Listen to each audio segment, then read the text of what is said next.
Hey man, what's up guys? It's Kevin from South Boston. Listen, I appreciate the things that you two do, you and James, right? Are you ready to put it out there that You sound like Higgins, bro. You wrong. Is this Higgins? Is this Higgins? You wrong. You're Higgins. What'd you think of Higgins on the JFK show last night? Did you guys hear Higgins? He said he's a decorated dude. We love you. Like that means anything, she says.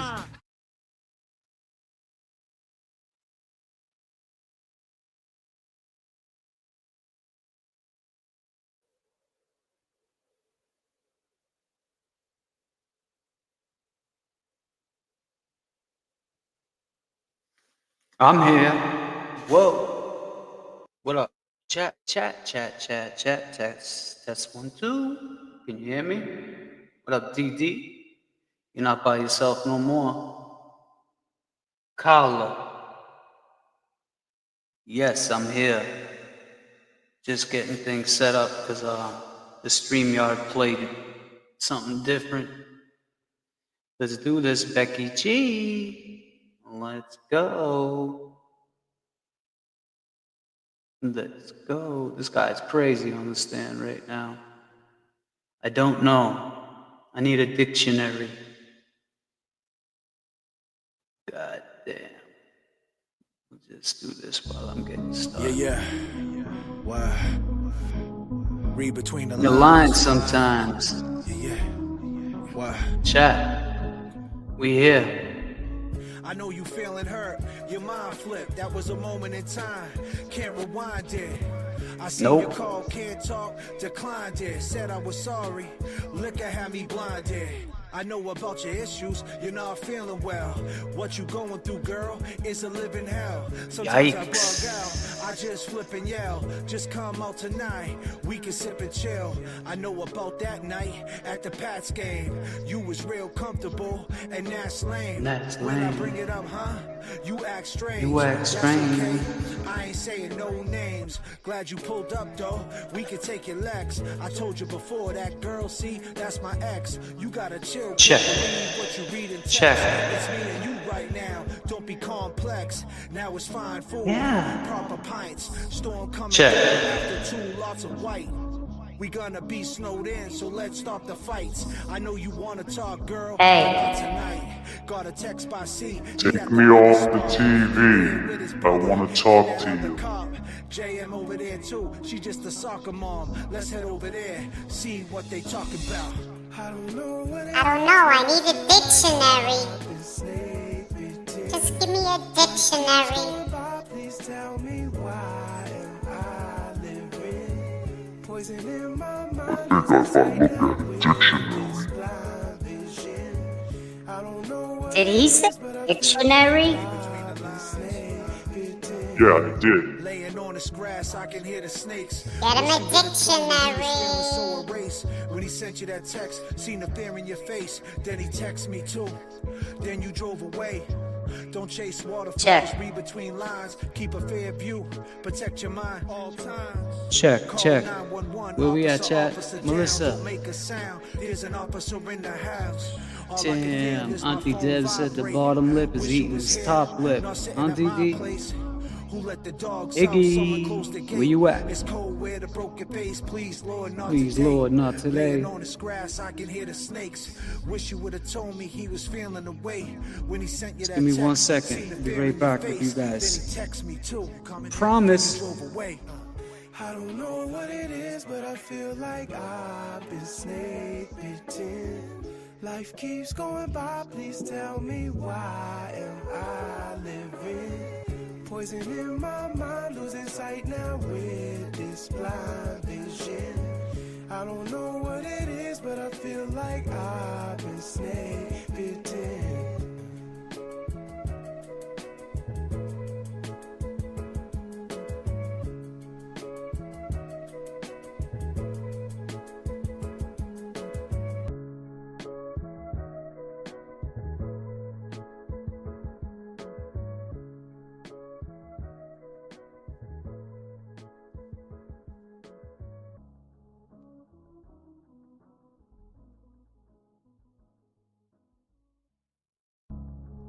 Yeah. Why? Read between the lines. Yeah. Why? I know you feeling hurt, your mind flipped. That was a moment in time, can't rewind it. I seen your call, can't talk, declined it. Said I was sorry, liquor had me blinded. I know about your issues, you're not feeling well. What you going through, girl, is a living hell. Sometimes I bug out, I just flip and yell. Just come out tonight, we can sip and chill. I know about that night at the Pats game. You was real comfortable, and that's lame. When I bring it up, you act strange. That's okay, I ain't saying no names. Glad you pulled up though, we can take your legs. I told you before, that girl, see, that's my ex. You gotta chill. Can't believe what you read in text. It's me and you right now, don't be complex. Now it's fine food, proper pints. Storm coming through after 2 lots of white. We gonna be snowed in, so let's start the fights. I know you wanna talk, girl, but not tonight. Got a text by C, he at the other spot. He there with his brother in that other cop. JM over there too, she just a soccer mom. Let's head over there, see what they talking about. I don't know what it is, but I feel like I've been snake bitten. Life keeps going by, please tell me why am I living? Poison in my mind, losing sight now with this blind vision. I don't know what it is, but I feel like I've been snake bitten. Laying on this grass, I can hear the snakes. Wish you would've told me he was feeling so erased. When he sent you that text, seen the fear in your face. Then he texted me too, then you drove away. Don't chase waterfalls, read between lines. Keep a fair view, protect your mind all times. Call 911, officer down. Don't make a sound, there's an officer in the house. All I can feel is my phone vibrate. Wish you was here, not sitting at my place. Who let the dogs out? Someone closed the gate. It's cold where the broken face, please Lord, not today. Laying on this grass, I can hear the snakes. Wish you would've told me he was feeling away. When he sent you that text, seen the fear in your face. Then he texted me too, coming here, then you drove away. I don't know what it is, but I feel like I've been snake bitten. Life keeps going by, please tell me why am I living? Poison in my mind, losing sight now with this blind vision. I don't know what it is, but I feel like I've been snake bitten.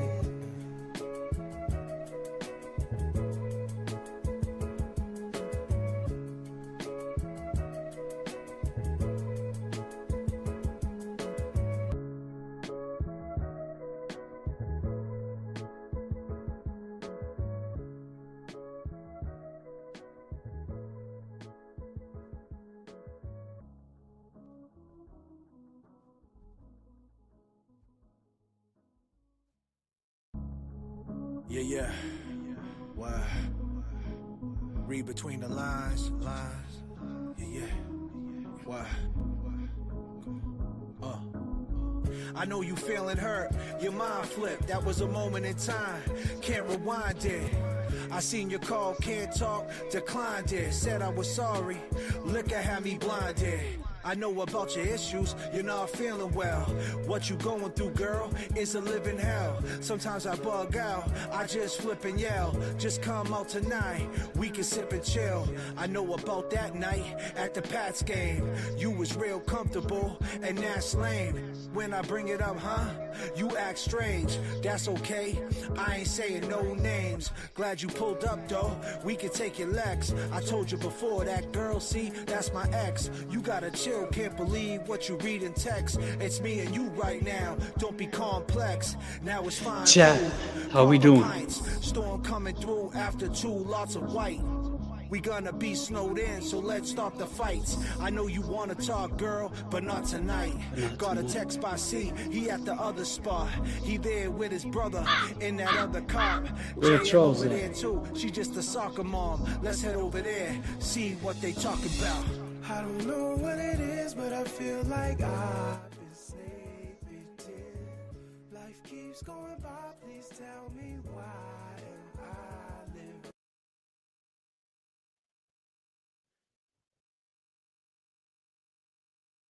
What's up, everybody? Boston Brandy, how we doing? AJ is on fire. Of course he is. AJ is... Whoa. What is that? AJ is not that. But AJ is on fire. Who we got in the chat? Melissa. Oh my God, wow. Becky. Dee. Yeah, it's getting crazy. Should we get him a dictionary? What do you guys think? Does Buchanan need a dictionary? English is his third language, he said. I feel like I'm on an echo. Tell me. Sound better? Does that sound better? Yes, no? Maybe so. Oh, man. Brandy, how's the buffer zone?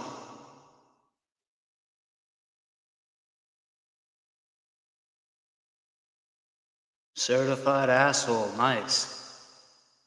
See who we got in here.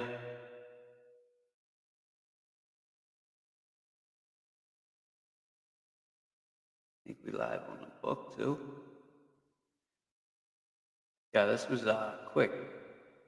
I was just watching Melanie. I'm like, God damn. What's up, Brandy? Tell Ross I said good morning. Roseanne, good morning. Becky G, good morning. Carla, good morning. Echoing, yes. Still echoing? Here we go.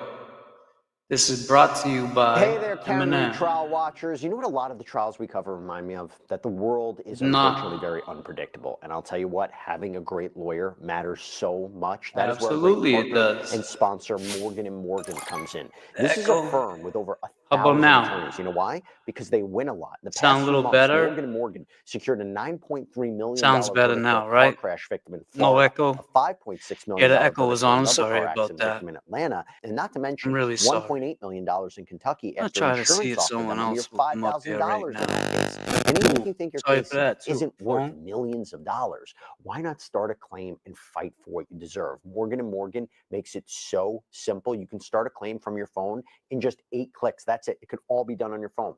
So if you're injured, you can easily start a claim at forthepeople.com/LC Live by clicking the link below or scanning the QR code on screen. Oh, really, Roseanne? Maybe. Let me see if I can fix that. I don't know why it's doing that. I mean, like I said, it was on the fly. It was like last minute decision, but let me see. Because I want my people. Yeah. See, I got to fix that. This is crazy. I even had the nice thumbnail, just do the right thing. Boom, boom. Public, audience. Add to, so if you ever want to see these lives after, go to Free Karen Reed Justice for John O'Keefe in my playlist. It's got all me and JFK's lives that I like, videos I watched from different creators that I put in there, shit that has to do with the case. So you can go check that out. It's on the playlist for the Free Karen Reed Justice for John O'Keefe in my YouTube. I'll do that after, but now we should have at least a good thumbnail. Yeah, check out the thumbnail now, Joanne. If you can see that, go back and see that. But I'm gonna try to get, if she might be working because she's involved with this person here. Let me see.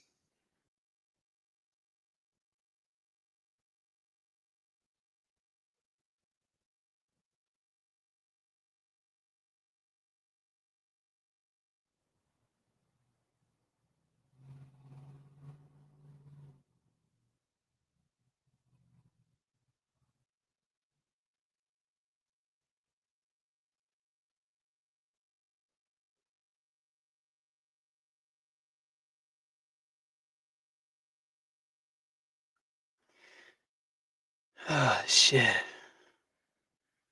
So court's in a short break.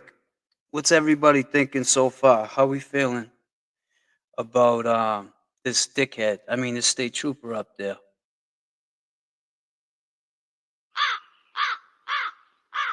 Really? That's about, sounds about right.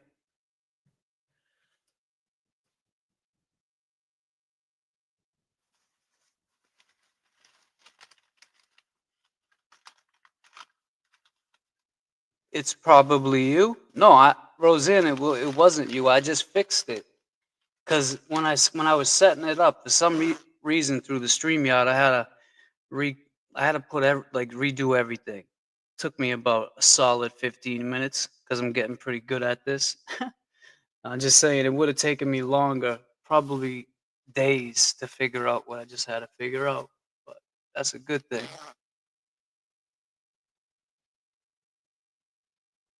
Solid is right the first time. Oh, you said it right the first time. He's a dickhead. Yeah, no, he is a dickhead. You know why? Because just the way he's like acting.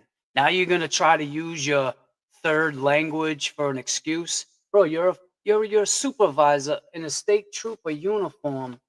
You can't use that card. English is my second language. Oh, it's your third language now. So, come on, man. That can't work no more. You're a U.S. citizen. You know what the word theory means. If I had a dictionary, sometimes I mean these you know, when they get like professional witnesses up there, like the words they use. Sometimes I need a goddamn dictionary, but I deal with it. Oh shit! See, my phone fell. I deal with it. But a dictionary? The guy's in a high position. He shouldn't have to be asking for no dictionary. And somebody said he wasn't prepped. He was definitely prepped. And you don't think Alan Jackson knew he was prepped? Of course he did. Of course he did.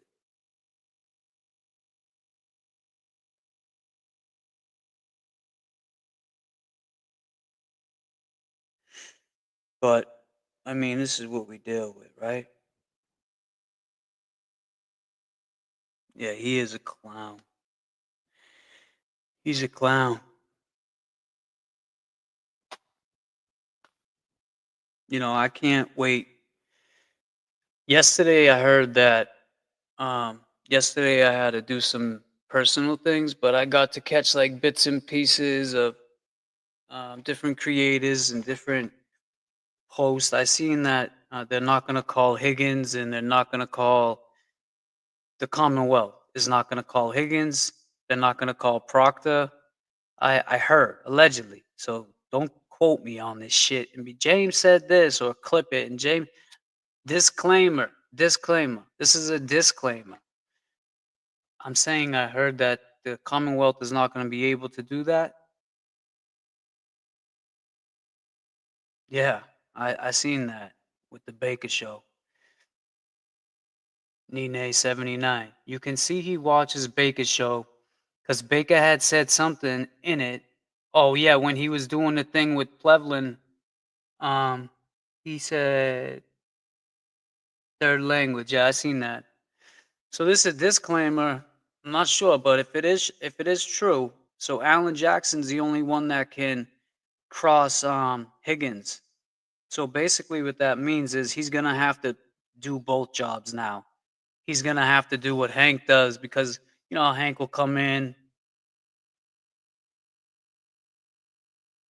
Defense has them on, man, that's all together. I'm sorry. Defense has them on list, but Commonwealth isn't calling them. Right, that's what I'm saying. Okay, so you saw the same thing I saw. So if the Commonwealth does not call them, you don't get to, it makes it a little, it just basically makes more work for us. It makes more work for the defense, not us. Disclaimer for my uncle, for, you know, Karen's team. They're going to have to ask questions as far as, like, you know, when Hank will come out and say, so you worked here, how long, you went here, you went to school, you did all the plaques you got in the background, all that shit, you know, that he'll just bullshit around with. Alan Jackson gonna have to somehow bring Higgins in, and I heard they weren't gonna bring the text messages in either. If they don't bring those text messages in, I mean, that's our whole case, right? That's the whole shit. Higgins was upset. You know, there was at the waterfall, me and JFK broke that down for the last year and a half of what we think could have happened. This was going on. You know, a guy was cheating. A guy was allegedly friends with Officer John O'Keefe, rest in peace. And Kevin from South Boston is going behind his back, hooking up with his girl. And that's trouble. That right there, that's signs for trouble. So when he does get on the stand, I hope Alan Jackson says to him, you know, you've been in this for a while. Do you think that AJ is talking about the Texas right now with no? It's on right now, so I'm behind.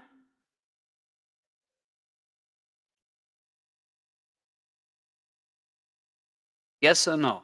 What is it? Is it on? It says it. Man, thank you, Becky, for getting me nervous, and then and then just thank you for getting me nervous, and then confirming that it's not on. But yeah, man, we're just watching some bullshit. We're watching what has been going on in Massachusetts for years and years, since like the 80s. I was born in 81. So, nah, it's all good, Becky. So, you know, like when Karen spoke at that party, you know, the gangster party that everybody was upset about, happy about, I don't know, who the hell knows, right? My point is, she said that this is her purpose, and everybody says, you know, oh, she thinks this is her purpose in life, like she's sent from God. And no, it's not that she's sent, like it's her purpose now. Like now is a time where you expose these pieces of shit. Now is the time where you got state troopers pulling guys over on Soldiers Field, telling them, pull down your pants and I'll let you go. That's not okay. That's not protecting and serving.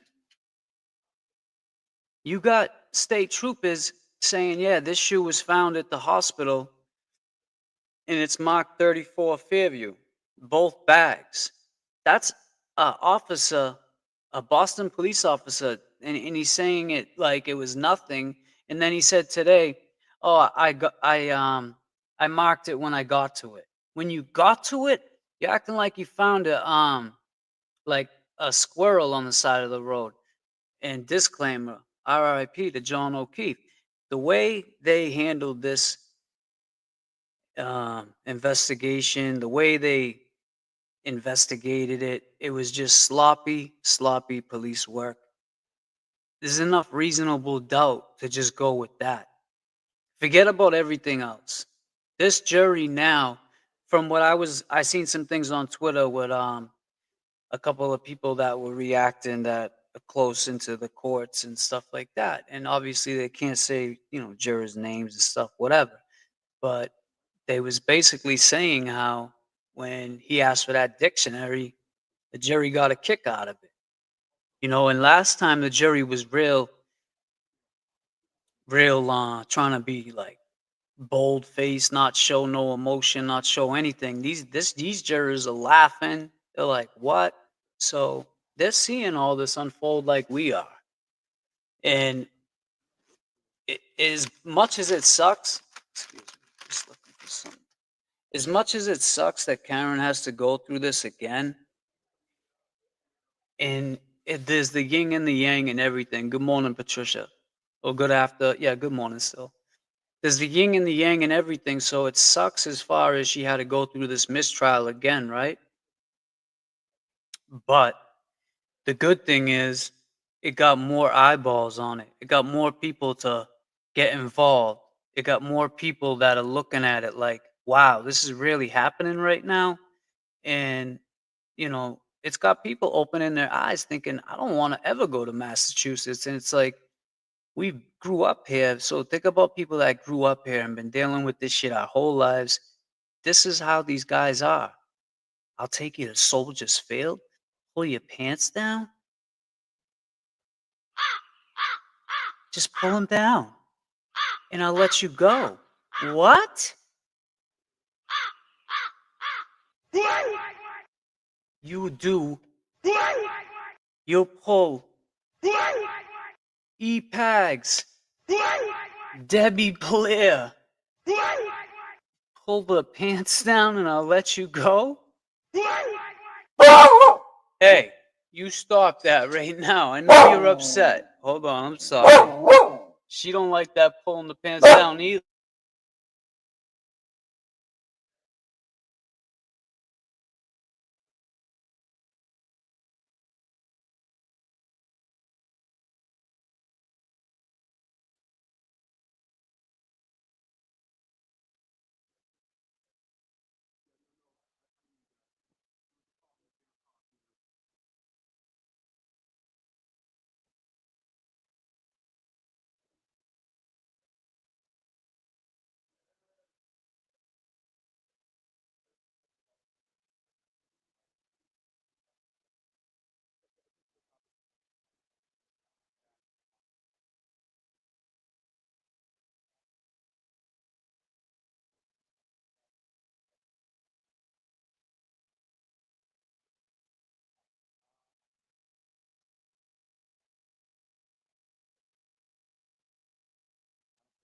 Luna heard pull the pants down.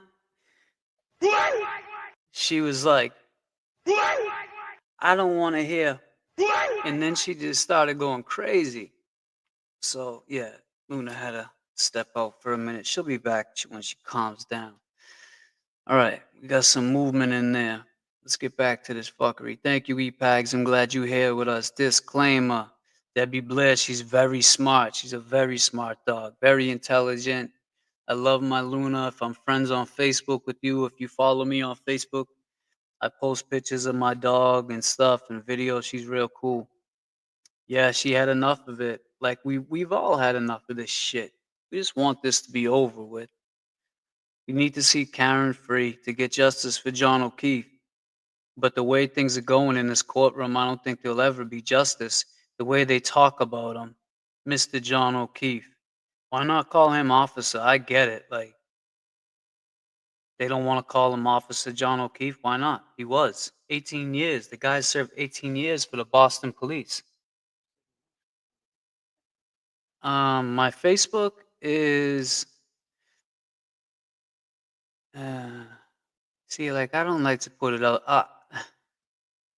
You could find it. I'm sure you'll find it, Becky. I mean, Debbie. You'll find it. But yeah. Let me see if you send me any messages or I just heard.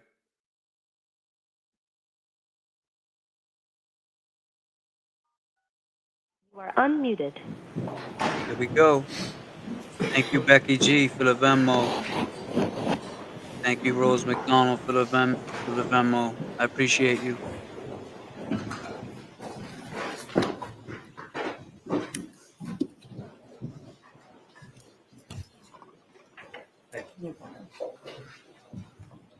Thank you, Coco. I don't know if she's still, if that was the other day. Let's go.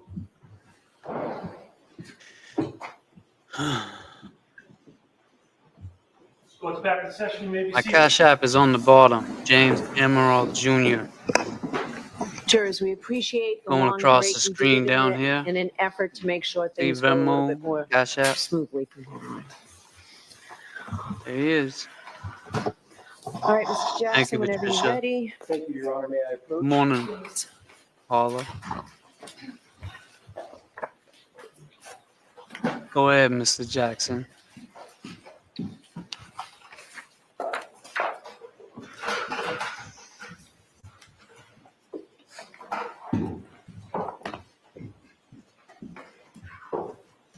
Sergeant, I've handed you a document in addition to what's been marked as evidence, item 111.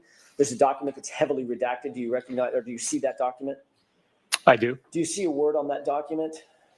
Yes, I do. Does that appear to be a redacted form of the document that is the same document or the same page or copy of that page that you saw this morning from those notes? Yes, it is. Okay. I'd like to have that marked as next in order, the redacted document with court's permission. Okay. And with the court's permission, Hold on. sure. Is it 114?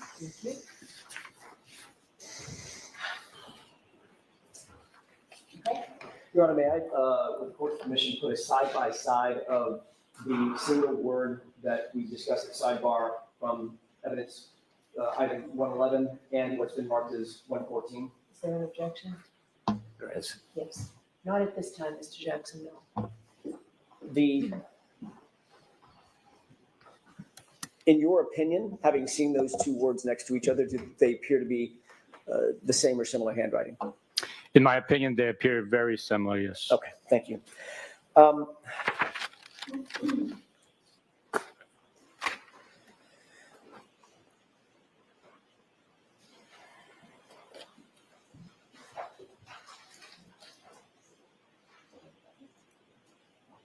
May I inquire with counsel for just a second? Sure. Okay.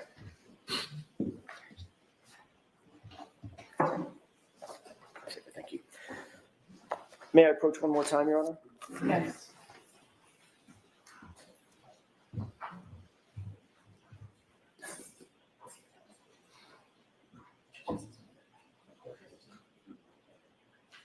May I approach? Yes. Can I see it now? Of course. Thank you. Thank you. Sergeant, could you just flip through that briefly and tell me if you generally recognize what that document Absolutely. is?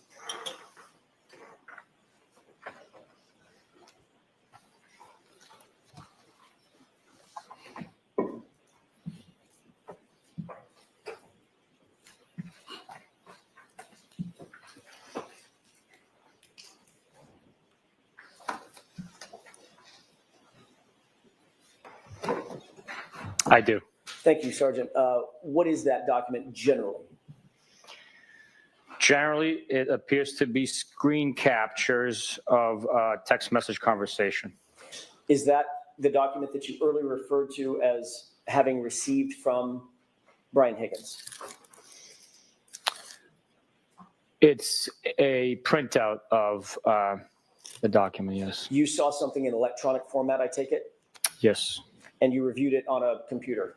Yes. Did you receive the electronic file on a thumb drive or a CD or something like that? I did. Okay. And this appears to be a true and accurate representation of that electronic copy that you received from Brian Higgins?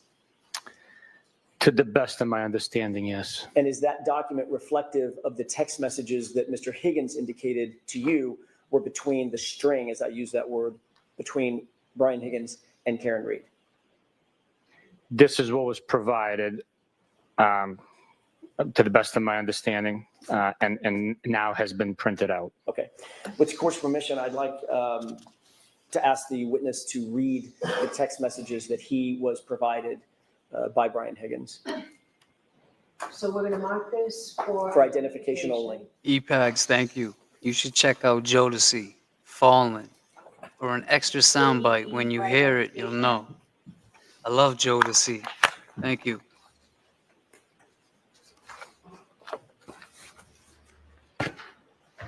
You're certainly not asking him to read this whole document. I expect to. Yeah. Look at that smile What off is the your face. counsel's-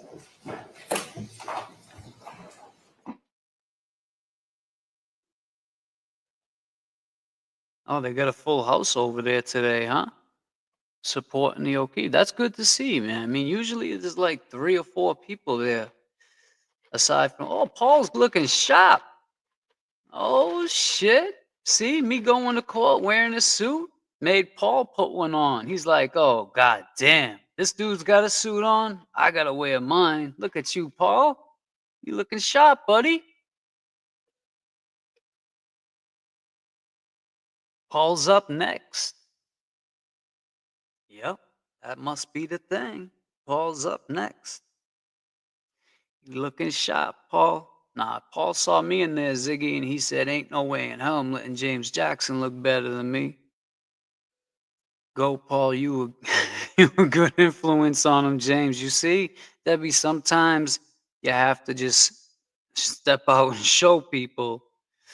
Man, unless he doesn't look happy, he's shaking his head. Oh, nah, don't say that. Don't say that. Can't see Paul all the way in his nose. Oh, god damn. God damn.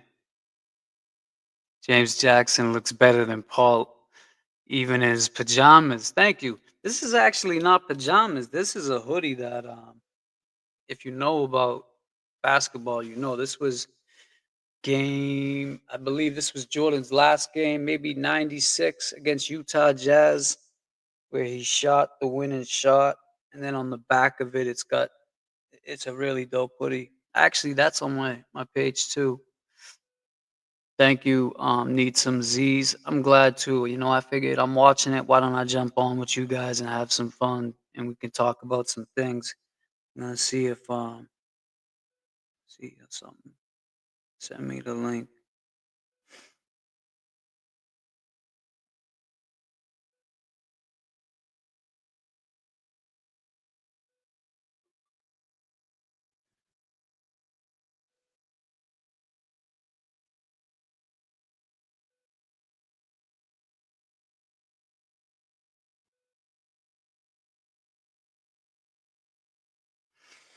Yeah, it is getting crazy in there. Crazy. I don't know. Why is Peggy laughing? No, I'm saying, even if you were. No, I get what you're saying. Thank you. I appreciate the compliment. You are always clean and cut and official. Yeah, clean cut, man. I try to stay clean cut, I try. Ziggy. I'm getting older now. I can't keep up like I used to. I'm curious, why is Paul in a suit today, though? Well, like we said, he saw me and then he said, ain't no way in hell I'm letting James Jackson outshine me. What's up, Barbara? What's up? Pags. Why is Peggy laughing? I don't know. If Peggy laughs, let her laugh.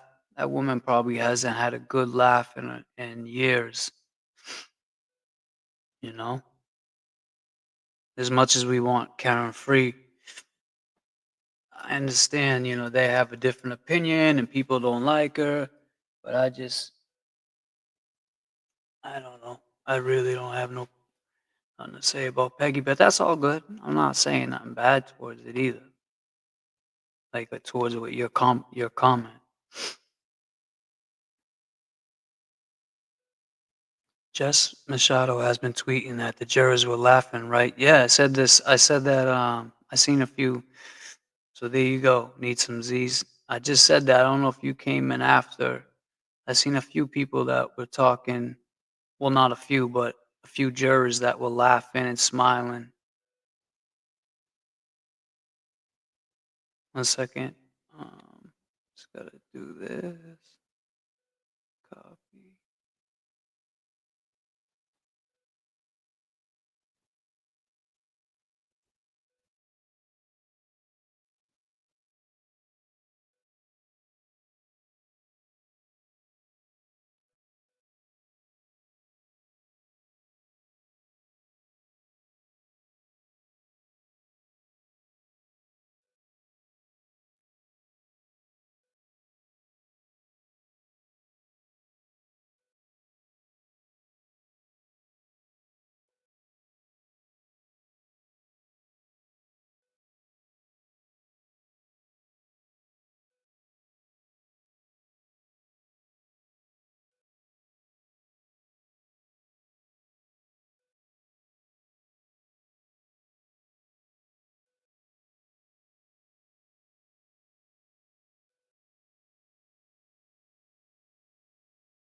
Sorry about that. Okay. I think I did see John's dad in there. I think I did. Yes.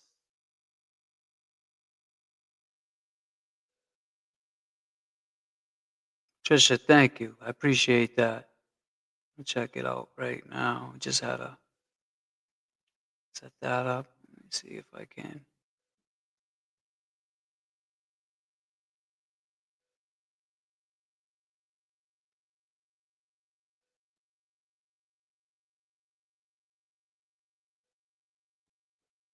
Put my Venmo up. Actually, I had this up, but I'll put this up.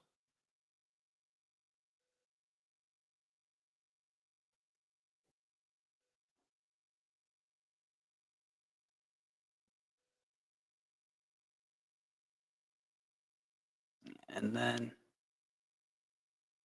but they got a sidebar right now about him reading. Well, you don't know. I don't think really they even know until the day. There's like maybe they give him 2 days notice. It's hard for them to even know who's getting called.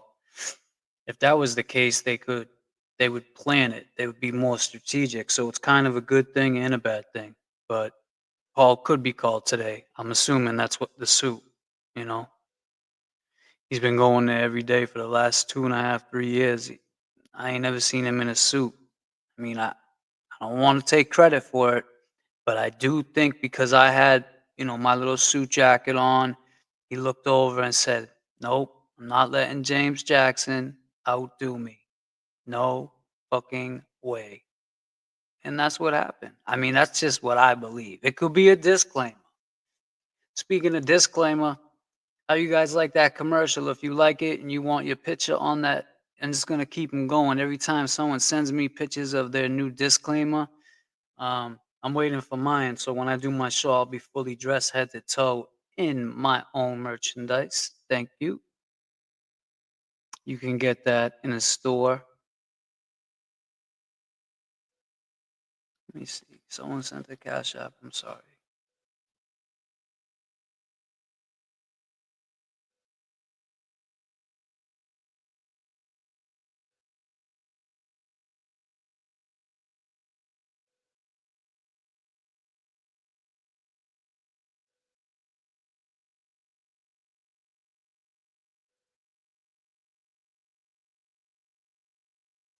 Patricia, thank you for the Cash App. I appreciate that. Thank you for the $25. Patricia says, "Thanks for the commentary. Happy for you, James." Thank you so much. I'm here for you. You're here for me. We're going to get this done one way or another. We're going to have some fun. Because we got to make some fun of this, right? This is crazy. Being there, being in the courtroom and actually seeing how this goes down. And, it's crazy. I'll check it out, Paula. Becky G, you like that commercial? That's a dope. Thank you. Something I edit in that commercial there probably took, it was like probably 30 seconds or something like that. And it took me longer to do that than it takes me to do a whole video, so I'll check it. Debbie Blair, Venmo sent. Wow, you guys are going in today on the Venmos. Thank you. I appreciate it. I mean, you guys know that they take 30%, which that's cool. I got in this knowing that, so it's not like I'm not going to keep saying that. Love seeing you in the courtroom. You made me proud. Thank you, Carla Mass. It was great to be invited. Like I said, it was nice that I had the family trusted me to be there and, actually be in the courtroom with them and not act a fool. Like, I had that trust and that meant a lot to me. And who knows if I go back, if I'm invited back and I go there, now I know what to expect. Now they know how I act and everything is cool. Buchanan has a little time right now to maybe uncover more red tail light. Just found another and another. And yeah, I mean, he could, okay, Ryder, but if he does that, the jury's sitting right next to him. He doesn't even want to go in his pockets right now. That's how close the jury is to him. Denise, so if he goes in his pockets, they're going to be like, what is this guy doing in his pockets? Because his whole shit has been suspect, his whole testimony so far, right? Yes, YouTube takes 30% of everything. Clothes, videos, live streaming, super chats, all that. Yes, they do. So when you send 100 to think you like, say you send like 100, they're taking $30 and sending you 70, and then taxes taken out of 70. So it's just, but like I said, I signed up for it, so can't complain about something I signed up for. So that's why, like the disclaimer, when I made that design, when I made the layover sign, all those logos, I'm like, exactly. You know, that's all my creativity side. So I try to put that in with my channel. You know, people say, "Oh, he's selling merch." Yeah, of course I'm selling merch. I designed it. I like how it looks. And you know, the disclaimers is getting thrown up a lot in this trial. No, not. Here we go. Yes, Right, thank you. so jurors, we're really trying to be as expeditious as we can be. So there was a big stack that of messages that are going to be marked as the next Read exhibit. them. You need a dictionary? I have two instructions for you folks. First is Cash App is, you can send Cash App and Venmo. as I've told you before. No, that's why it's going. Let me do this on Before the you banner. consider any electronic communication in your deliberations, you must first find that it is more likely true than not that the person who authored or sent or created or transmitted the communication was in fact here, the defendant, or Brian Higgins. If you do not find that it is more likely true than not that Ms. Reed was the person who authored or created or transmitted the electronic communication, or Brian Higgins was the person who authored or created or transmitted the communication, then you may not consider that electronic communication at all in deciding your case. Now, if you do, if it gets past that and you do find that that burden has been met, these messages are not being offered to show the truth of the statement. They're simply to show that this information was in fact provided to the Mass State Police for their investigation. Those are the instructions. All right, with that, Mr. Jackson, go right ahead. Go ahead. Thank you, Your Honor. I appreciate that. Yes, I'm going to let the witness have that pack. Oh, he's got one. Oh, you know what, Chrissy, I'll take one back. The one for ID will now be the exhibit, and I'll take the other one. Of course.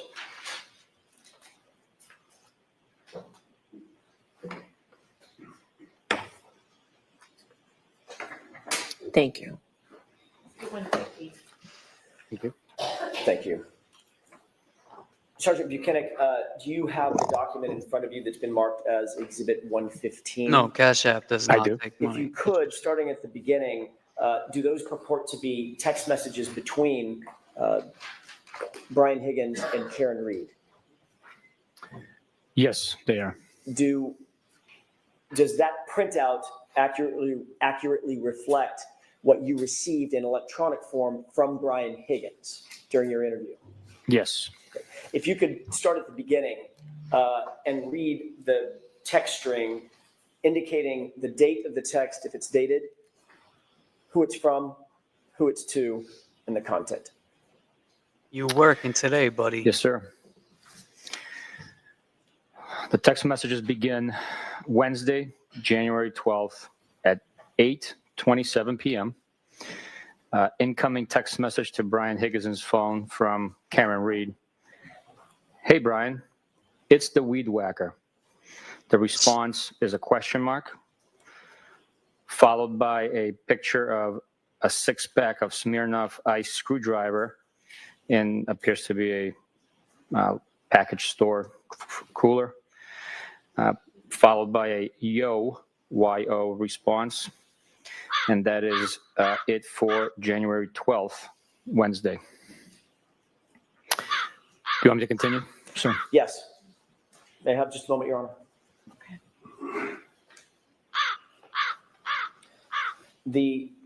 Going back to the Smirnoff container, that was from whom and to Patricia, whom? you're good. Venmo, The picture Cash of App the is Smirnoff. better. It appears it was from Brian way, Higgins it's good. to Karen Reed. Okay.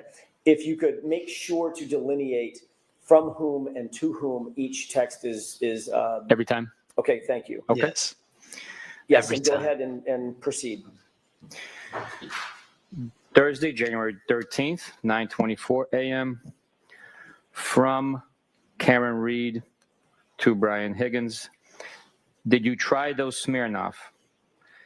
There is a haha acknowledgement response to that text message by Brian Higgins.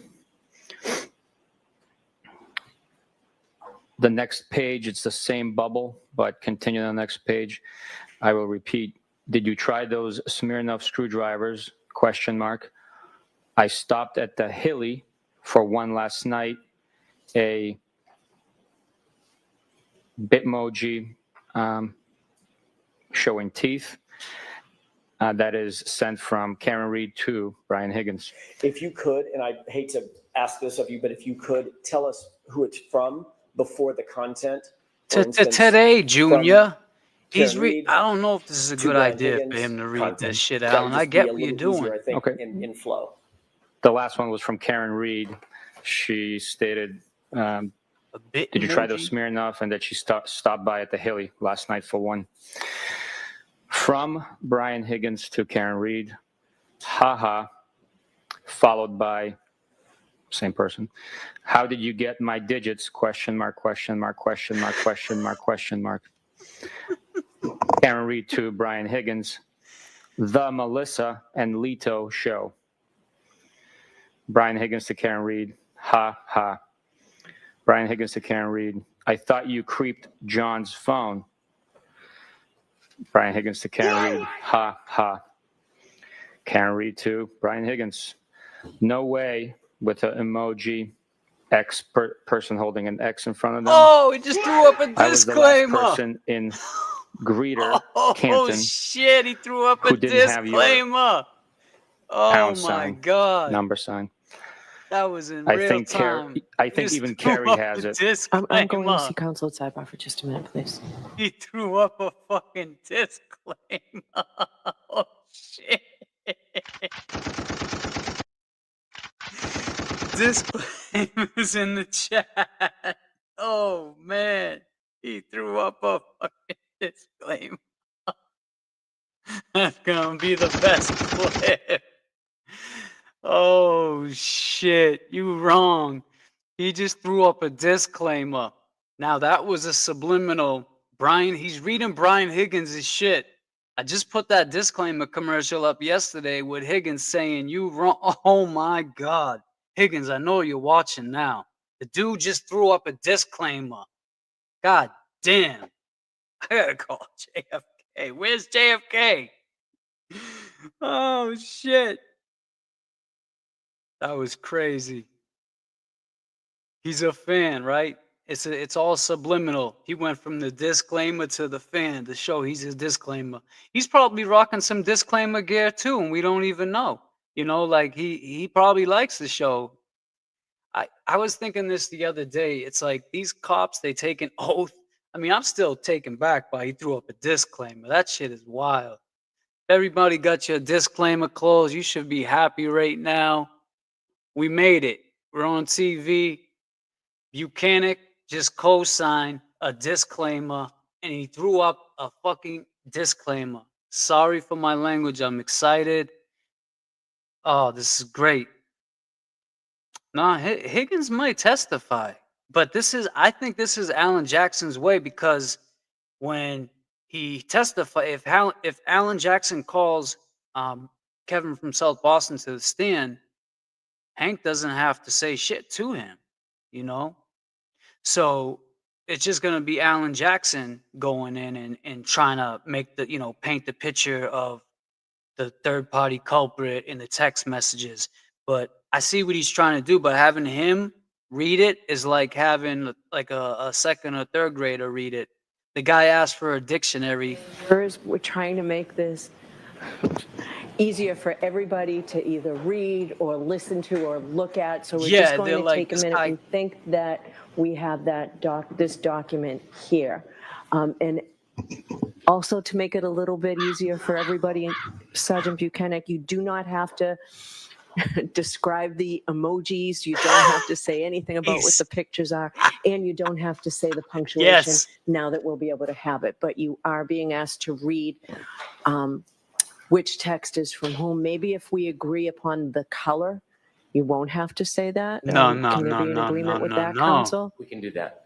No. Hank, who's Hank to say we can do that? I'll stipulate that the blue bubbles appear to be Mr. Higgins. And the gray bubbles appear to be Mr. Reed, the text response. Okay. That's agreed. All right. I appreciate that. So you can just read the screen or read what you have in front of you. Do you want me to start at the beginning or? No. Yes, start at the beginning. Throw up another disclaimer. I'm sorry. Start where you ended, if you could, please. Look at that. Even they're Right, can laughing we turn at the him, lights man. on? This Can you is crazy. see This it, is a murder Sergeant, with the trial. lights This woman's on? fighting Yes, for Your her Honor. life. Okay, thank you. This shit is not funny. I There it just is. don't give my Disclaimer. personal number to anyone. How would Carrie have my number? Melissa had it. I actually don't know if Carrie does. Just felt like everyone had it. Haha. Yeah. I knew she did. Sorry you felt neglected. Haha. So no dice on the Smirnoff? I have not tried it. Saw it in the store the other day and thought of you. I laughed out loud. Don't give Carrie my digits. My digits, like he's a... Thought of me and everyone's grandfather. I won't give you your digits to anyone. You don't like Carrie? I have no issues with Carrie. Just don't want her having my jack. Saving you as Karen, screwdriver, or weed whacker. Need to think about it a little. I'd prefer weed whacker. That's to think about nicknames. We were tossing around the idea of a short vacay with the current show. Wanted to see if you were game. You don't have a say? Vacation? Where? I know. They need to happen organically. I'm the queen of nicknames. Was just going to rent a beach house in Fort Laud. Something quick and easy. I'm queen of vacays too. Always a good time. I'm going to Nashville next month, 19th through the 21st, for a benefit. One of our guys got shot in the head. You guys should come.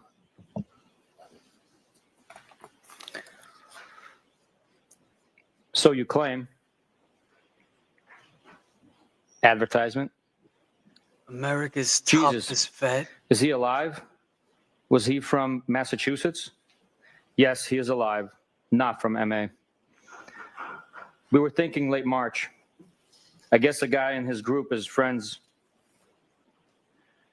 with Old Dominion Band. Kid Rock's supposed to be there too. I have a tough time with country.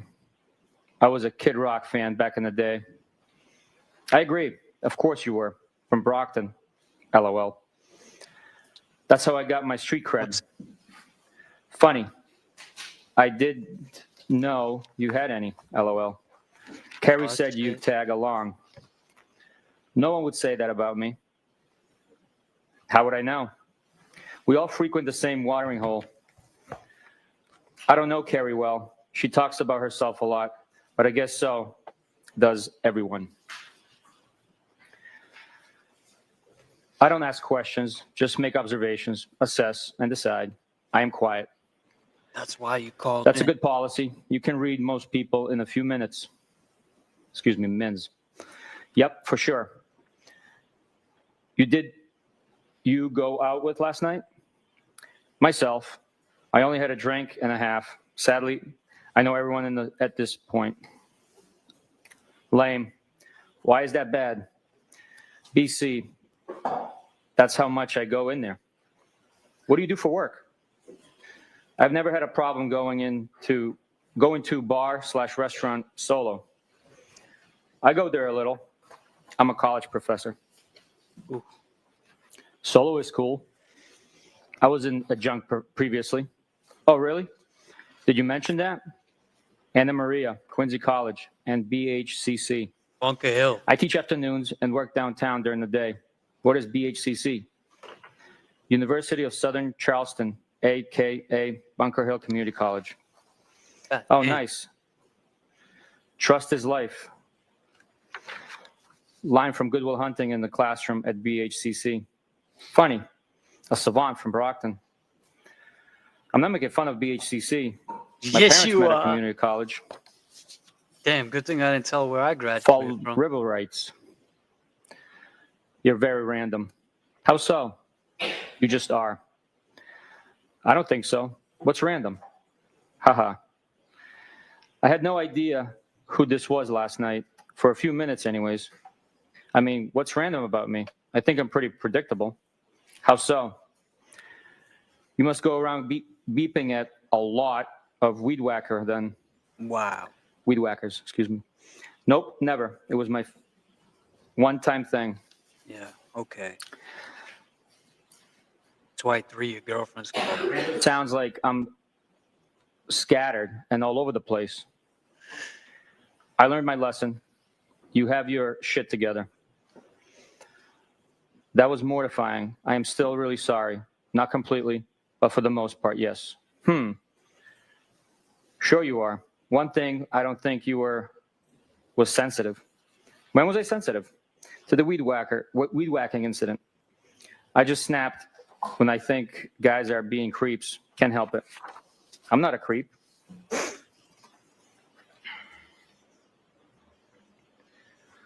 No, you're not a creep. Nope. You're kind of a loner, which I used to be. Not really. I have a ton of buddies, but I only let a handful of friends in that I am tight with. So you think you got me figured out? Circle of trust. Yeah, I said loner, not loser. I assume you know a lot of people? You never really can figure anyone out completely. Your dad died when you were young? He died in March of 2020. I am so not a loser. You won't figure me out, LOL.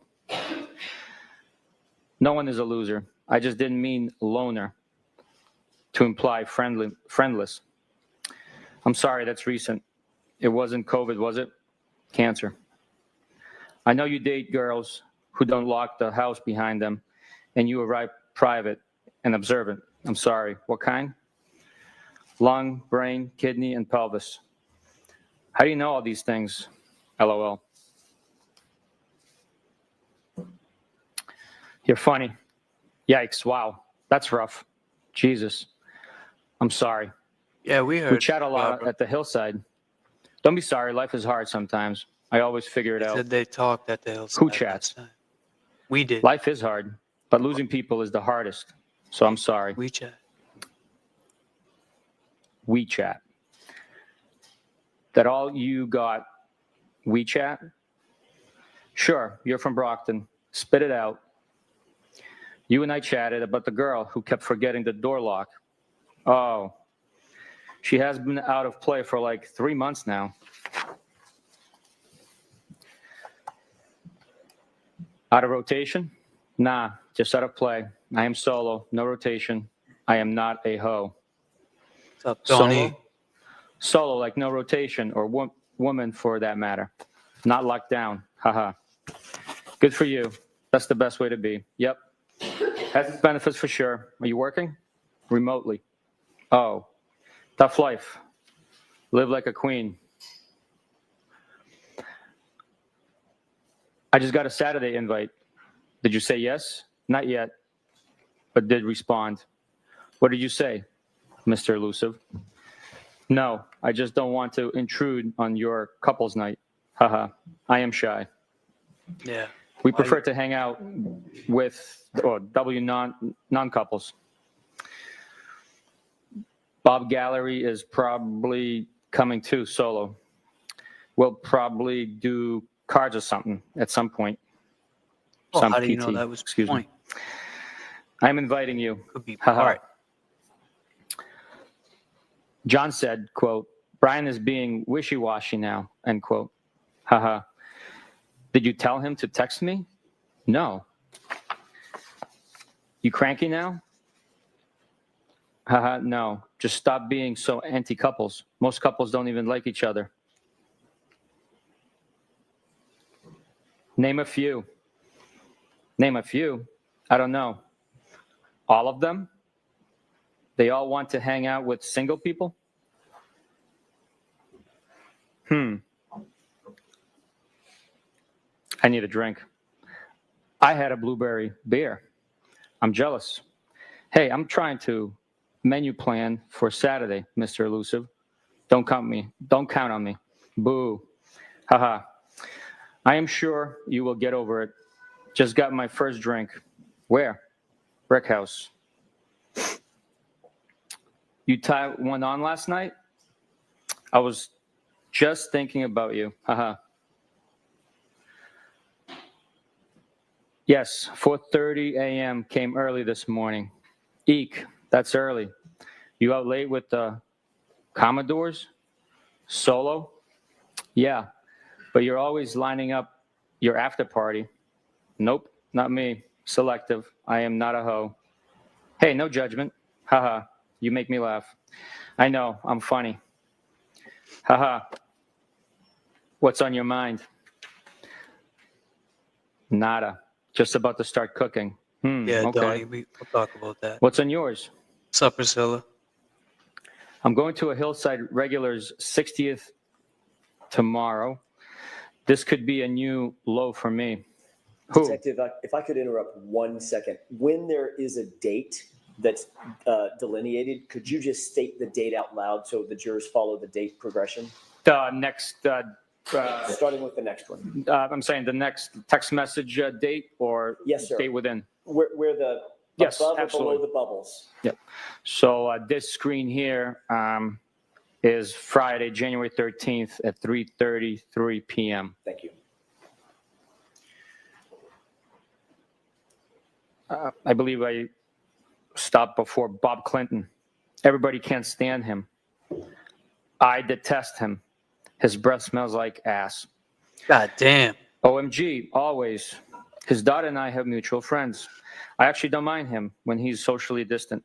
I think he's friendly. I don't mind Why him detest? as long as he's not Yeesh. talking in my direction. Talks like an ass clown. Maybe I'm being too hard. He just says crazy shit. Doesn't know his audience. Geez. Is he different from anyone else in there? Haha. His wife and daughter are cooler than he is. I like his wife. Never met the daughter. A nurse? Yes. Her fiance is a firefighter. By coincidence with people I grew up with. Crazy. Sunday, January 16th, 12:59 a.m. You're nuts.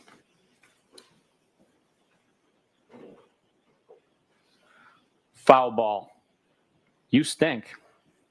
You suck. And you're double. Trouble. You're hot. Are you serious or messing with me? No, I'm serious.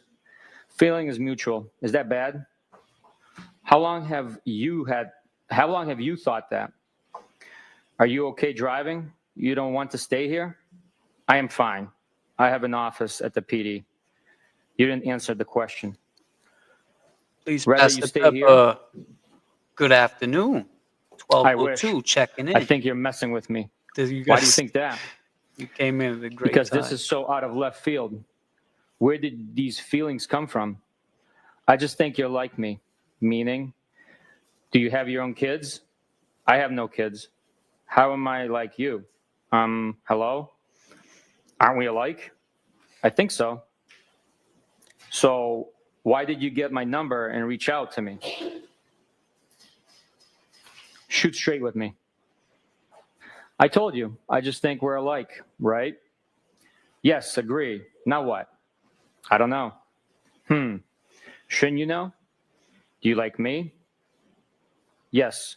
From jump. When was jump? First time I saw you. When was that? Hillside for sure. Kyle said, please make it stop. Please. I know he's reading this shit. When were you interested? I don't know. You're just my type. You think you can handle me?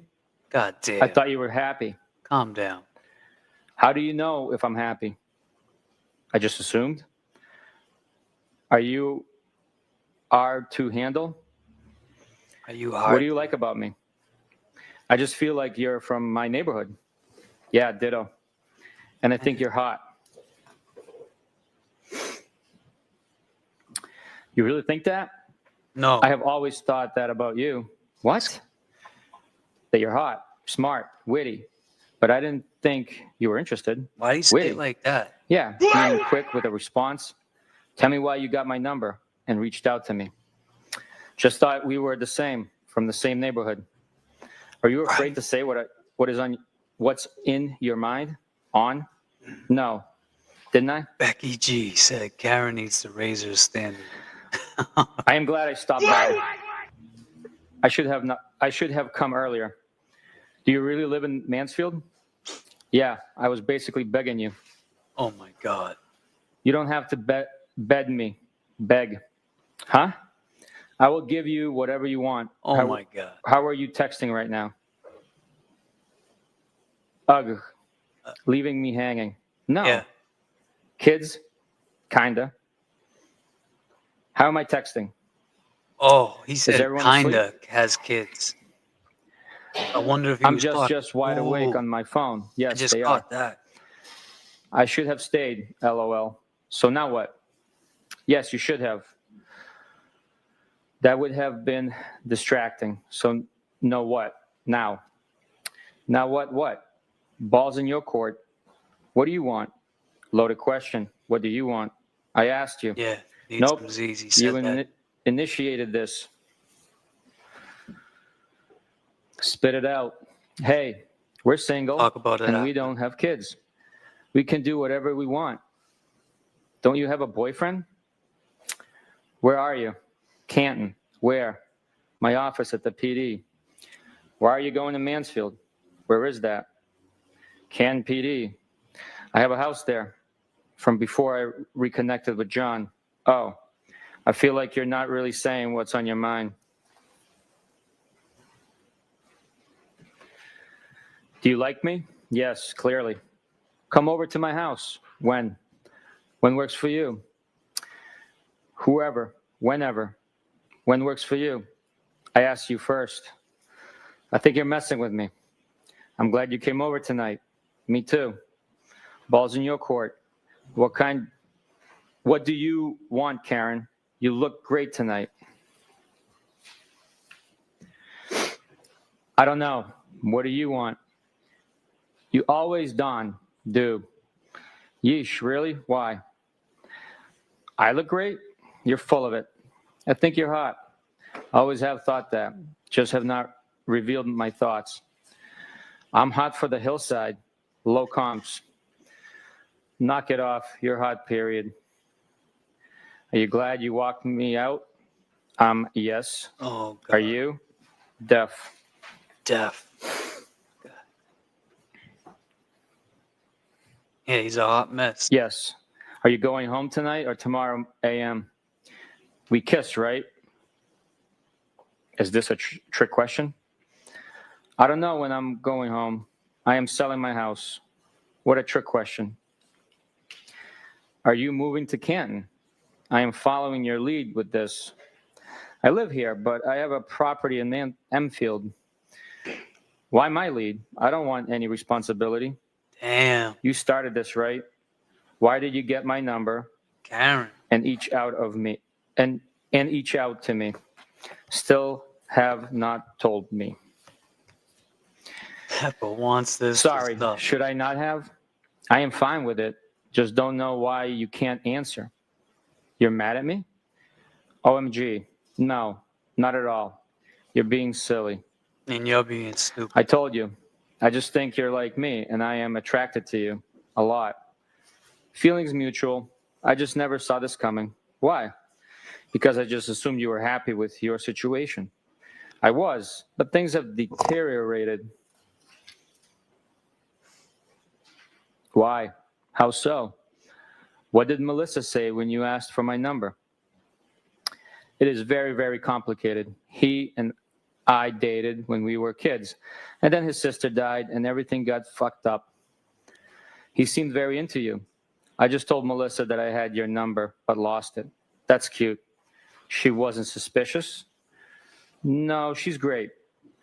Does she know you like me? Okay. She's a sweetie. We just agreed that you're great.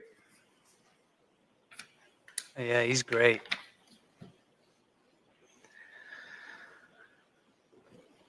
What does that mean? I was jealous that she had your number. Look, like you're either all in or you're out. Why would you be jealous? I am not attracted to her at all. I have always been attracted to you. Really? Yes. Since the first time I saw you, we would have fun. Where are you? I told you, Canton PD, my office. So are you selling your place and moving to Meadows? Yeah, but where is that? I have had all my shit here for a couple of years, and my house has been vacant. But I'd like to get closer to the water. Are you breaking up or staying together? I don't know. He hooked up with another girl on vacation. I am very close to his niece. It is a very fucked up situation. When was that? And how did you find out he hooked up? I don't want to complicate your situation. We went away for New Year's, the four of us. I put the kids to bed and found him in the lobby of our hotel, all over one of our friends. Whatever. It doesn't matter. It does matter. Oh, you gonna save her? Did they bang? Oh my Does that God. matter? Sorry, I was just asking. I was just trying to figure shit out. It doesn't really matter. Okay, I won't ask again. I don't care. wouldn't. It doesn't matter. Okay, hear you loud and clear, Karen. Oh, okay. No, it's more like, Why are you okay. getting your thing all twisted up over simple questions, Thong? I am not, am I? You're kind of getting defensive. Not at all. What is the question? Do you feel guilty texting me? No. Okay. What do you want from me? Nothing. Do you want anything from me? I would hang out. Oh, gee, thanks. OMG. What am I supposed to say? You're being tough on me. None of us is married. True. So game on? We can say whatever we want. Game on, she said.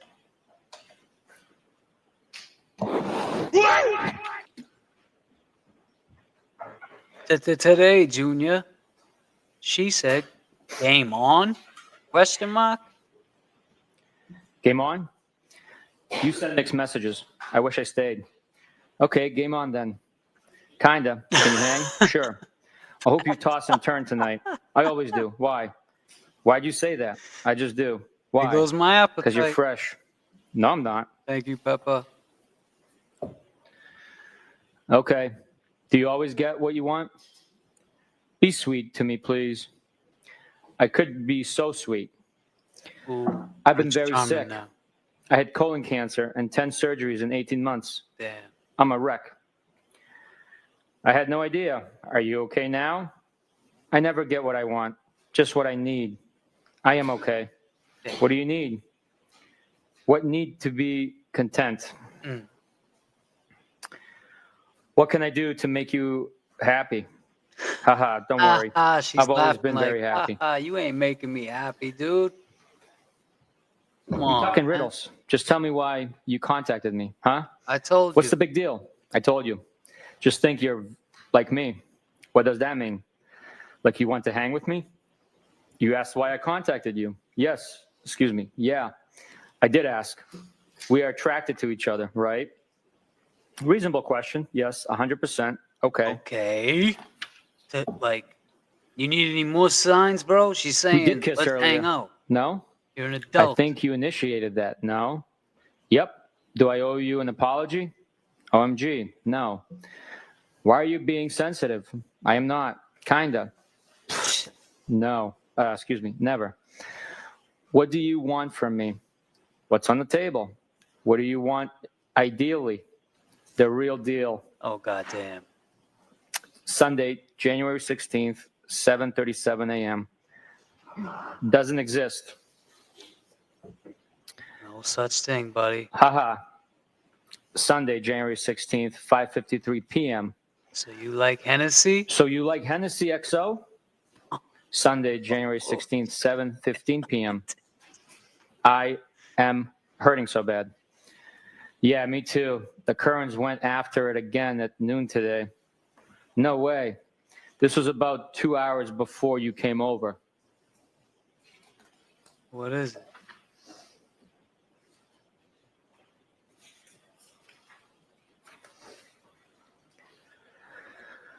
Haha. I am heading for drinks soon. Really? Yeah. Tuesday, January 18th, 5:09 p.m.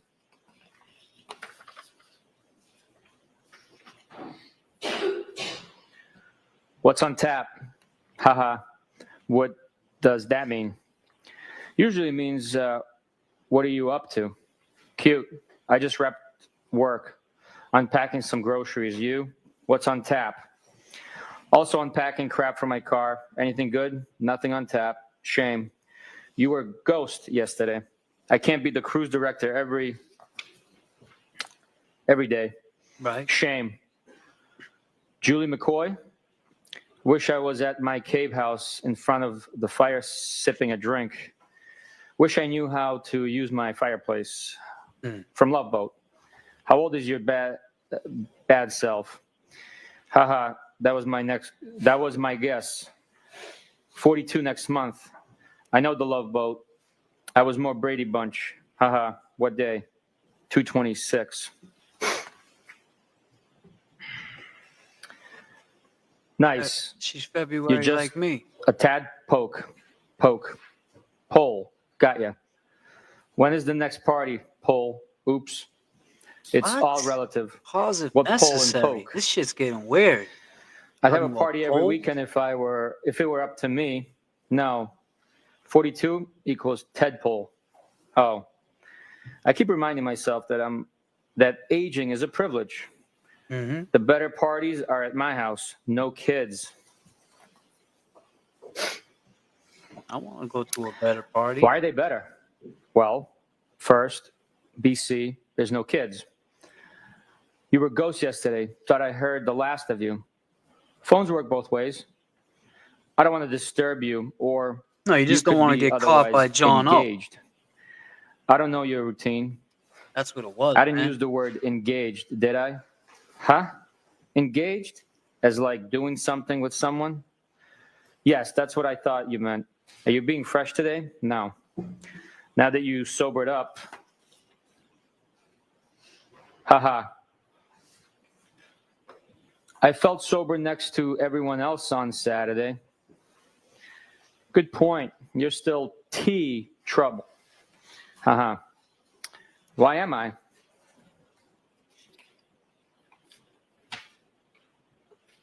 Dude loves that Hennessy. Jameson. Just playing with you. What is that? Whiskey with a big ice cube. God damn. What biggest kind of one whiskey? I have seen. Jameson, Pause if right? Necessary. Cherry in middle. What good does that do? Exactly. Karen, tell him. Are you in W Rocks? With So the good. Rocks. Yeah. Do you have a 4:30 a.m. bell tomorrow? Why do you ask? Trying to figure out how many whiskeys you're going to have? Depends. I don't restrict myself from having fun. How many Hennessy XOs you having? None. None. I have none at my house. Haha.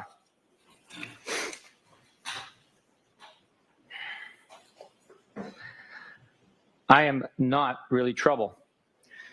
Want me to pick you up next time I go to the base? Wow. Usually cheaper and tax-free. just a little based on your conduct. The base? Military base. Yeah, I go there go all through the time. the Destroy phones, Henny SIM fast. cards. No problem. I shop there a lot. I can as a veteran. My Decorated conduct, dude. I'm not married. I'm the only one who does everything right. What kind of veteran? Where is the base? Dude, chillax. Teasing you. Are you serious? Veteran from Iraq. I can go to any base, but usually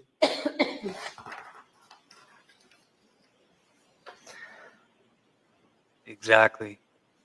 That's right, need some Z's. but usually Hanscom in Bedford or down the Cape. Which base down Right, the Cape? Becky G. Which branch? Army. I'm not abnormally sensitive. Join base Cape Cod. I won't be so hard on you. Oh my God, you're not. You called me trouble. Right. That makes me sound bad. I was just playing with you. You weren't, but that's okay. Exactly. Stop being sensitive, please. I am not. Stop being corny. Okay, so what's up? Did you figure out how many whiskeys? You mean tonight? Yes. Not sure. I am flexible and adaptable. Why are you so curious? Are you drinking? I haven't had a drink yet. Just want to see what you're up. Looking for an influencer. My day was long. Influenced? How? Are you in Canton or Mansfield tonight?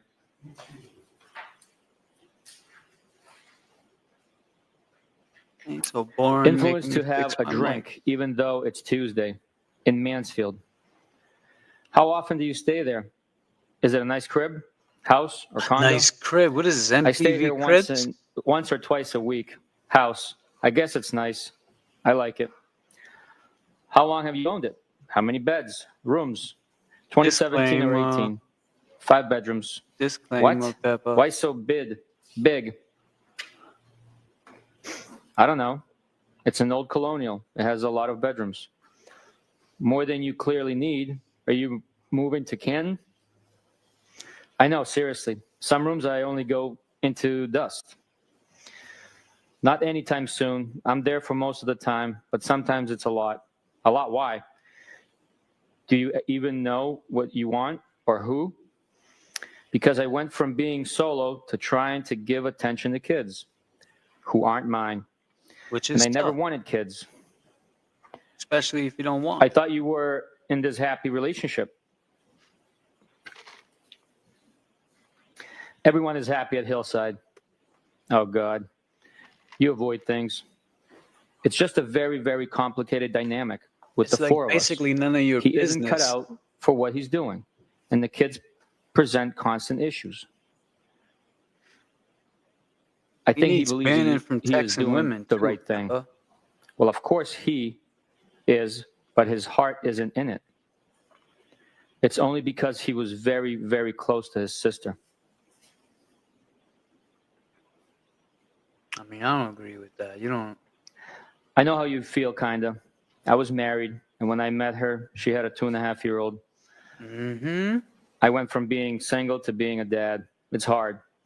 I am divorced since 2017 and have no kids.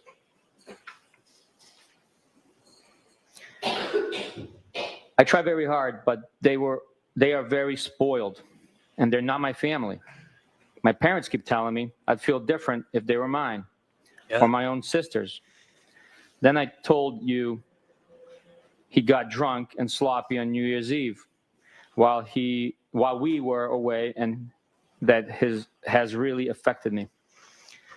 What did he exactly do?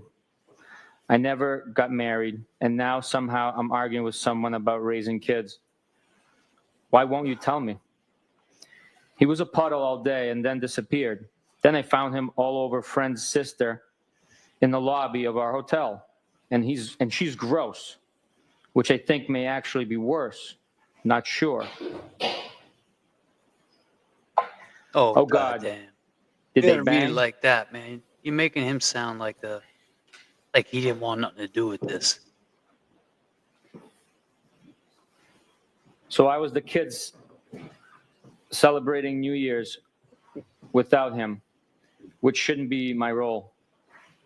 No, I doubt it. He was a mess. Was it the first time with her, or do you think there were others? I don't really think there were others. I'm with him all the time. He never seems to want to go anywhere without me. But honestly, the issues with the kids bother me more than him actually cheating.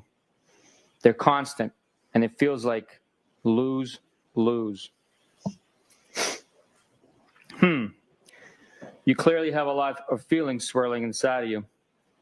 Yeah, it's very complicated. Sorry for the rant. You can vent, babe. Babe? You're already calling her babe? What? Weird. Guy's a weirdo, huh? It's okay, babe. You can vent. You want to cuddle? Cornball, man. Basically, I just feel like I spread myself too thin, and sometimes it's thankless. You probably felt that way, too. I did at times. It was one, not two, thankfully. Want to grab a drink? If you gave me some notice, I could have. You said you were adaptable. I am. But I have my work truck with me and not my personal. You get angry when you don't get your way? Sounds like you're making... That sounds like an excuse. I rarely get my way. I don't make excuses. Right. I don't make excuses. If I don't want to deal with someone, I tell them. Then I am a ghost. Why do you even want to hang with me? Don't we already hang out? I don't make excuses. With an S? Work truck, personal truck. Cultivate the buffer. You out there, that doesn't sound like a massive problem. Free Karen I end up drinking with you at least once a week, I'd say. I can't use my work truck for transportation to go drink. You think so? What makes you so sure? Probably would be fun.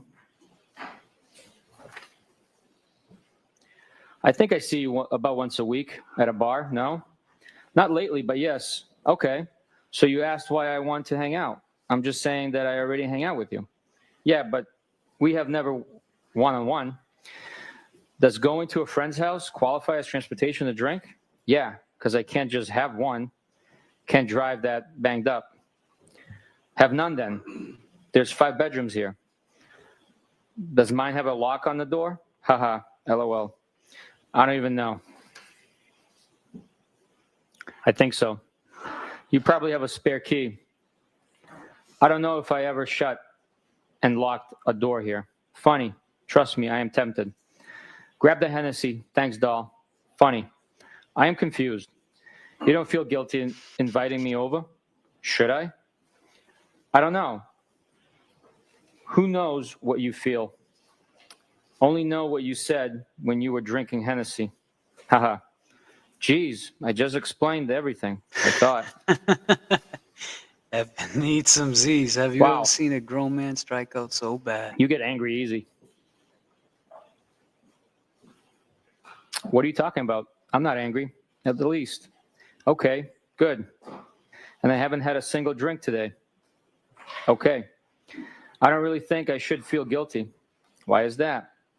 Why should I not? Dude, I am just asking. Don't get your thong all twisted up. Yeah, I just don't know what the question was. You have no impact on my thong?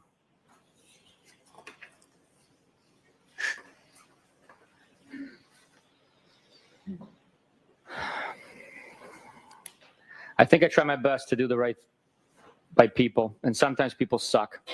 And I'm not married, nor do I have kids. I agree. But you kind of have a live-in boyfriend. You act like you act like I ask dumb questions. Yeah, kind of.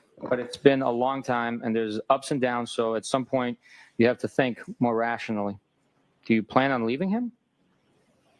I'm sorry. I don't think they're dumb. It's just hard back and forth on text to understand the question. When you ask what day, earlier, read my birthday. I thought for a few I thought for a full minute that you meant what day did I use to watch the Brady Bunch. And I had typed it a text every school day at 4 and 4:30. I meant what day was your B-day. I don't have any plans at the moment in either direction. Sometimes I go back and forth. Yeah, I figured that out. What's your interest in me? I assume people have been interested in you before. True. First, I think you're fun to talk to. I like sizing other people up.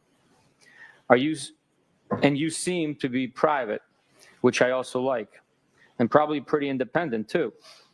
So I am a ton of fun. I am super private and do not talk out of school. I am safe. Does that make sense? I am all of that and more. Safe? Like I am private. Don't talk out of school with what I do or who I hang with. Do I aggravate you? Haha, no. According to John, you may occasionally talk out of school. He said that about me? But that's none of my business. With respect to what exactly? None of my biz. So then why invite me to your house party? Now I am aggravated. Jackie! Tonight's Jackie, party? thank you. Excuse me, tonight's house party or last week? Oh my God, I get a 5-minute break at work.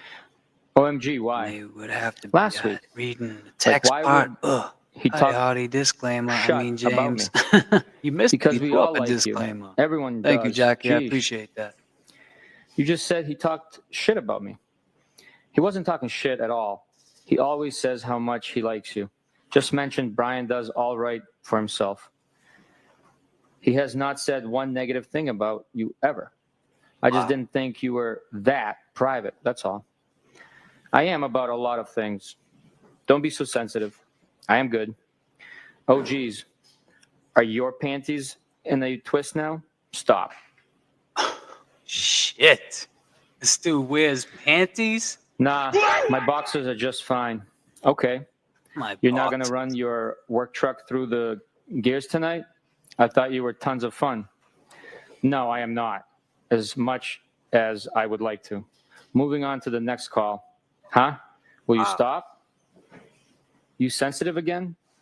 I can't really follow your thought process. You keep kind of insulting me a little. I am still confused why you want to hang with me. It's also out of left field. No, I am not. Are you single?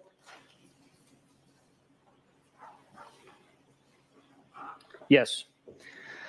I don't think it's out of left field. Wasn't I already begging you to come over last Saturday? You getting my number from Melissa and reaching out to me. And then on vacay and probably a few other occasions. You didn't really beg. I asked at least twice. How do people usually reach out to each other? Why would I have thought you had any interest in me? Usually do it when they do live with someone. Do not. Maybe, maybe not.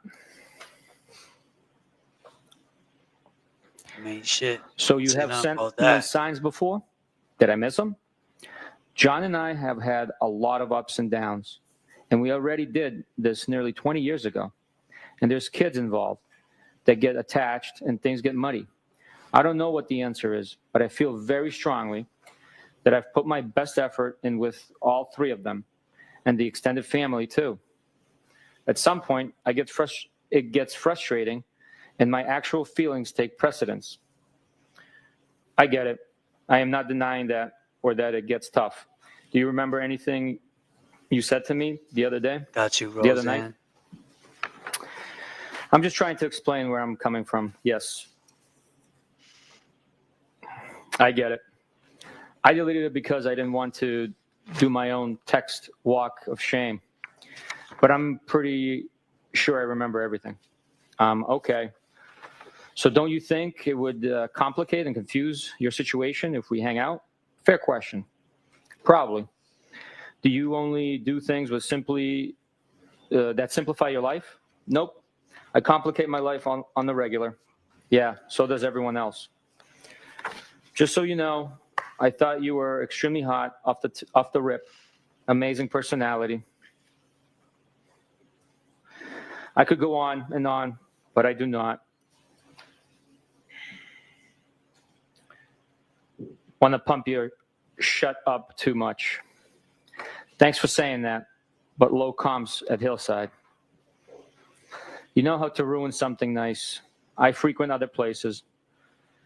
John has showed me about 5 times the Ring video of me walking you out on Saturday, and my voice and my accent are killing me softly. What? Yeah, he has cameras everywhere. You cops. Look how scared he is. He like, Christ, are you guys hooking up? Oh my God, OMG, great. I'm fucked. That's what that was. I don't need drama, dude. Now he's trying it's fine. Seriously? Seriously? I am serious. You legit planted one on me. No. I know where the cameras are anyway. Duh. Oh my God, Bruins. So your slick move isn't on there? Of course not. Oh my OMG. God, I almost threw I up. I almost shit my pants. It was a peck anyway. I kissed Carrie and gay Jeff too. Yeah, weak. I agree. What? Who's gay Jeff? LOL, funny. Now he is jealous of me? No. I told you he likes you a lot, which makes this worse. You said or did something at the bar last week, and he goes, I like Brian more and more. I think he is a good dude, too. Yeah, he is. Funny. What's your end game? What do you want from me? You will just confuse the shot out of yourself. Shit.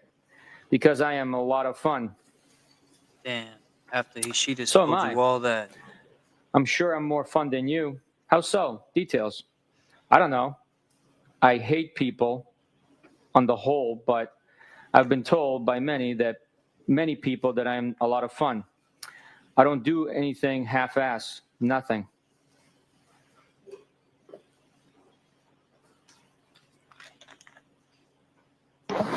Debbie Blair, thank you.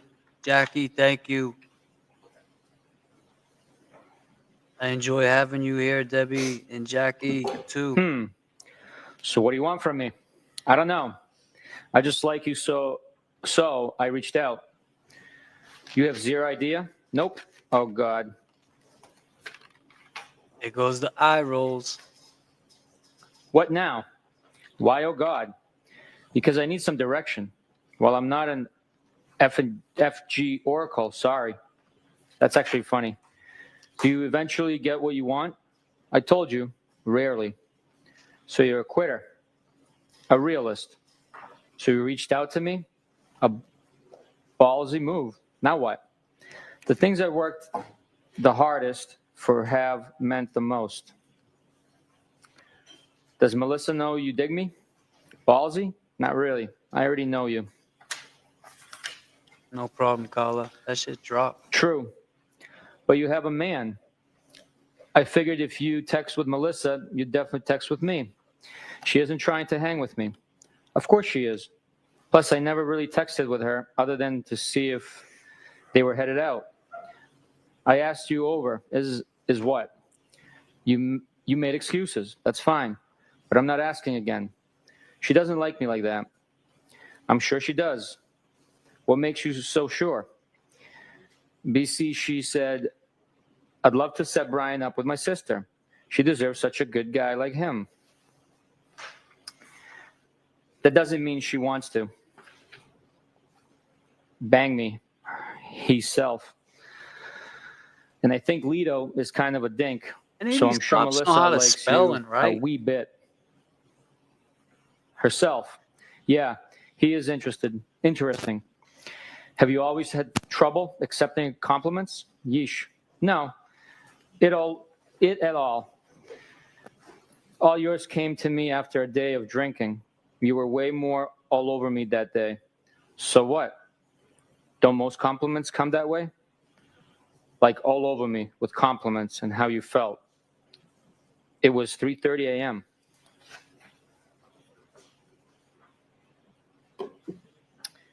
It was fun. I've complimented you today, too, and kicked my nuts in. Oh my God, how? If I had more notice, I would have grabbed a drink somewhere. So I am all set with. That's fine, but I am not asking again. Well, it was 7 p.m., and I'm super cool. So right now, asking again. Excuse me. So right now, asking again.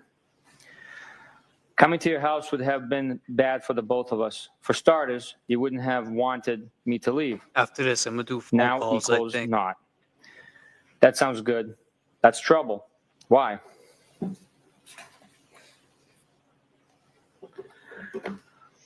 Because you would have made me stay, locked me in your room. No, I wouldn't have. Haha, you wish. I don't share a bed with anyone ever. I have my own room in Canton. What? Yeah, I think sharing a bed is archaic.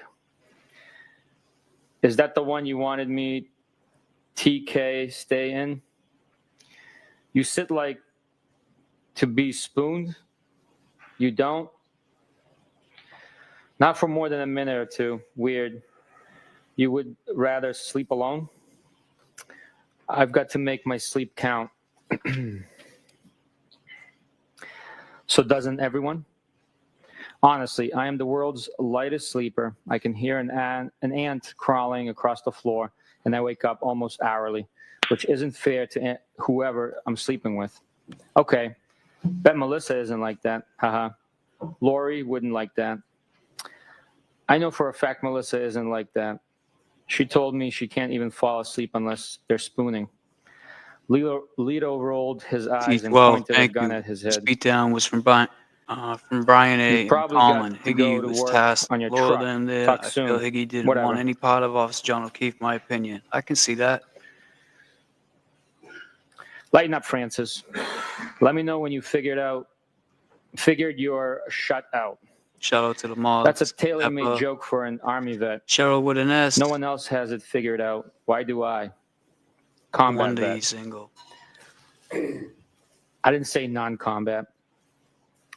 I told Sat, I think you're hot, and since told you how cool I think you are. Maybe you're actually a jerk. What do you want me to say/do? I'm pretty sure you're seeing people too. I am not a jerk. Don't change the narrative to suit yourself. Own your words.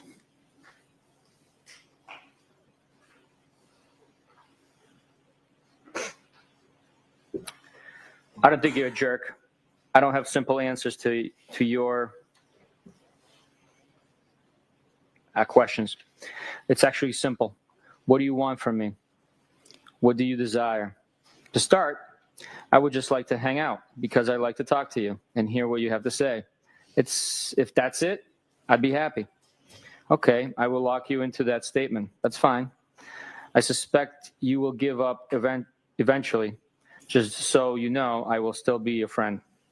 Clearly, you're trying to give me a Heisman. No, not at all. Why would you say that? Because I've tried and I'm failing. Tried what? Failing what? Hot and personality and what else? What's the I could go on and on part? BC, it feels like a Heisman, sugar-coated with a few compliments. That's okay. I asked you over on a seemingly uneventful Tuesday. Yeah, with 0 heads up. I have to get up at 4:30 a.m. Didn't hear from you yesterday at all, so I should have been a mind reader that you were going to extend an offer to your crib for a drink. If you want to give up, that's on you. You're being silly, for the record.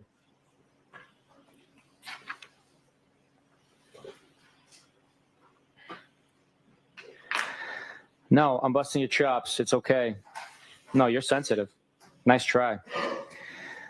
You don't think if I came over for a drink, we would have got carried away? You said you were adaptable and tons of fun. I took that as an invite for an invite. Oh, okay. I'm 42. I know what happens when you invite someone for a drink. You're the master of avoidance. So you think I would just give yo to you? give it up. I've been a lot in my life. I have a little bit of a carpe diem mindset. Been through.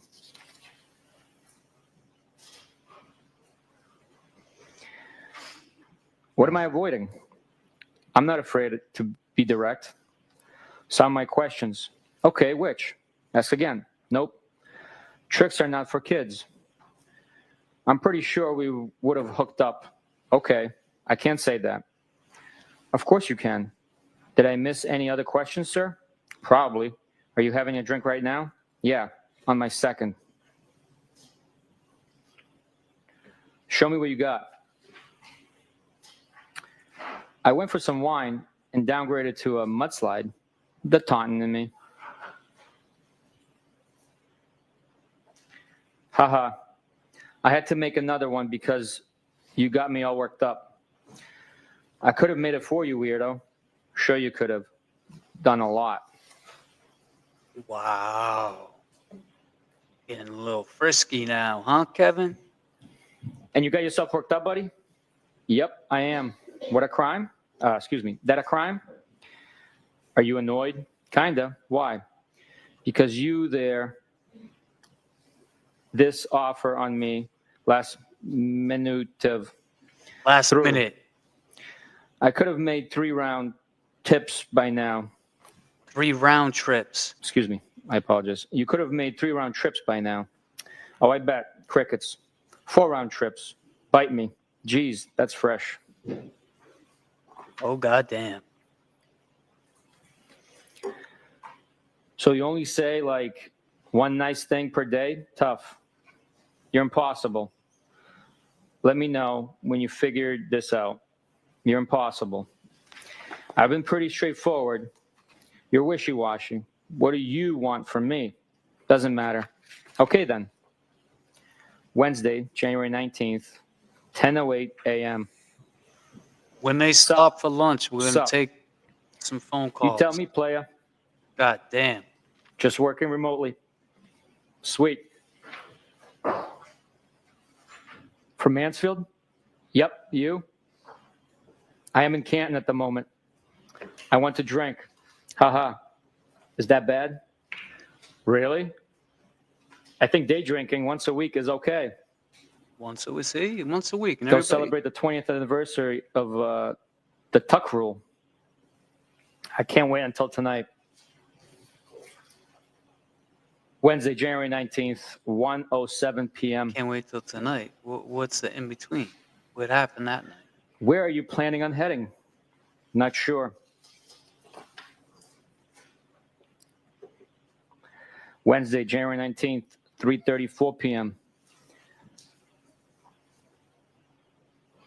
I'd invite you over here, but you probably have your work truck. Here we go. I assume that's a pass. No problem. What's wrong with you? Excuse me? Excuse me? I didn't answer fast enough? Huh? Where'd you get that from? You're tough to make plans with. I'm headed out shortly. I tried. Where to? I'm meeting my friend in town till about 7, and then likely make my way back. It's a goofy thread for sure. Definitely. Where are you headed back to, Shady? I assume that means Shady. I'm meeting my gal pal, who's from Canton, back to Mansfield. Do I know her? Name? I don't think so. Julia Mellon. Lives on Sherman. I'm not trying to be difficult. I just don't want any drama for either of us. No, you're just scared. I don't either. Okay. Trust me. As you should be. Tempted. Messing with I don't think it's a big deal. What? You coming over to my place? Or you coming over mine? Okay. You clearly are getting aggravated with me and my lack of participation. No, I'm not aggravated at all. Okay, we're good. I will see you around. I knew this is how you would act. Whatever. You can get most any guy you want, so you're not losing any sleep over this. Nope. None of that is true. Except for losing I'm not sleep. talking to any other guys.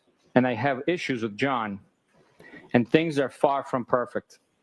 You just happen to know about him because we all hang out at the same bar. I'm sure you talk to other girls. That's what single people do. I'm not married, and neither are you. Neither is John. Was that your attempt at a lecture or deductive reasoning? What do you want from me? That's just how I feel. Excuse me. That's just how I think/feel. You don't need to approve. I've already answered that last question a couple of times, I think. I'm not judging you. Never have. Never will. You shouldn't. I don't know what your private life is about, nor is it my business.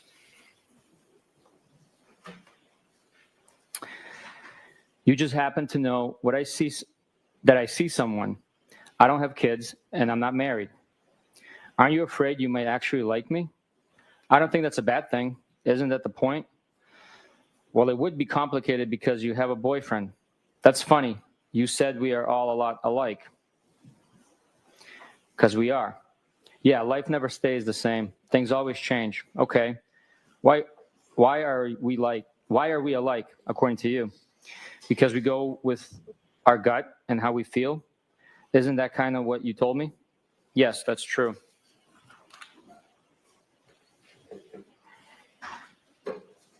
Have a good night. You're clearly irritated. Sorry to bother, young you. He's trash. Either texting is bad or you're sensitive. I'm not irritated at all. I swear. Oh. I had been going out with someone for a few years when I reconnected with John. And John and I got on very well at the same time, so I broke it off. Disclaimer. The other guy. He was probably starting to see other people, if I was completely honest with myself. I don't feel bad about any of that. I think it was meant to work out that way. So what's your point? Are you legitimately interested? Unhappy in your relationship? Mad because you saw him all over another girl? Or a hybrid of all of it? My only PT is that there's a difference between being married or someone and dating someone. And we have no intention of ever getting married. The PT of dating is to not get tied down if you're not confident you should be. In my mind, anyways. The first two, but I don't care too much about the other girl. Okay, so he is cool with you dating other people? And I'm not happy per se. Just realistic that there's cracks and it's far from perfect. I doubt it. If he is seeing someone else, I wouldn't want to know either way. He probably feels the same. And you probably feel that way about whoever you hook up with. I think that's normal. Okay. You don't agree with me?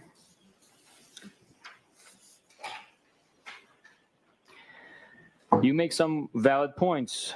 No shit, Sherlock. Come on, I'm funny.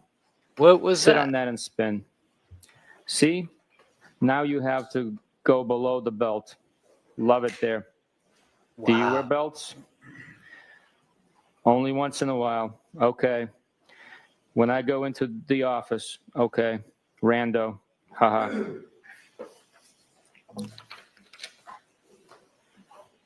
I was teasing you. Man, no, you You're weren't. getting all dressed up for me. Haha.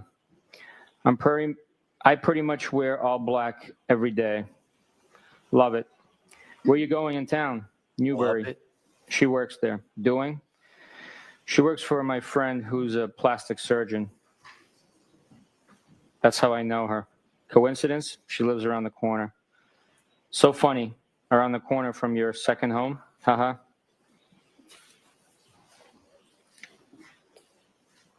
Oh, haha. I had to come downtown earlier, so told her I'd meet her for a drink. You there now? You would like my spot at the Cape. I have a great spot for dinner and drinks down there. Are you there tonight? I'm a beach worshiper. This dude's always showing a shot of Hennessy. The fuck? Where's that? Yeah. I'm in West Roxbury, a spot in West Rocks, Dedham line. I have a pass to drive my Jeep on the beach. Lots of fun to be had. I heard. I used to rent with my friends on the beach for 7 straight years. I miss it. I've been thinking about moving to Tiverton.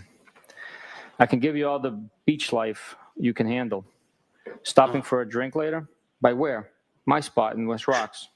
Probably not for a bit. Okay.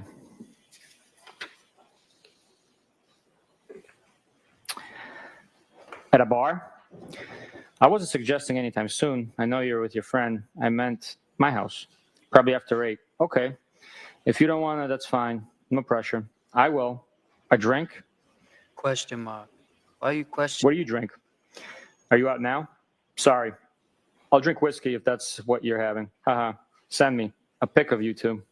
What the fuck you gonna do with a picture of her and her friend? Weirdo.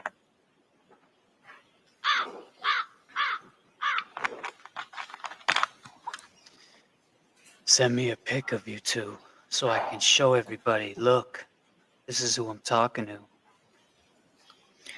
The weed whacker. I figured. My shot is tight. Shit. Sure you can handle this. Please. Bite me.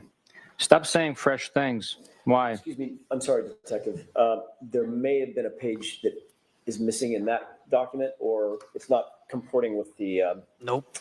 Bingo. Thank you. You're right. I Uncle did Alan. accidentally turn the page. Oh, you accidentally did it? Yeah, well, you accidentally got caught. I usually drink whatever the person with me is having.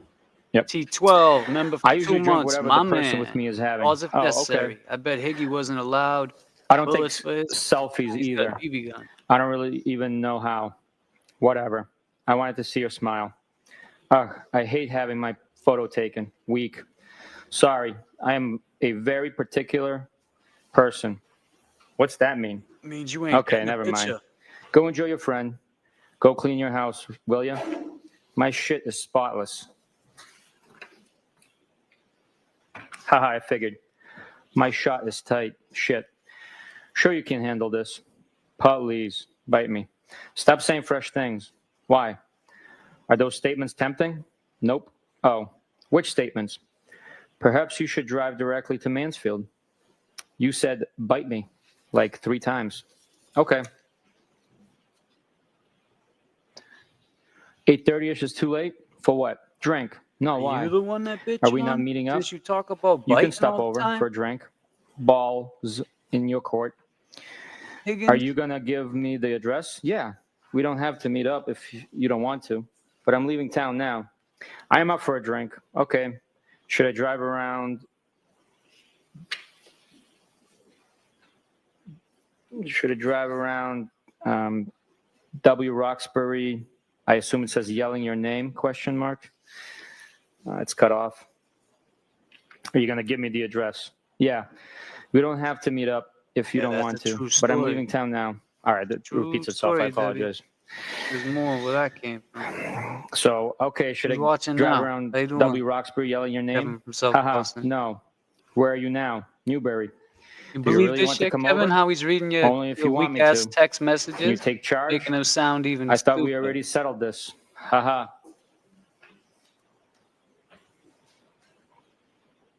Okay, well, I am in my car and now getting on the highway. This feels like I am forcing you. Not at all. I am game. Okay, well, I'd like to know where the hell I'm going, Pike or 93.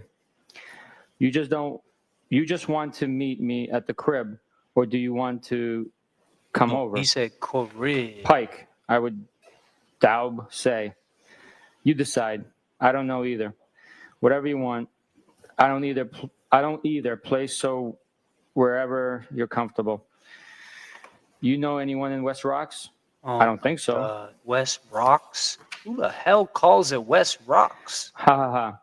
Then just stop by for a drink. Up to you. No pressure. Just give me an address. I hate texting while driving. Bryant Road. Text me when close. Okay. I will show you where to print, park. That's W Rocks.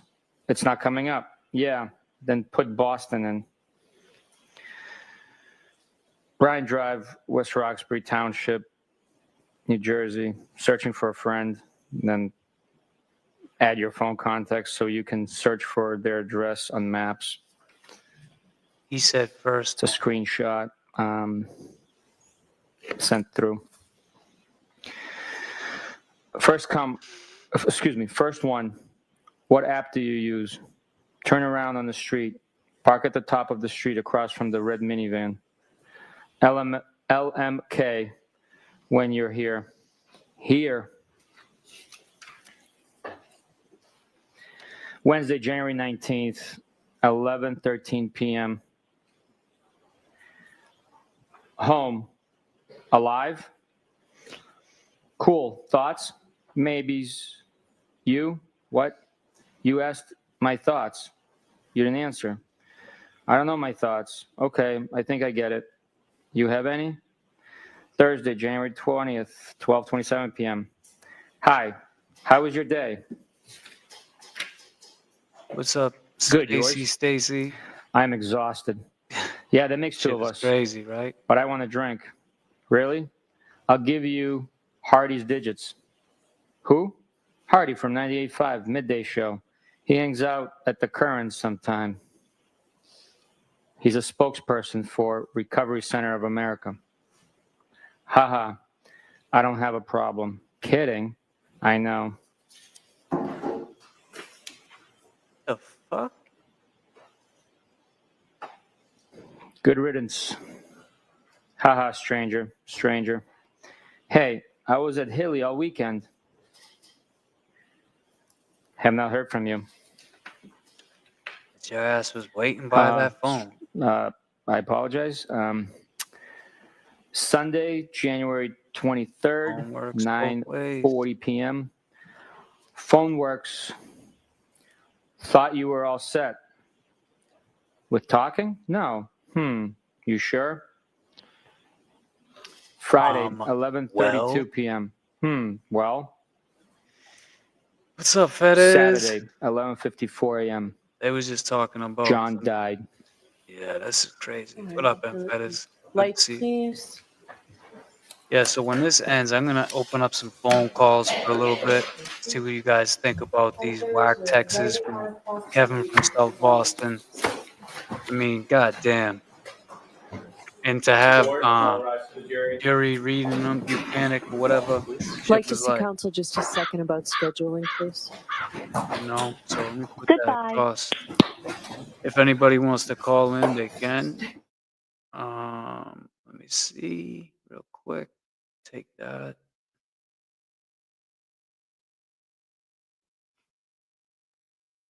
It's gonna be a first time doing this, so bear with me if someone calls in. Just bear with me. You guys that are, following me, new to my channel, this is the first time I'm doing phone calls. So bear with me. It could go either way. Let's see how it goes. We're just gonna see.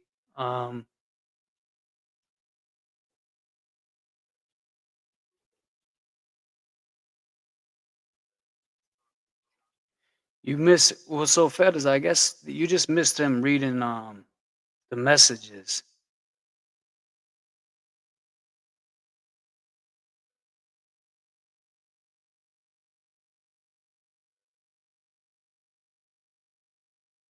But they had Buchanan read them, the text messages between Higgins Kevin from South Boston, aka Brian Higgins, and Karen Reed. No, he said the crib. He said the shit was MTV Cribs. God damn. I'm not sure exactly why Alan Jackson did that. The only reason I could think why he did that was because the state wasn't going to call him in. So they wanted to I think they asked him a question before, and he's like, you want me to read all of that? He's like, you know what, I do. So I don't know exactly how it went down. I think it was more or less just to have, I don't know. I don't know what his strategy was there, to be honest with you. But I don't think it was good having him read it. I think he should have called Higgins and had Higgins read it. There's Jones' dad. He's there today. Paul's looking all dapper in his suit. He said, ain't no way James Jackson wearing a suit and outdoing me. So that's why he's looking like that today. I haven't seen Paul in a suit, to be honest, since this whole shit. I mean, he might be testifying today. Might be why his dad's there. I don't know. Maybe Hank made a call out to him. Who knows? Who knows? Who the hell knows? I don't know. Who the hell knows? Nice try, Paul.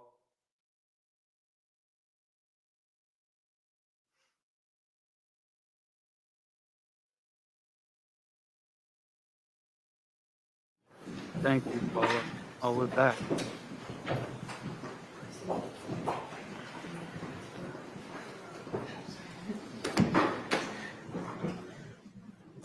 Thank you. I appreciate that. All right.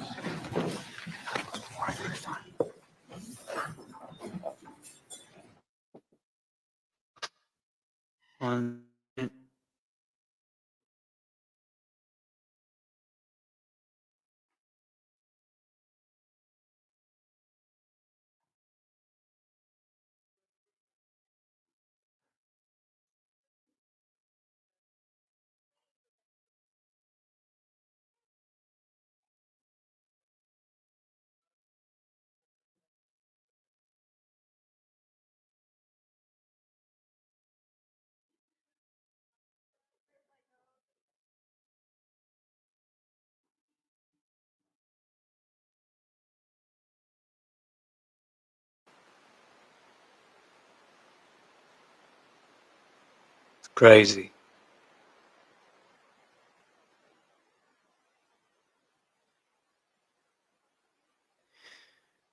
Commonwealth is not calling Higgins, in my opinion. I agree. Commonwealth is not calling Higgins, in my opinion.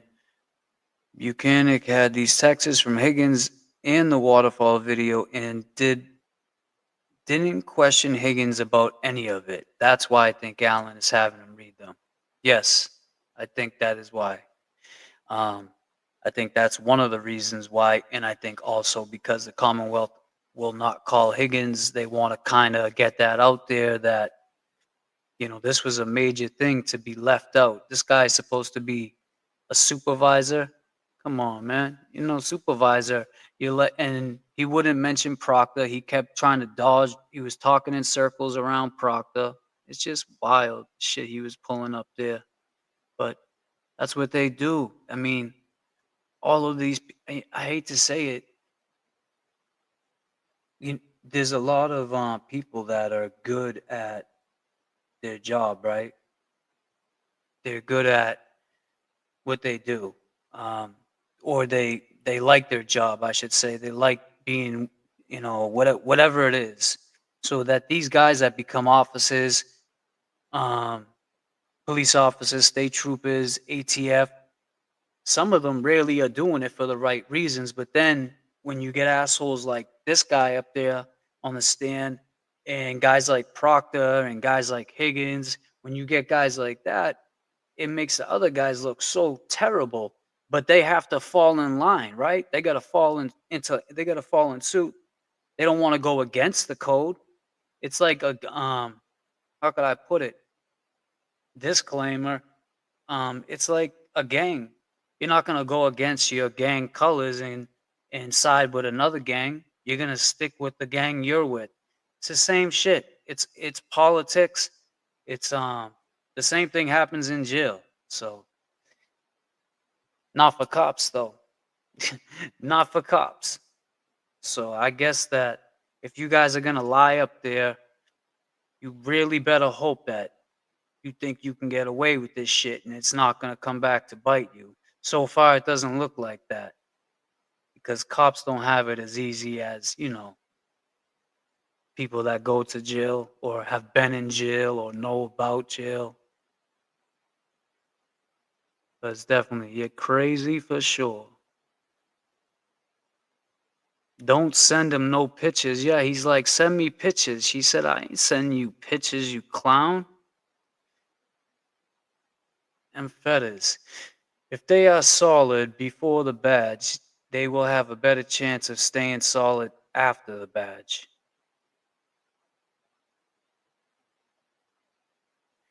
Right. But what if they get in and they're solid? When they get in, their intentions are to be solid, but they see some shit like this going on. They're gonna have to, like, I'm sure there's a few that don't agree with this. Put it this way, there's one of his Kevin from South Boston, the day he called in, like a couple days prior to him calling in, we met one of his best friends he grew up with. So who better to get information from than somebody that knew him and grew up with him? So it was like things leading up. That's how we knew something was gonna happen when he called in. But the guy who called in, you can tell he's a straight shooter. I don't know what his position is in this whole, as far as his job title, but I do know he believes Karen Reed was set up, and I do know he believes Karen Reed's innocent. So there are people that believe that, but there's the gag order. There's people like you got the Las Vegas police speaking out about this. If the Las Vegas cops were the Boston cops and they were calling them the Boston cops instead of the Las Vegas cops, do you think they would still be saying the same thing as they're saying now? I mean, that's a serious question. Do you think, and this is a question for you, Las Vegas cops, because I watch you guys and I like you guys. I like, your content. I like the way you look, your outlook on things. If you were here in Boston or Massachusetts, any of these towns surrounding Boston, would you follow suit? Would you sit up there like Buchanan and say, I don't know, I need a dictionary? I don't know. Gonzo, would you say, I don't know, English is my second language? Well, he said third. English is his third language. Then why are you a supervisor for the Massachusetts State Police if you need a dictionary to describe what the word theory means? Here's a theory. You're a dickhead. Like, that's a theory. That's my theory. You shouldn't be a cop. Theory. That's my theory. It's crazy. But shout out to Las Vegas cops, man. I appreciate you guys getting involved in everything. My question was, would you fall in suit? Would you? I don't know. Mfetis says, it comes down to integrity. I meant integrity. And solid character helps guide you to do the right thing. Not saying it's easy by any means. Nope. I get it now. I get what you're saying. It's not an easy job. Definitely not no easy job.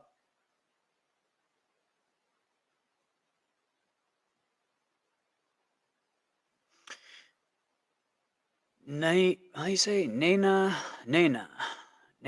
79 says, because if he knew Higgins and her were texting and then her ignoring him, now then going to the waterfall, and then happens to John, there's motive for Higgins to plot on John, and they should have searched the house. That's what Jackson is getting at. Yeah, it brings in third-party culprit. Yeah, and that was another thing, Barbara. She said he's always drinking, and basically everybody says, "Oh, Karen's an alcoholic." Karen's like, those text messages. She said, "I don't think it's bad to drink once during the week." She's a professor at a college. How is she going to be an alcoholic and maintain that type of position of a work environment? I wouldn't be able to. I mean, good. If she could, all the power to her. But let me tell you, what goes up must come down. If you're going to live like that, eventually your life is going to come crashing down. Things going to get tricky, and you're going to get in a situation like you're in now with these people that look at these cops. That's what they do. I mean, the ones, disclaimer, these particular ones in this circle. And for Kevin from South Boston, for you to say you keep a small circle, is it because you've done so many of your friends wrong, like behind their back? You know, do you keep a small circle because of just some things that you've done in life that you don't think? I don't know. Hey there, Karen Reed trial watchers. You know what a lot of the trials we cover remind me of? That the world is unfortunately very unpredictable. And I'll tell you what, having a great lawyer matters so much. That is where a great partner and sponsor, Morgan & Morgan. Of course it does. Of course, having a great lawyer. We know this, buddy. Hey, look over there. Quite a crowd gathering. Who's that guy? Don't remember them squaring off. Like I said, I just watched the video. I don't remember it from that night, and I didn't really pay attention. It looked like foolish, like guys. Just I don't even know how to describe it. From your perspective, having watched the video, it appeared that they squared off on each other and sort of took a fighting stance. I didn't look at it that in depth, so I could not say that. Did you see them walk up to each other and grapple with one another? Like they nobody's punching each other. Right. I get that. When they grapple with one another, like faking punches to each other. I don't know. Almost like sparring a little bit. I don't honestly know. But you did see. I saw them together. It's blurry, and they're I don't know really what they're doing. Okay, but they weren't standing there holding hands. Oh God, no. No. She don't know what they're doing, but she remembered this part. With each other, playfully grabbing at each other. I don't really engaging with each other, playfully grabbing at each other. I don't really. What she says right here. Karen throws a couple shots. I'd have to watch the video to categorize it as play fighting. You don't have that in your head? I didn't know it was a quick clip. I wasn't like focusing on Brian and Brian. I was just identifying that was myself in the video, and there was Miss Reed, and I believe Miss Reed actually did some play fighting to Matt. There was, in fact, to Matt. Yeah, I feel like she was about like this to Matt at one point. Yeah, in the video. So let's talk about Brian and Brian. Brian Higgins and Brian Albert. Those two men, very large in stature, correct? They're big guys, yeah. Big boys. A lot bigger than me, right? Yeah. They took a fighting stance with each other and started grappling, playing, coming toward each other as if they were engaging in a fake physical altercation, correct? I did not see that. I'm sorry. Okay. You didn't even see it on the video. I saw them on the video grabbing at each other. I didn't see stances but again, I didn't pay much attention to that, it. Jen? And that's your best memory as you sit here today? Yes. Okay. Eventually, you, your husband, Brian Albert, Brian Higgins, Nicole, Caitlin, everybody went over to 34 Fairview.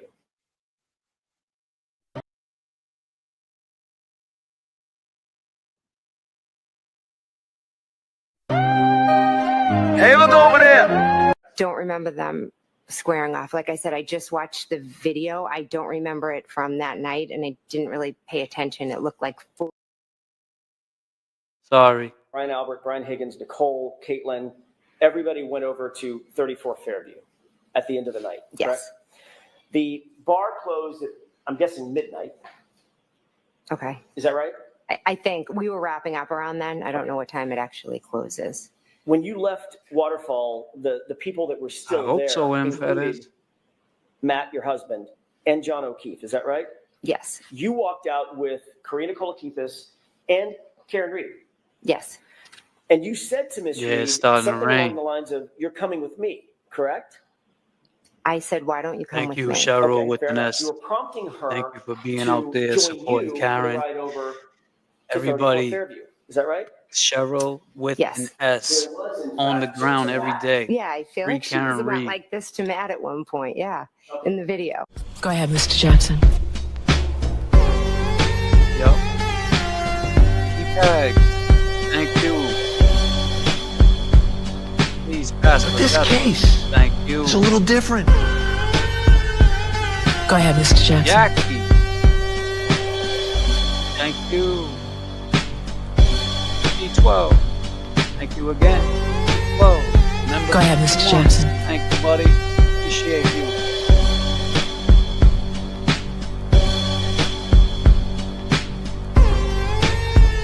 Go ahead, Mr. Jackson.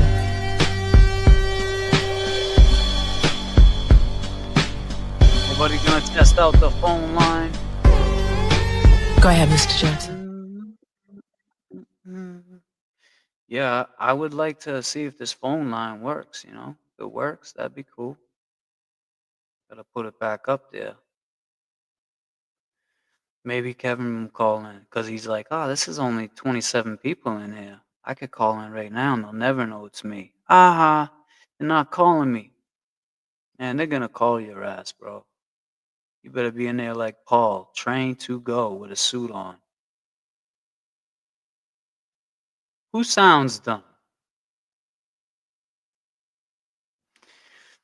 Not every day yet. Next Friday I'll be laid off, so I'll be here more. My daughter had an appointment today, so I came here after. Oh, well, you're there more than a lot, more than most can make it. You know, I understand people work. I understand people have other obligations, and you don't have to be there. Is what my point was. So salute to you, Cheryl with an S, and I hope your daughter's appointment went well.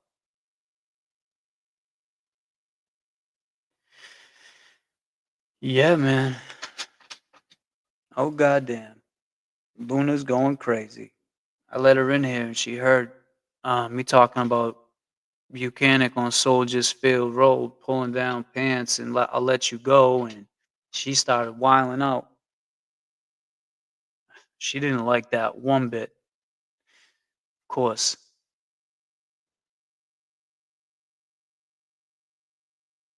Of course.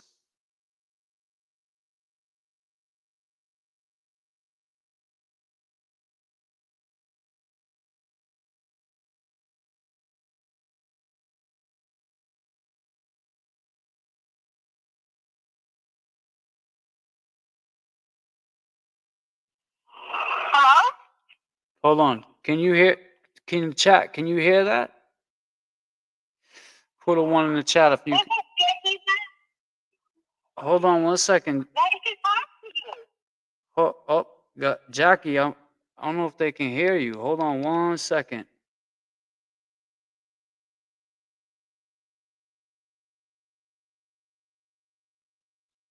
We got Vera. We got someone from Florida calling too. Jackie, go ahead. You're on the phone. What do you want to talk about? Can't hear you no more.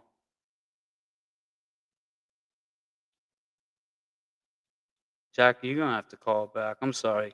I had it on my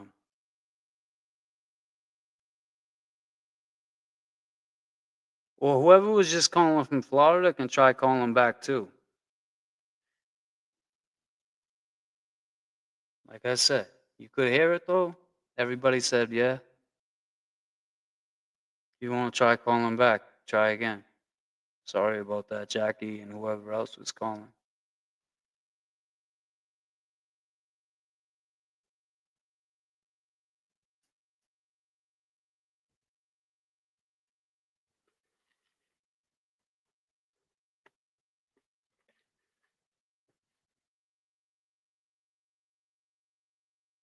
That's weird that you gotta let the way the calls come in is just weird.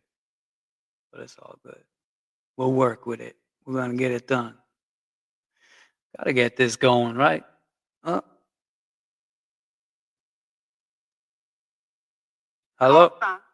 Jackie? To accept, press 1. To send a voice. Jackie, what's up? Nothing. How are you? I'm good. Trying to call in and help and see if it works. It's working. It's working. Everybody can hear. This is Jackie Ben. Jackie Vems. What's up, Jackie? I'm good. Nice to talk to you. Yeah, it's nice talking to you. So, what did you think about the text messages? Oh my gosh, it makes me cringe. Yeah. Well, what do you? Really bad. Why does it make you cringe? I mean, what I part? don't know. Two things. The way he, how do I say it? The way he sounds and everything, so desperate and everything.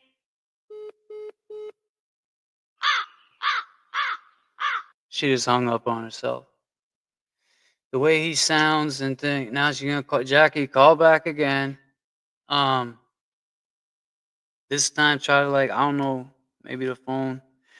Carlo, you can call back. Go ahead. Just the call. Jackie just called back. It got through. There's not many people in here. You should get through.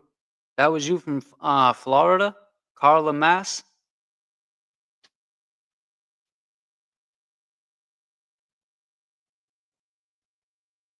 Oh, T12. T12, call back. I don't know, Jackie. I don't know what the heck. It hung up. I didn't press anything.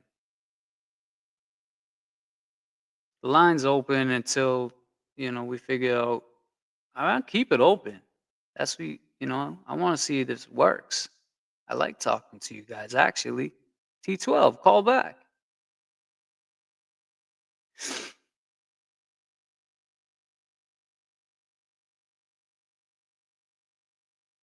That's what you heard.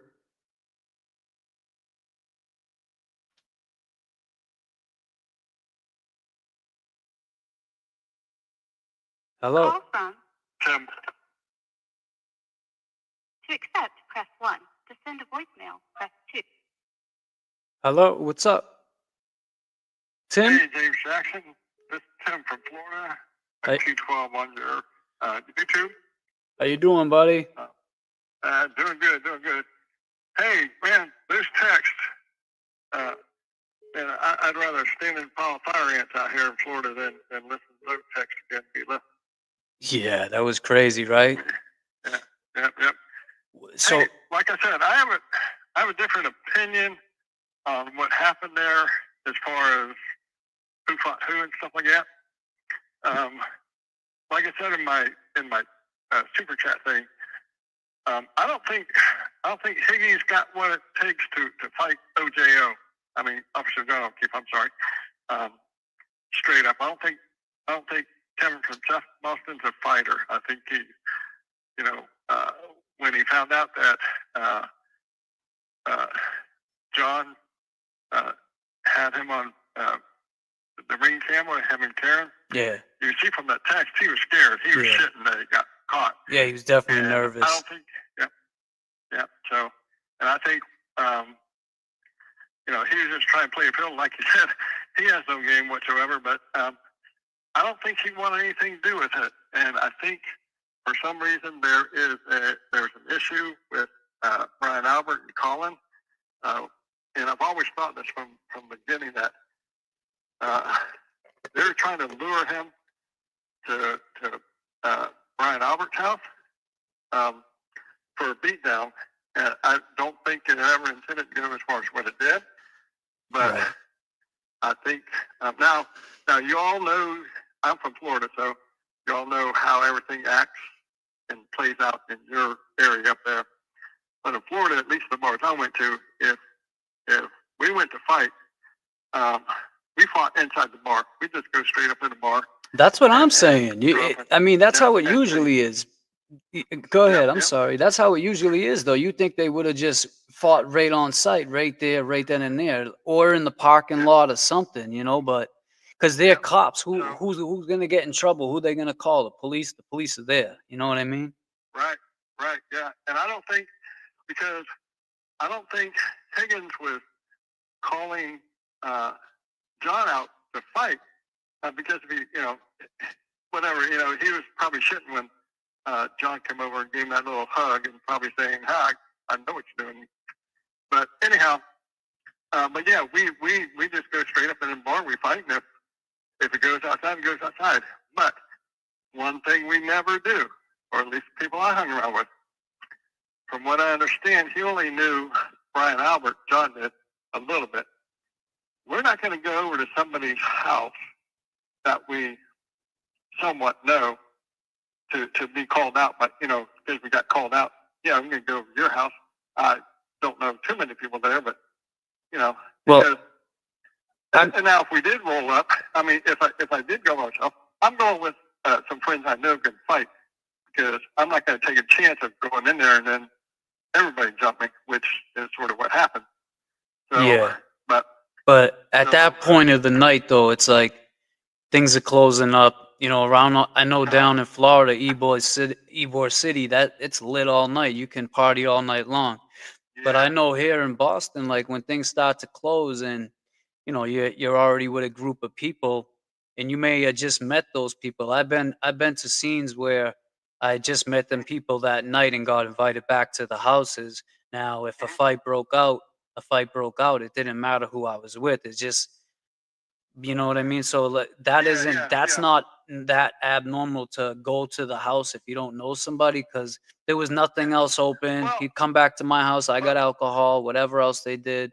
So yeah, you know, I could see that. yeah, I understand that. And I'm actually straight across the state from Ybor City, so. Oh goddamn! So you party all the time? Yeah, so yeah, but I mean, I'm going on the premise that it was he's being called by Kevin to go to 34 Bayview just to fight, and I don't think that's what it was. Now to go over and hang out and party, yeah, oh yeah, I've done that. So and a fight broke out. But anyhow, I think the way it looked, who was it that pulled Higgy's arm?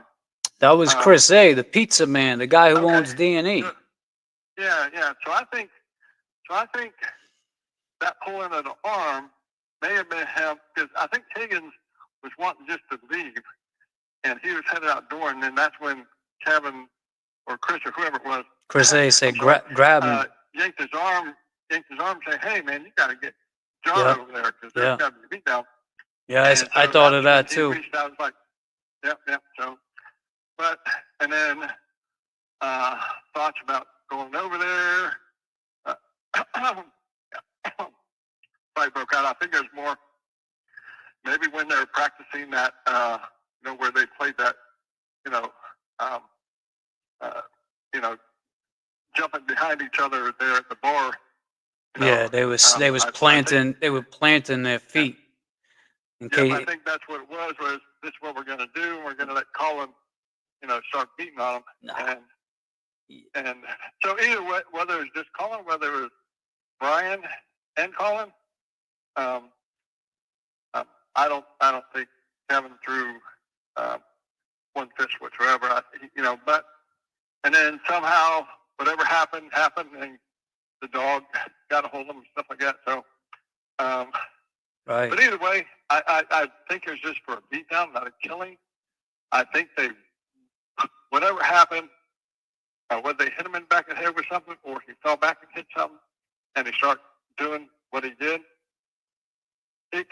As you see through the trial, these cops in this little clique can get away with criminal activity and sometimes death for a while. They just rule it suicide, and there you go. Exactly. And that's what would have happened this time, but the feds were there. So you think the feds are still around, or you think they left? Oh, absolutely. Oh, no. I think they're around. They got time. They're just not there for Karen.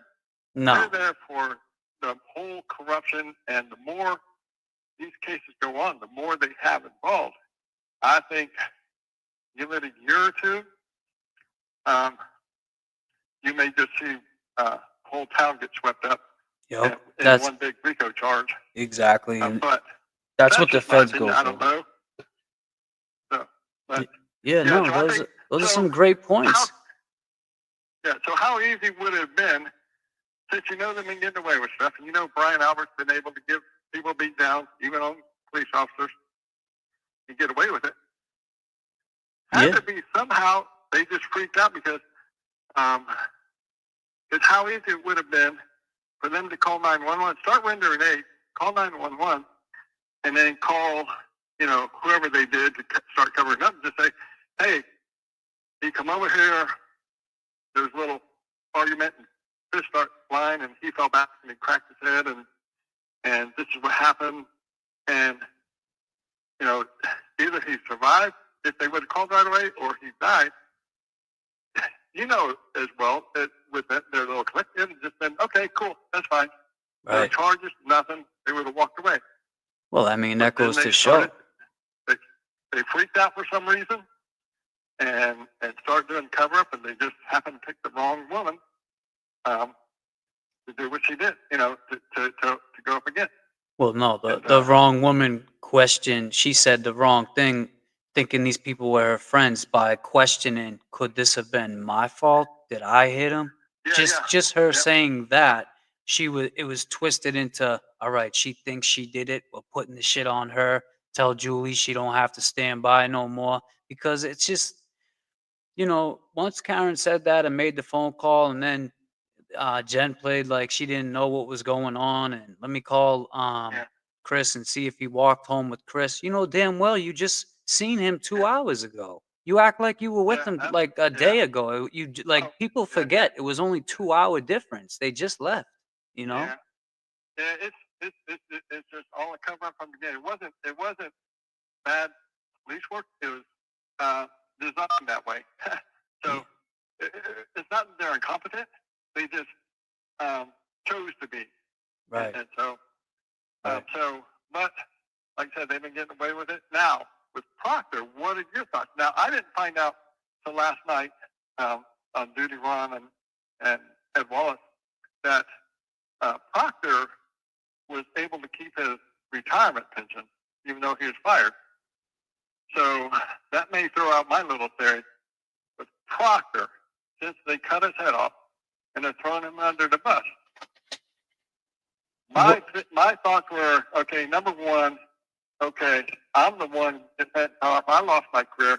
I thought he lost his pension, but he didn't, so this may throw it out. But I think maybe he would say, all right, I got the dirt on everybody here for years, so you're going to fund me to keep my mouth shut since I lost everything.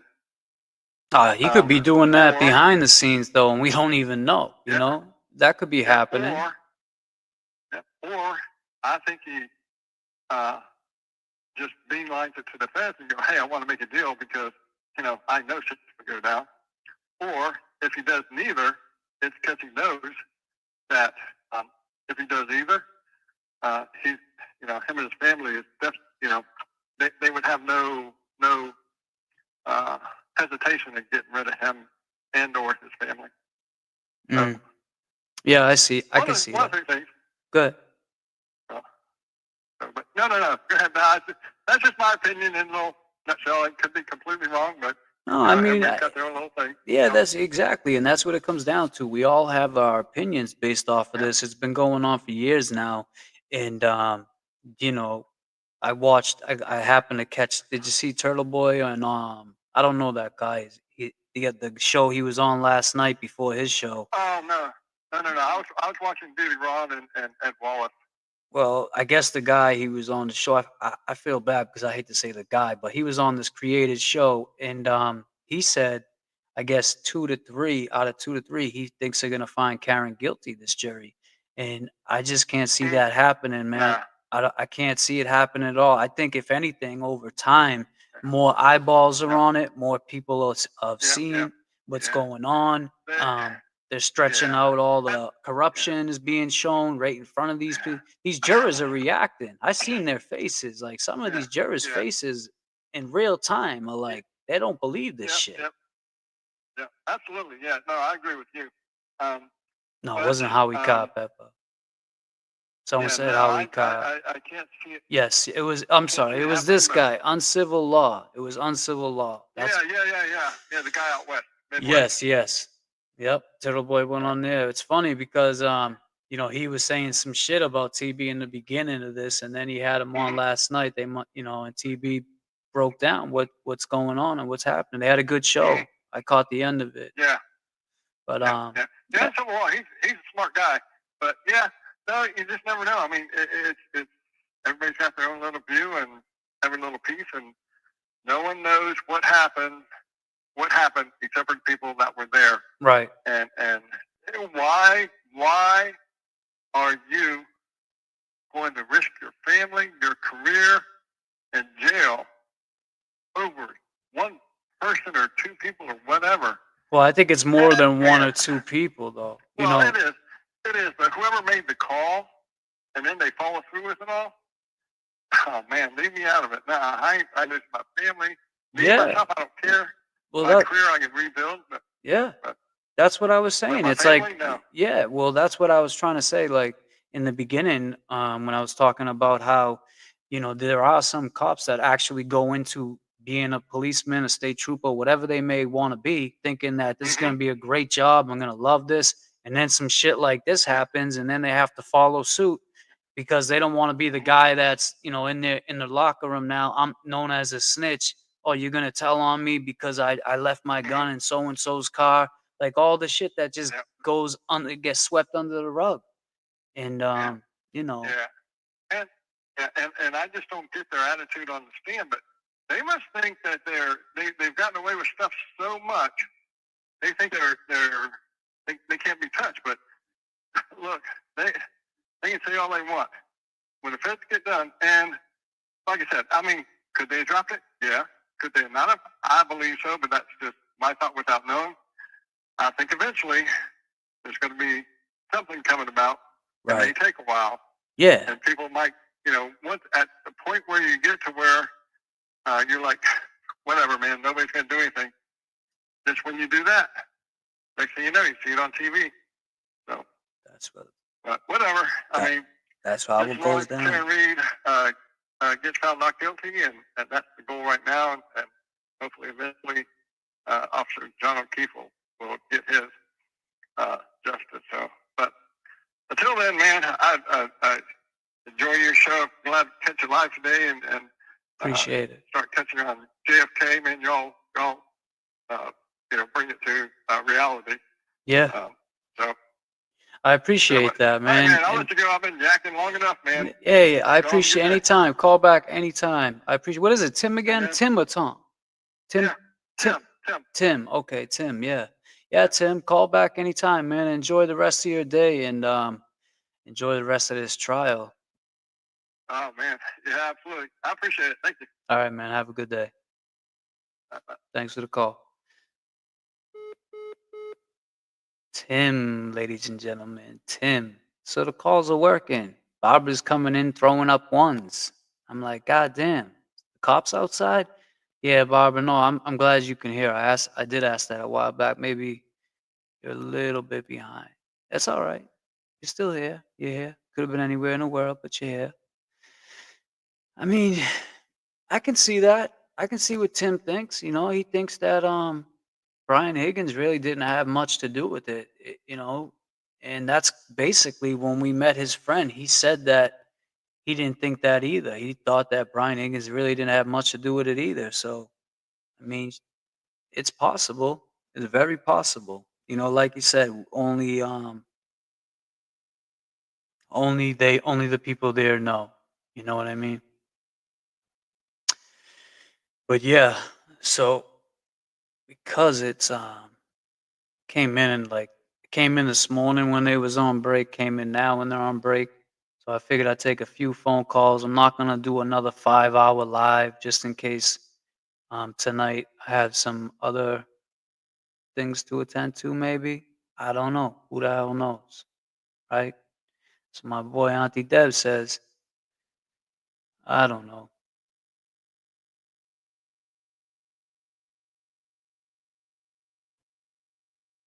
Becky G, I think he acted tough, threw a fight out there, but then let big bad Brian A handle it. Well, I think so, Becky. I think that you know, it's back to what we saw on the camera.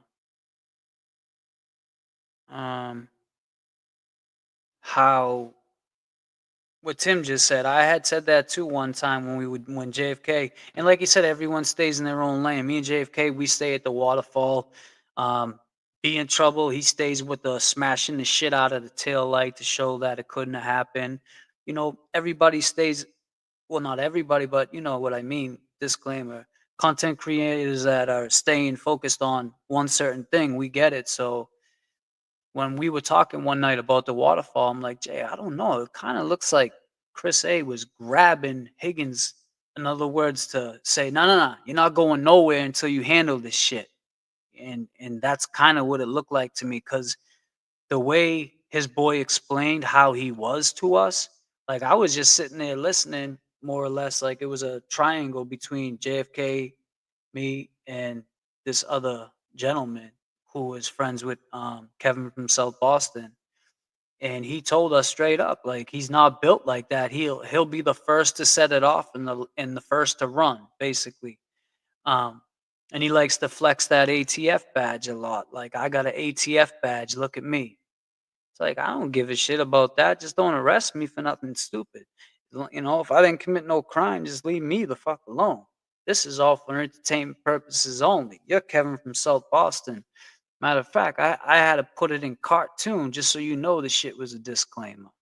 But yeah, I don't know. I think Brian A was the one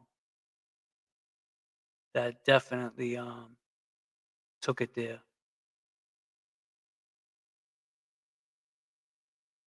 That tracks the energy he gives off. Yeah, I mean, look at the text messages. As soon as she said about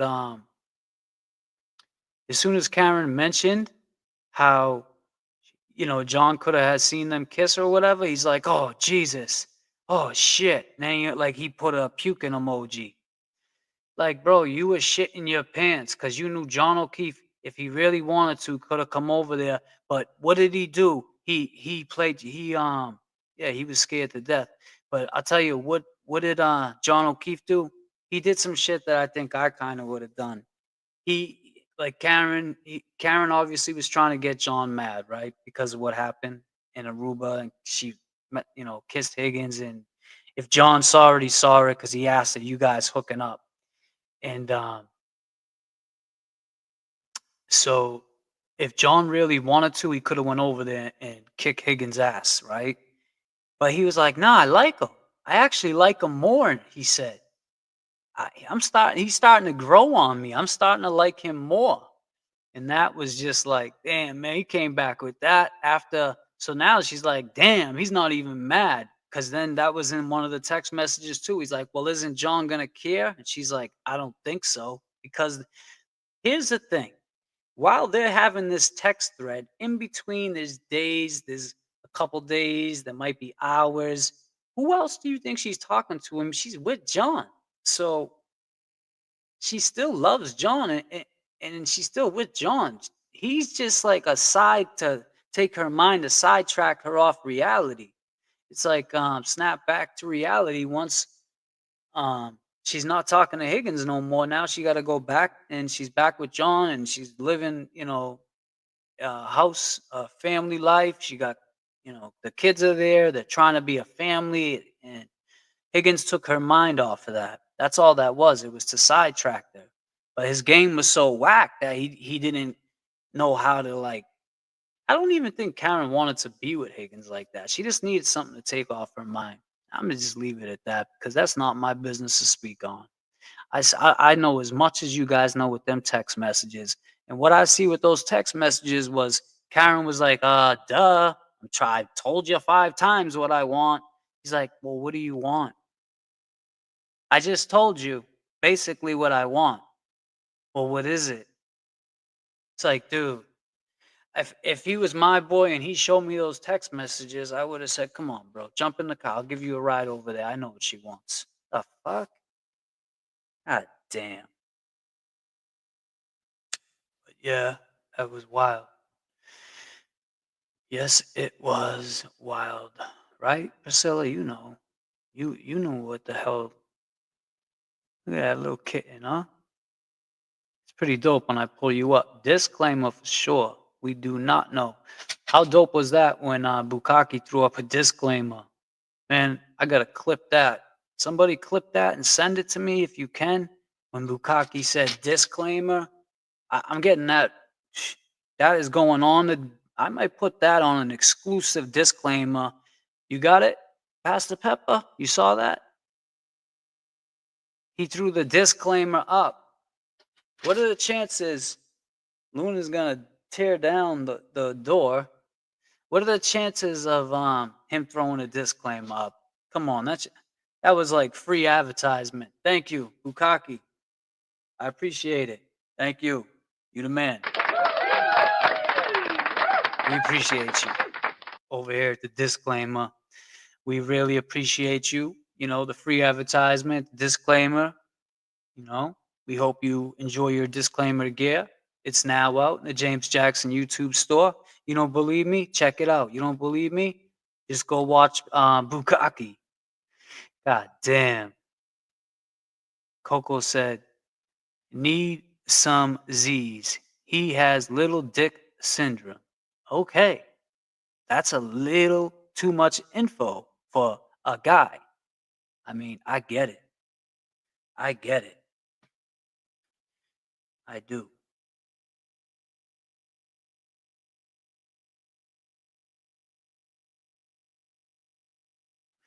Oh, goddamn. All right. No doubt. No doubt, Mikey. Mikey D, if you watching, what up? Yeah, Coco, that shit's wild. Coco, you the one that used to be calling into me and JFK and knows all about this case back and forth or some shit. If it's you, call in. I want to talk to you. Because you got a lot of shit. You know your shit on this case. What's up, Hockey KC? Popping in on break to say hi, James Jackson. What's up, Hockey KC? No, James. Higgy. No, not. I didn't.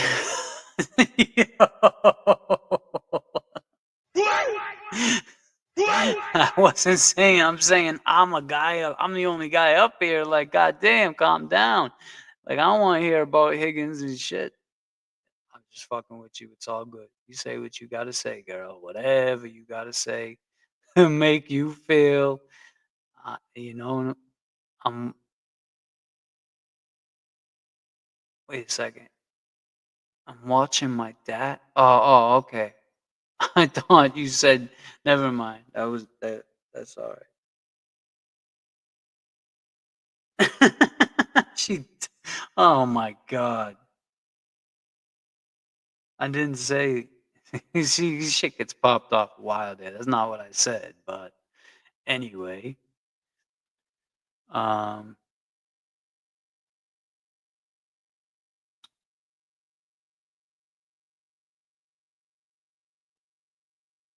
My dirty mind. You're the one who said it. What are you talking about? See, I'm getting in trouble. We'll get off that subject quick. Oh, no, you said it, huh? You setting it off in here? Need some Z's? All right, so the phone number is... What happened to the phone number? Oh, when I put your thing up, it goes away. Taking calls. I'll let Luna in here because I don't like hearing my baby girls cry. Hold on.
As soon as I let her in there, of course some shit happens. Luna needs love. Luna always needs love. Nah, Luna gets plenty of love. Kidding me? She's the baby girl. You embarrass me? Shit. Take a lot more than that for me to be embarrassed. You crazy? Is you crazy? That's your problem, not me problem. Let's see, Luna. I don't know. She's feisty. Luna. Come here, baby girl. Come here. Luna, come here. Luna, come here. Luna, come here. Luna, come here, Luna. Luna, come here. Luna, get your ass over here.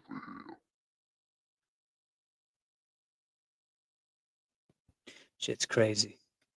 She's not coming. Come on. Nah, she's laying down. Sorry. No, Luna. Okay, so we got a fan still. Let me see.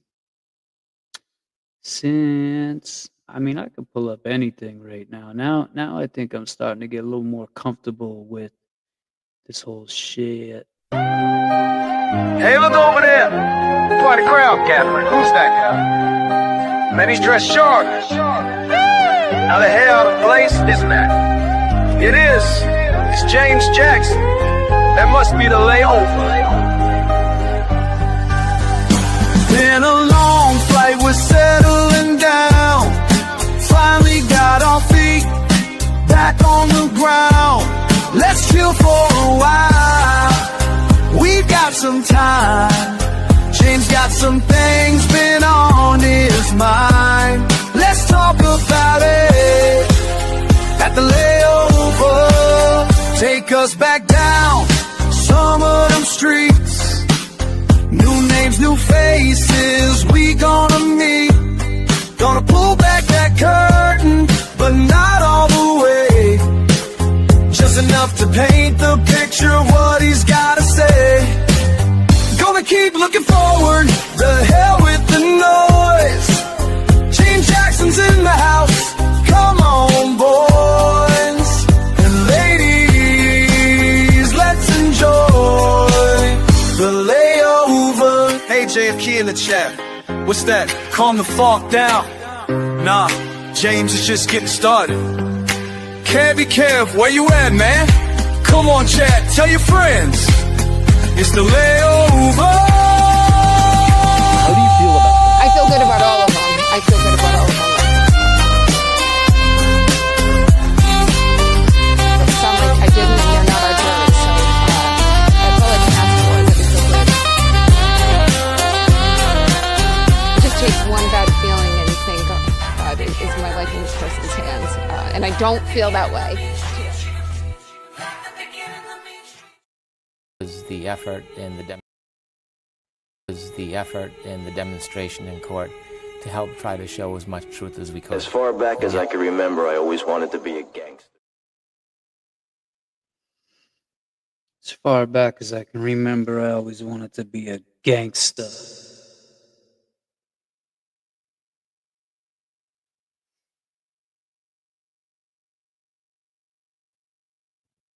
So 2 o'clock, they should be coming back in anytime now. Last time I was in court, well, first and the last time I was in court, I think they started back up around 2.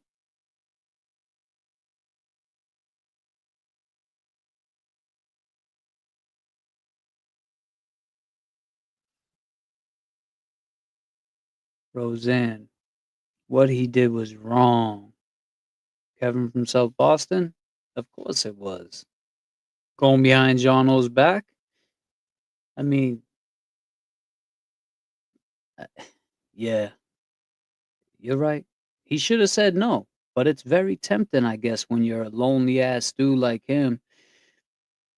The only thing I can say as far as that goes, I don't think he initiated it, did he? Did he send the first text out or did Karen? I think Karen might have. And then she ghosted him a few times and he didn't know how to handle that. He didn't even know how to handle when she was hitting on him. Never mind ghosting him. When she was hitting on him, he couldn't take it. Never mind. Never mind her. I just can't. Donnie B, what up? I just can't believe they ain't calling him. I was so looking forward to that cross. I know. It's crazy. I mean, yeah, Karen did send it. I think the defense is gonna call Higgins for sure. I think they're definitely gonna call him. Now the question is, did JFK and I really want to be in that courtroom when Higgins gets called? You know, as far as it's not even about being there when Higgins gets called. It's being there for Karen now at this point, because we never would have thought when we got into this that we would have came this far full circle where we got that invite to go to the courtroom. So it's not like an intentional, oh, pick me, pick me. It was never nothing like that. So just to have that invite, that special invitation or whatever you want to call it, it felt great to get that invite and to be there. It was no malicious like, oh, we got to go there because Higgins is gonna testify. I mean, what's he doesn't even have to look at us. He could look at us after he's done, and then then I'll be shitting my pants like, oh god damn, I wish I didn't come here today. Yeah, I think they're gonna call him too. I think so. Need some Z's. I think so. Higgin, Colin, and a few others will not be on the stand. Well,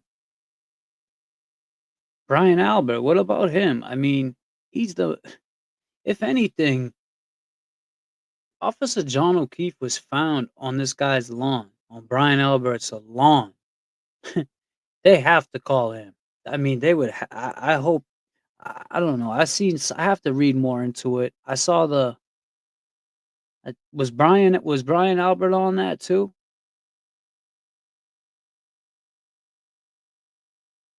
Yeah, they would be called by the defense, but I'm saying as far as the Commonwealth, did they put him on the list?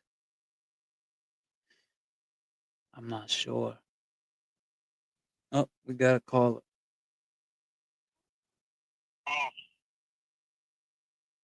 To accept, press 1. To send a voice. Hello. You're with James Jackson. Who's this? Hello, it's James. Hey, it's Josh from New York. How are you? I'm good, Josh from New York. How are you? Okay, you watching the trial today? Yeah, I'm watching the trial today. Well, how about you? I'm sitting on the toilet getting a blowjob like Bukaki. How about you? You're sitting where and getting a blowjob? On the toilet like a Bukaki. Oh, shit. How do you feel about the Celtics and the Knicks? I like what's happening. I like that Tatum looks like he got Bukaki. Does he? What else? He's shooting like he got Bukaki. You think so? Yeah. How you doing? I mean, I'm doing all right. How you doing? I'm doing okay. How you doing? I'm doing good. I don't think this is going to start at 2 o'clock. I think 2:30. Why are you talking like that for? Oh, that's how I thought. Are you serious? Like who? When I'm getting Bukaki, this is how I talk.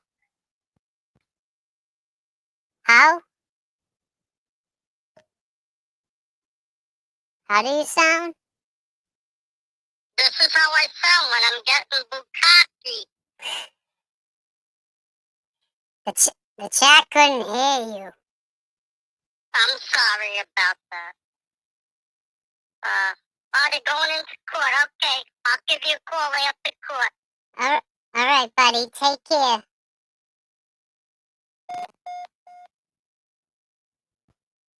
Fuck.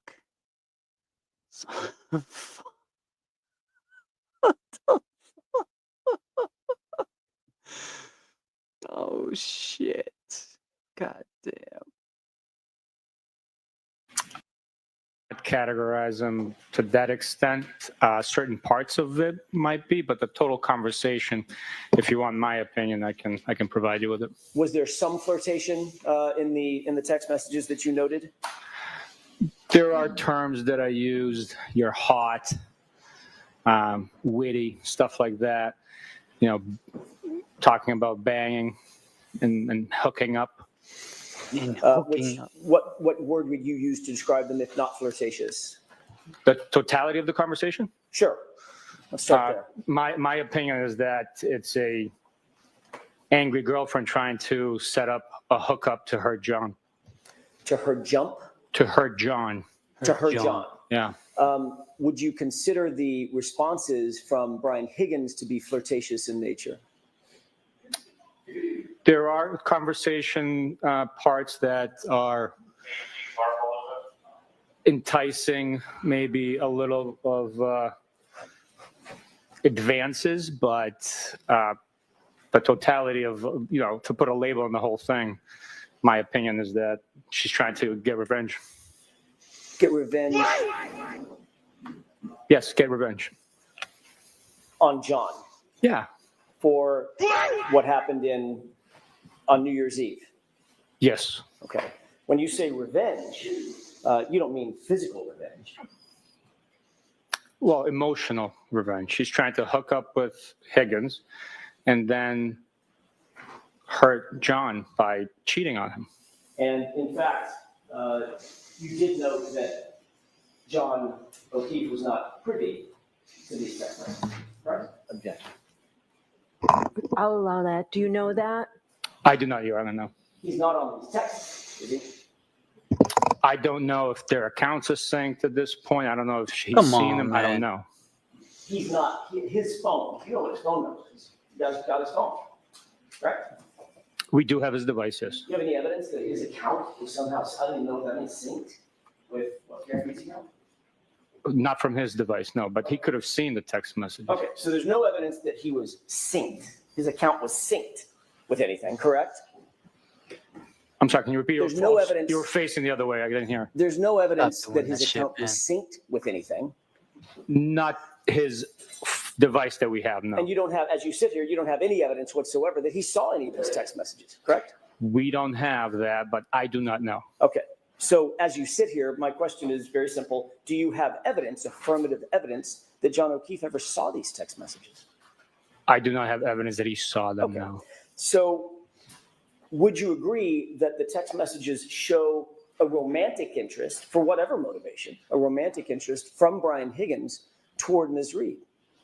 You have to ask that differently. In your mind, as you read the text messages, did you determine in your head that there was a romantic interest by Brian Higgins toward Karen Reed? In my mind, I saw the text messages for what they were, initiated by Karen Reed, and began a text message conversation with Brian Higgins. And Brian Higgins was responsive to those text messages, correct? They did communicate back and forth. He was responsive to the overtures that Ms. Reed made toward him, correct? Suggestions. Let's get together for a drink, come over to my house, I'll come over to your house, things of that nature. Those went back and forth between the two, correct? Yes, they went back and forth. Yes. And did you determine that there was an interest by Brian Higgins in Karen Reed? I read that he repeatedly asked her what's her plan, what's her goal, what's her interest, what's her intent. Did that show you an interest on his part in her? I think at one point he said he was confused, I believe, if I'm not mistaken, or what's the term he used? He was unsure what she wanted. He called her hot. He did, yes. He called her witty. Right from the rip, yes. He said he wanted to spend time with her. Spend time, yes, yeah. He was interested in going over to her house. Yes. He was interested in her possibly coming over to his house. Yes.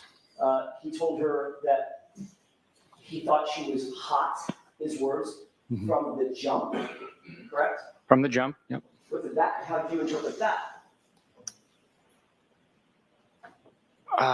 From the jump, I would interpret it as right from the beginning, maybe the first time they saw each other, laid eyes on each other. I mean, As a matter of fact, he basically said that, didn't he, in the text message? From the first time I saw you, I thought you were hot. Yes. Okay. He constantly was using phrases to use your words, phrases interested in knowing how she felt about him, correct? Gotcha. Sustained. To ask it differently, Mr. Johnson. Did you interpret any of his text messages as Brian Higgins being interested in knowing how she felt, what she was thinking about him? Objection. Ask it again.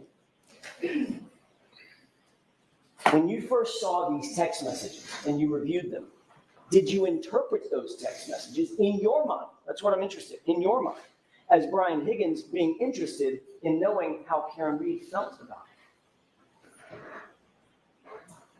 I believe his statement indicates that he was interested in seeing what her interest was, what her intention were, and questioning the fact that she's dating live-in boyfriend with his buddy.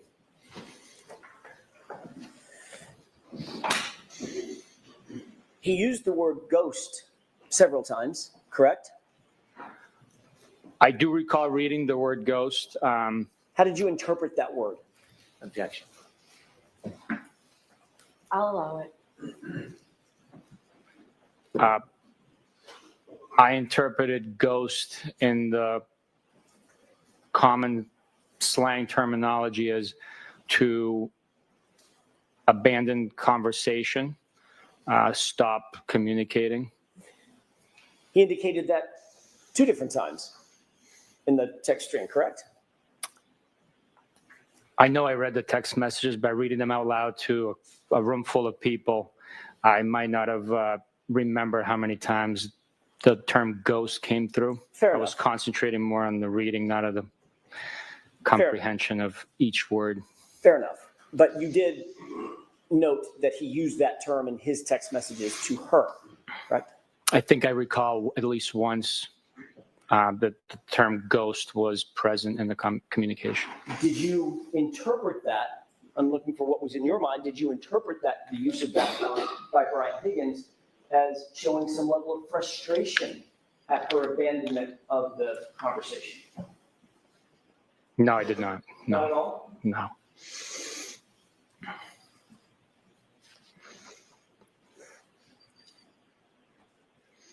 Have you ever heard the phrase, "you ghosted me"? Yes. How do you interpret that phrase, just in general?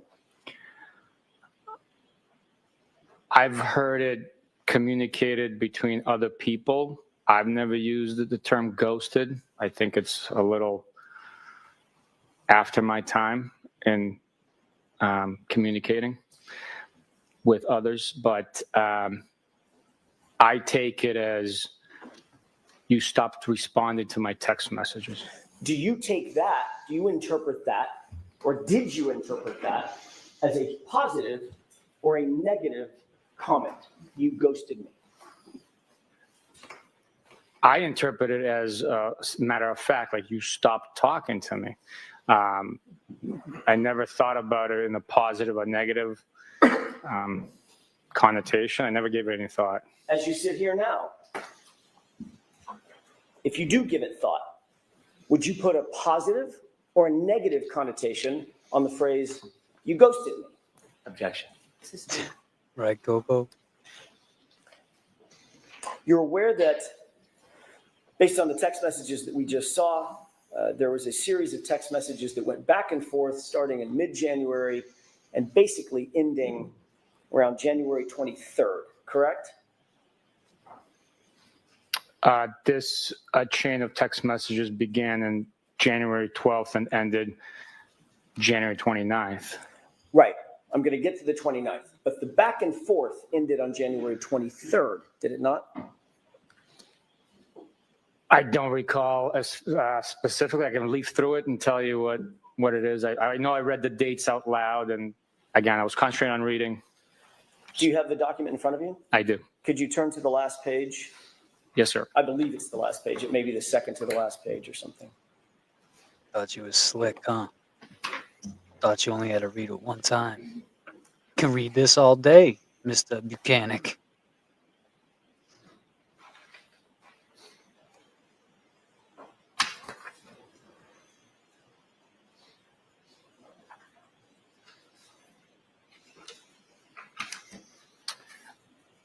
Do you see an entry on January 23rd, 2022, a text message from Brian Higgins, thought you were all set? Yes. And Ms. Reed responded with talking? Question mark. No. Period. Correct? That is her response. Mr. Higgins then responds, with 4 N's behind the H. Correct? That's correct. And then he responds again. By the way, did Ms. Reed respond to the No, she did not. And then he follows up with, you sure, with no punctuation. Correct? That's correct. Did Ms. Reed respond to you're sure? She did not. The next text is on January 29th at 11:32 p.m., correct? I'm sorry, January 28th at 11:32 p.m. Is that right? Yes, it is. Is that from Ms. Reed or from Mr. Higgins? At 11:32 p.m. on Friday, January 28th, it is from Mr. Higgins. That's all I asked. And now, can you tell the jurors what that text is? And then the next text immediately after it. Well. Question mark, question. So between January 23rd and January 28th, would you describe Ms. Reed's side of the conversation as having ghosted Mr. Higgins? No, she initiates the conversation. You had me read the second text message in the chain. Between January January 23rd, when that last text message was sent by Brian Higgins. You got us on in his pocket. At 11:32, would you describe that as Ms. Reed having ghosted Mr. Higgins for those 5 days? Strictly looking at the text message communications and not knowing whether they... I'm not asking you to speculate. I know there's other stuff you want to say. I'm asking you just to read, just to answer the question that I've asked. Based on the text that in front of you, Sergeant Buchanan, does it appear that Ms. Reed ghosted, as you define the term, Mr. Higgins, from January 23rd until January 28th? One could read into that in that manner, yeah. And then on January 28th, That's gonna about you read it. when Brian Higgins sends, well, did Ms. Reed respond? No, she did not. They were together at the same location. Did she respond to the text? On that day? Correct. Not on a text message, no. You said they were together. That means that Brian Higgins was together in the same room with Ms. Reed when he sent his text, correct? Yes. And she ignored it, didn't she? It's a stand.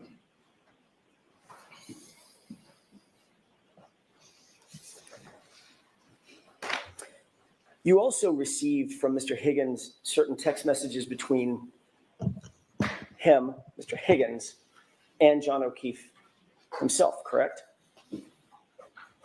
Yes, we did. And one of those text messages, one of the last text messages that they exchanged was, as a matter of fact, the last text message that was exchanged was Brian Higgins at 12:20 a.m.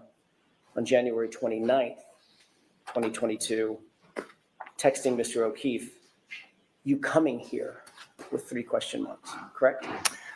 I would have to take a look at the document. I don't have a memory of it specifically. I know I reviewed it, but I don't have a memory of the time and the content. Hold on, we got that for you right here. May I approach you on? Yes. Because very much. Thank you, sir. No, no worries.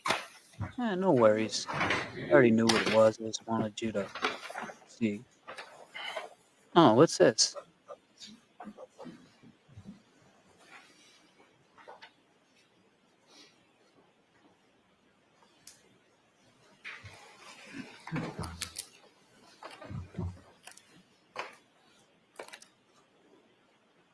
Don't take that long.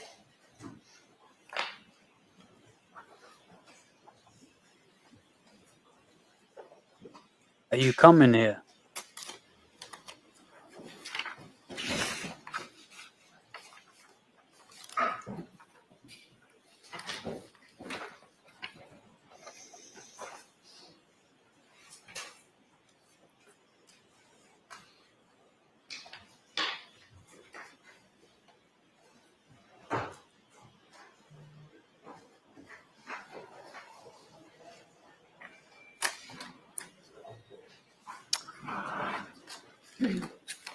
Based on this extraction, I cannot definitively say that this text message was sent on January 29th because of the file source time and and the JPEG being so small. I can't testify to that, sir. Yes. Wow, this fucking guy. What's up, Drea? Mr. Brennan has kindly offered to stipulate that the "you coming here" text was sent. I would offer the following stipulation: that "you coming here" text was sent on January 29th at 12:20 a.m. from Brian Higgins to John O'Keefe's phone. Quote, "you coming here," 3 question marks following it. What was the time? I'm good. 12:20 a.m. Swallow that one. Pause if necessary. I thought Brian A. was Maybe professional. enter that stipulation with the court's permission. Sure. So, jurors, you've heard that the lawyers agree that that fact is true. Thank you. Thank you, Sergeant. So you were aware of the timeline on or about January 29th when, first of all, Karen Reed had not responded to a text message from January 23rd throughout January 28th and into January 29th. Sorry, throughout January 28th by 11:32 p.m. or so. She just not responded. Correct? So the text message that she sent to Brian Higgins, the last time she sent a text message was on the 23rd. And he responded with several text messages to which she did not respond on January 23rd, correct? I believe she sent 2 and he said 3, I believe. So the answer is yes. There was a text message that he sent to which she did not respond. Is that right? On the 23rd. He was the last one to send a text message on the 23rd. That was following multiple text messages back and forth between the two of them, spanning a couple of weeks, correct? Yes. Then, on January 28th, 2022, Brian Higgins is at the Waterfall Bar and Grill after 11:30 p.m., correct? He was.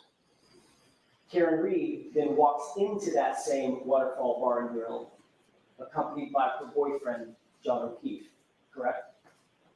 They did. Brian Higgins then texted Karen Reed, who's standing in the room. Well, correct? Correct. Karen Reed ignored that text, correct? Objection. Sustained. Karen Reed did not respond to that text. There's no text. Brian Higgins then, a little less than an hour later, texts John directly, "You coming here?" with 3 question marks, correct? Correct. It's been stipulated. That is an accurate timeline of the events that we've just talked about, correct? Yes, sir.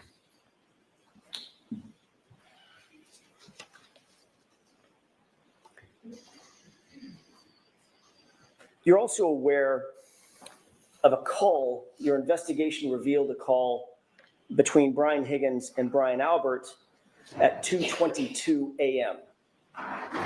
on the 29th, correct? Objection. Sustained.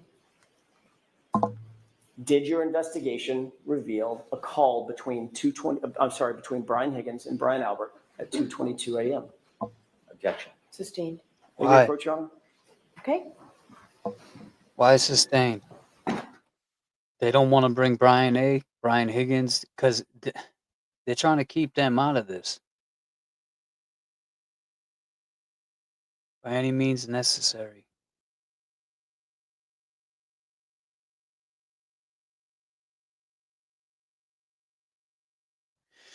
It's crazy, crazy, crazy. What's up, Drea? What's up, Miss Ash? Thank you for joining us. Yes, it's getting crazy in here. He is a loser, Roseanne. Coco. Yeah, he did just say that. Man.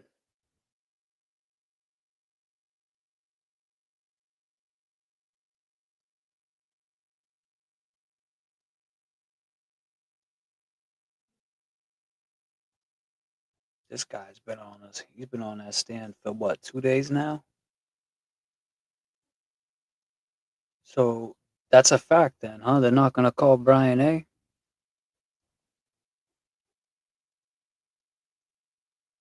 Yeah, I'm trying. Just got a crazy phone call. I can't wait to hear what it sounds like because I put it in this voice right here.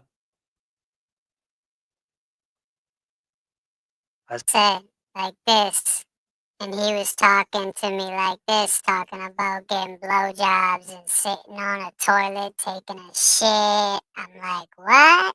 That's how you talk? They can't hear you. He said, I'll call back. I'm from New York. Yeah, so he played himself. Can't wait to go back and hear that shit over again. Man. That was a New York guy too. New York was up the Celtics up 2-0. Yeah. I don't know why the fuck that guy called in. To be honest, he kind of did sound like, I don't know. I ain't gonna say it, but people are so fucked. That's it. That's what it is. I mean, it could be people that don't. Maybe it was, maybe it was. Because let me tell you something. All you need is one of these, and I can just go down the line. Hey. Hey, can you hear me? Hey, can you hear me? Hey, can you hear me? Hey, can you hear me? Take me off the TV. I want to talk to you. I appreciate what you and James do, right? And he's an ATF agent. He knows how to do all that shit. All that shit. Yeah, Cheryl. You heard I gotta hear the phone call because the dude who called in, I tried to put it on him as quick as I could. I'm like, all right, this guy's trolling right now. Let me see how I can get him back without being so rude.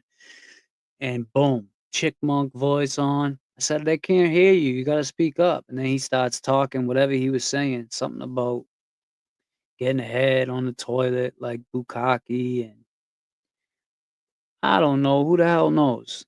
Right, Auntie Deb? I don't know. Who the hell knows? I'm forever gonna say that, Jimmy. That's stuck. I don't care. That's in my head from every time I say I don't know. Who the hell knows has to come after it now. If you know, you know. Jimmy knows. Shout out to Auntie Deb. Watching him in the morning is funny, you know? Just make sure you're not around a bunch of people. I was around like people that were getting ready to go to a meeting the other day, and I was watching him in the morning, and he started saying some wild shit, and I didn't have my earbuds in, so everybody around me was like just stared over at me and looking, and I'm just like, yeah, can I help you? It's fucking Auntie Deb I'm listening to. You know what? Like, you never heard this before? I don't know. Who the hell knows? It was funny though. So yeah, man, just parental advisory disclaimer. This is for entertainment purposes only. We got that disclaimer from Bukaki today, from Buchanan. He threw it up. He threw up the disclaimer. He gave us some free promo. So if you don't have your disclaimer gear, make sure you go out and get that. That's in the James Jackson store. I actually have a commercial if you go on the last short that I put up. It's got the X, the disclaimer X, the logo. And yeah.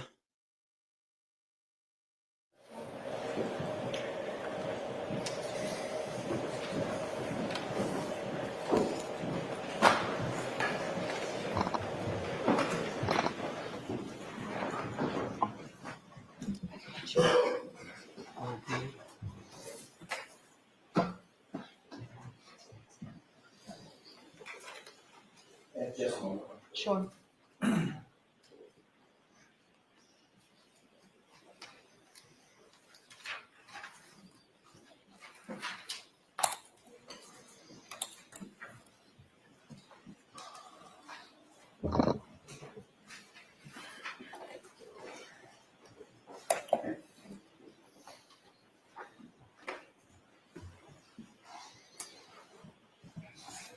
Sergeant Buchanan, did you become aware during the course of your investigation, then I'll narrow the time frame, during the course of your investigation, that there were calls between Brian Higgins and Brian Albert at approximately 2:22 a.m.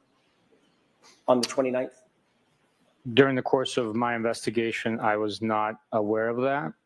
If you have a document that I can see, I can tell you if I've ever seen it before. Did you seek to secure Brian Albert's cell phone to determine what calls he did and didn't make on January 29th or January 28th? No, we did not. Okay. In your experience, would a phone extraction, a cell phone extraction of Brian Albert's phone have revealed calls made and received in the time frame that we're talking about, the 28th and the 29th of January 2022? If a phone is extracted, the records of phone calls being made and received would show those records. You did receive information from Brian Higgins' phone, specifically the texts that he claimed he pulled off of his phone and gave to you, correct? We received text messages that I read today that Brian Higgins provided from his phone. Did you seek to secure his actual phone for a forensic download or a forensic mirror image to get the actual calls made and received or text messages made and received from his phone? No, we did not.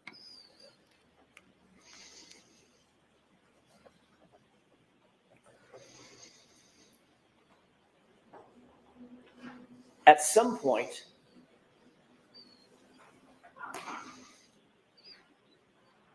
this is just yes or no, at some point, did you become aware of a call between Brian Higgins and Brian Albert at 2:22 a.m. on the morning of the 29th? Just yes or no?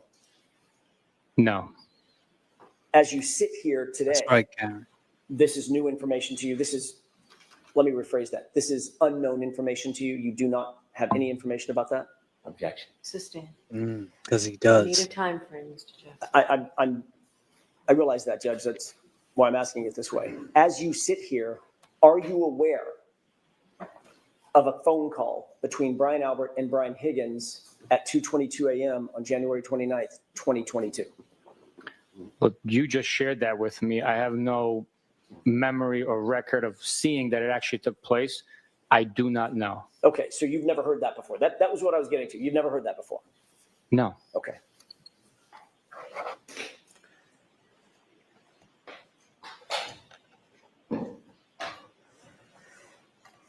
You indicated that you did not seek to secure Brian Albert's phone to do a phone extraction at any time, correct? We did not try to get Brian Albert's phone for any reason whatsoever. Did you become aware during the course of your investigation that Brian Albert destroyed his phone. I'd like to be seen. Objection. Jurors, disregard that question. Go over to sidebar, please.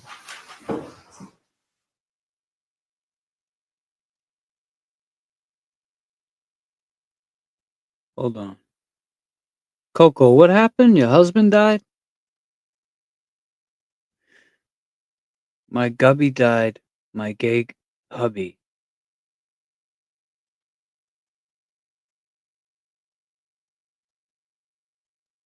My hubby laughs because I'm on a hunt for a new gubby. What? All right. I was just like, I paused the show. I thought your husband really died. I'm sorry. I see this. I don't know. Maybe that's a joke. I don't know. Who the hell knows? I thought your husband really died. If you did, I'm sorry to hear that. Somebody, my best friend was gay. All right. You guys are on some other talking. All right. Sorry. No problem. Just making sure you guys are all right.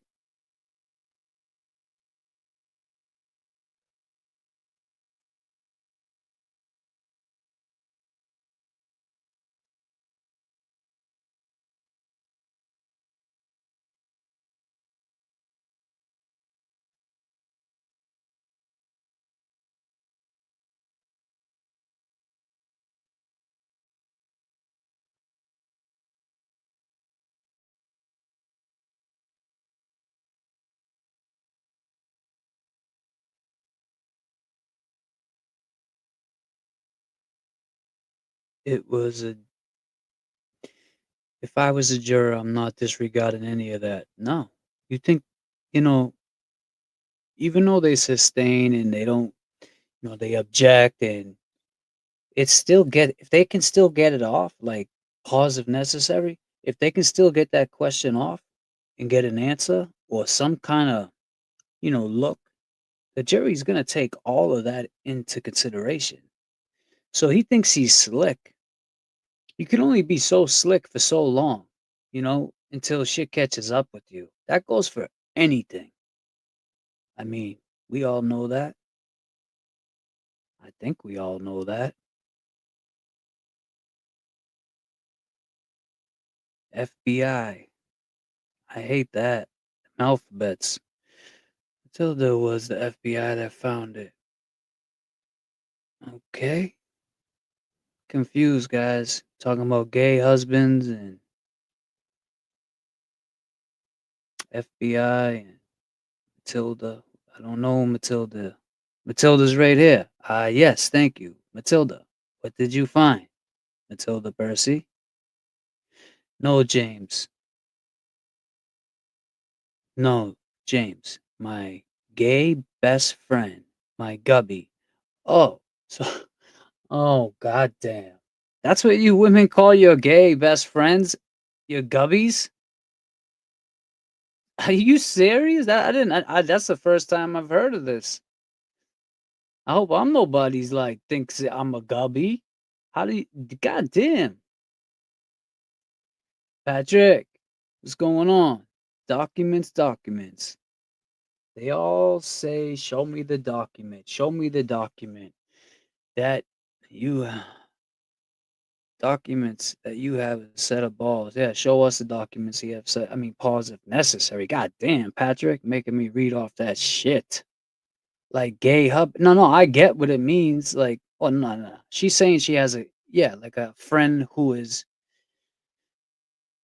I don't want to say gay, I get it. That's all I'm saying. I get it. Thank you, Becky.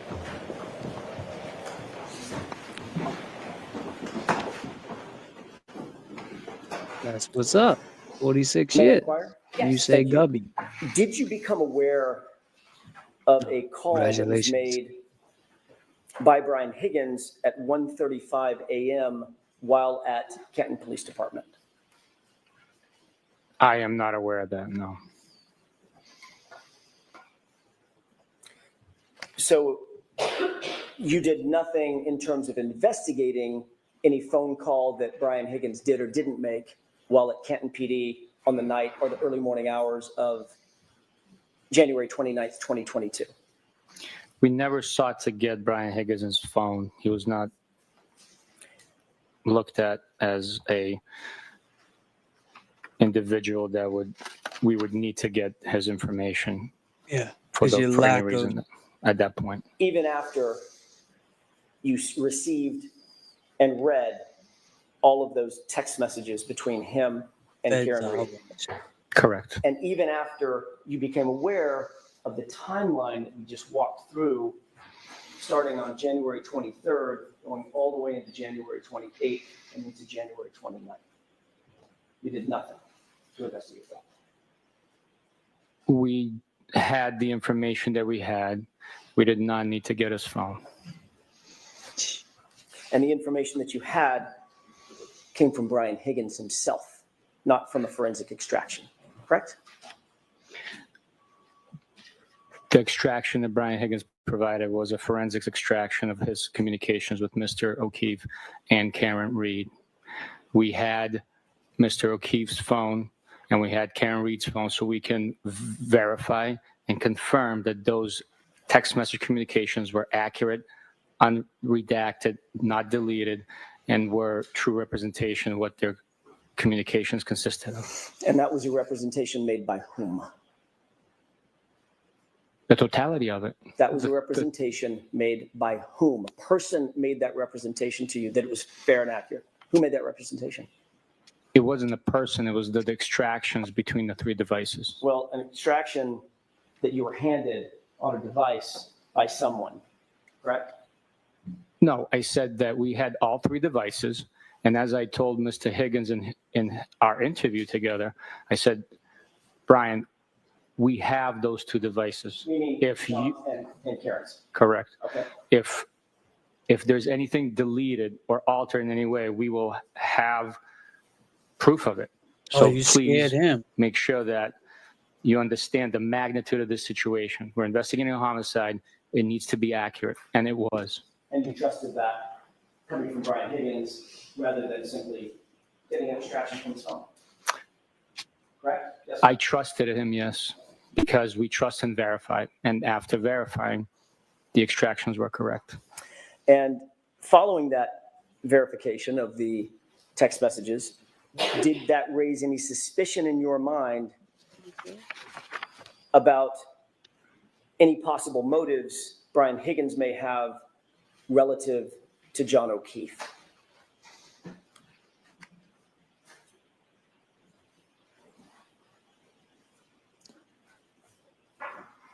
Suspicions of motives?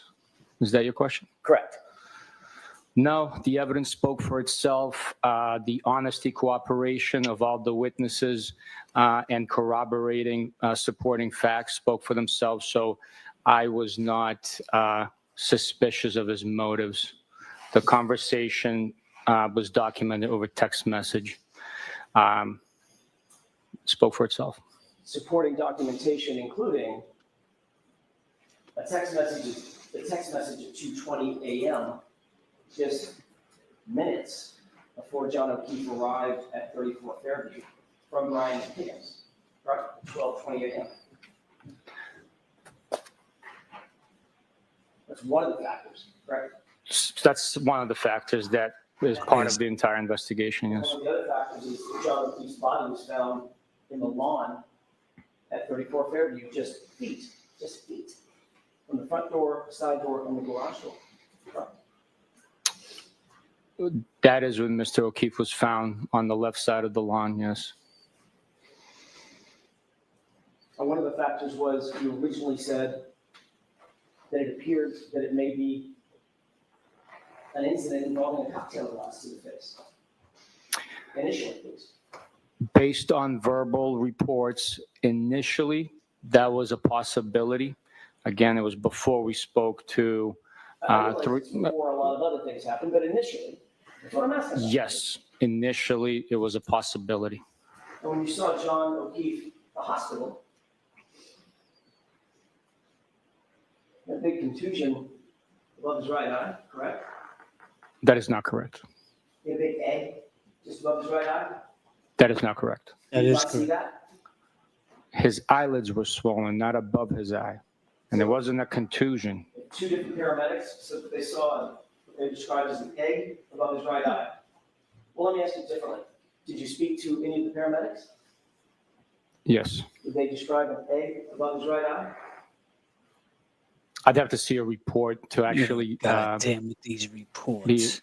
Be described as an egg above his right eye. Did you notice a laceration at his right eye?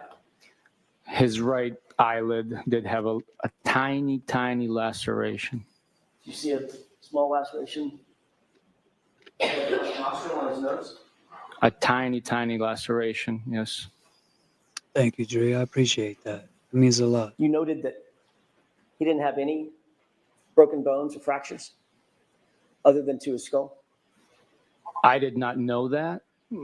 I didn't conduct x-rays or conduct the autopsy. I'm not a medical professional. You didn't ask the doctors at the time you went and visited him Or acting and like saw one. him in the hospital whether or not he had broken bones or fractures?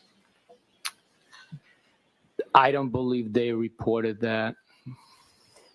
And another factor that you considered was the fact that in the early morning hours of January 29th, 2022, around 6 a.m., 7 a.m., 8 a.m., there were no taillight pieces found at that location?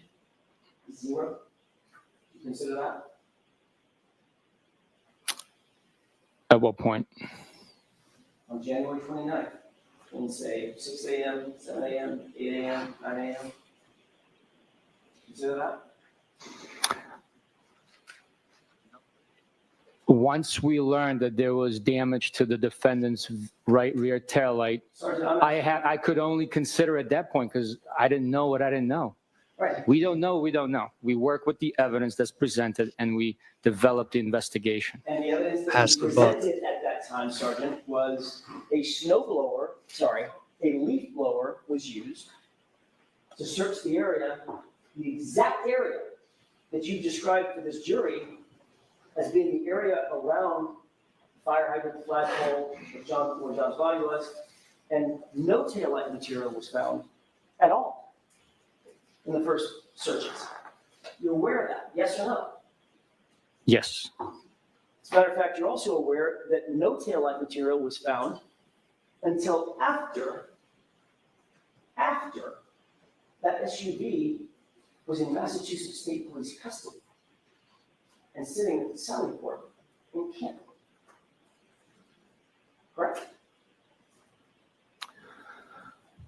I believe the first taillight piece was found after it was in our custody. I don't know the exact time. I'd have to see it.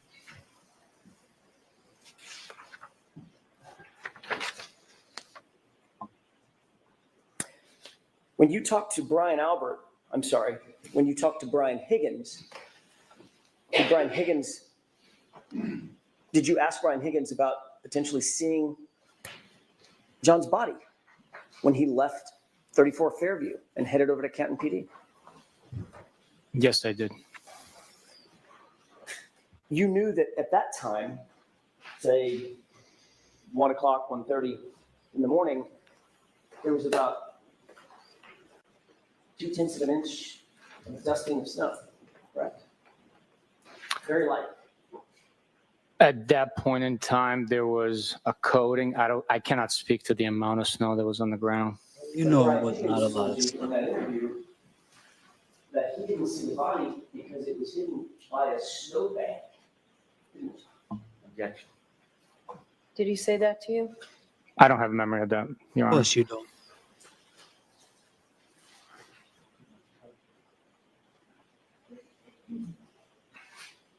You already heard the objection. Why is he going to answer it? It's fucking crazy.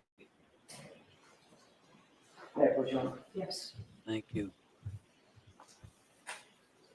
Got it for you now, Buster. Oh, Luna, looking like Buster Douglas up there. Page 3, there's a highlighted portion, if you wouldn't mind.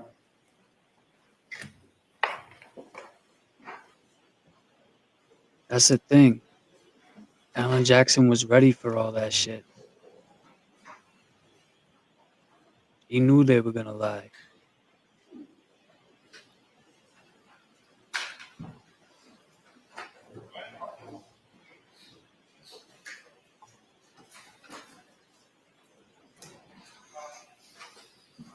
May I approach? Yes. Let's hope so.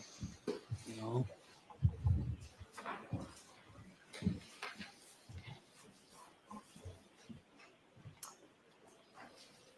Does that refresh your recollection that Brian Higgins said something about a snowbank at the time when he left 34 Fairview? He stated the reason he did not pay attention to the grass is he was concerned with his snowplow on his vehicle and was not paying attention to anything over the snowbank, just with the plow in front of him as he operated the vehicle. And of course, you knew at the time, as a detective and an investigator, you knew at the time that with a dusting of snow, there is no snowbank. Right. He mentioned plowing the driveway for the Alberts when he arrived. So there might have been coating and he was just plowing it and then creating a line. I cannot speak to how much snow was actually being plowed with the dusting that was on the ground. So there might have been a small snowbank. Again, he was referencing it. He was not paying attention to anything behind the snowbank. So behind it. Snowbank being in the lawn. Actually, he said the lawn. Yeah, he's, Sorry. He talked about the snowbank being in the lawn, not the driveway, correct? That's how he described it. he said he was not paying attention anything past the snowbank being the lawn. There's no, it is the not lawn. pay too much attention to the lawn area behind the snowbank, correct? Right, off to that area, right.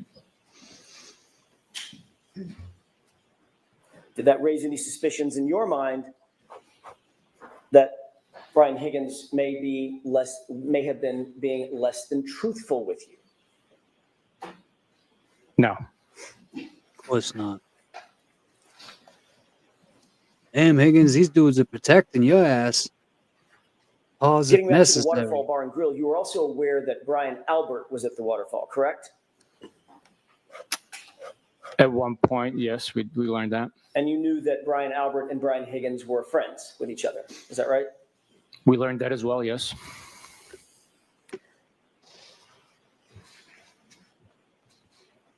You've already indicated that you did not seek Brian Higgins's phone records. I may have asked you this, and if I did, I apologize.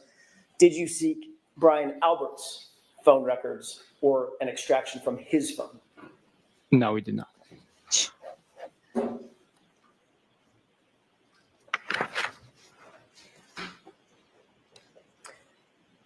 Did you look at the entirety of the waterfall video? Did you review the entirety of the waterfall video when you first obtained it? Or have you looked at it since?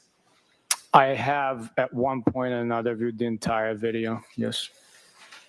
Your Honor, with the court's permission, this has already been marked as evidence, but I cannot write it. It's not my notes. Exhibit 22, I'm told. Okay. May we exhibit that for the, or present that for the jurors? Yes. And I'm asked to advance this to runtime 8:30 to Nice. about 11:08, so a couple of minutes with the court's permission. Yes. Let's go ahead and play that. Nice and clear, Can we pause too. it briefly, Mr. Wolk? Yes. Thank you, sir. Can you please, if you can, point for the jurors whether or not you see Brian Higgins in that video? I'll use the screen in front of me for initial indication. I believe that that is Brian Higgins right there. Can you do me a favor, just so everybody has a perspective? Can you also point to him there? Okay. There you go, right there. I believe that is Brian Higgins. Okay. Do you see Brian Albert in that video? I can't tell you exactly. Come on, man. Maybe if you run it a little bit longer, or zoom it in, I could possibly tell you. But from right here, right now, I cannot. Sergeant, why don't we play this for a couple of seconds? And if you don't mind, if you get to a point where you recognize the person that you know as Brian Albert, could you just tell me to stop and I'll pause it? Absolutely. Let's go ahead and play it with the court's permission. Sure.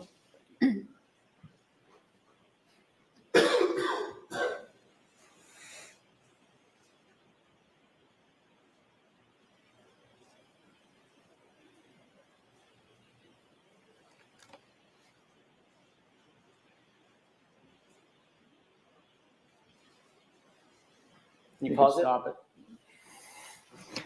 Go ahead, Sergeant. Brian Albert is the individual right there. Right there.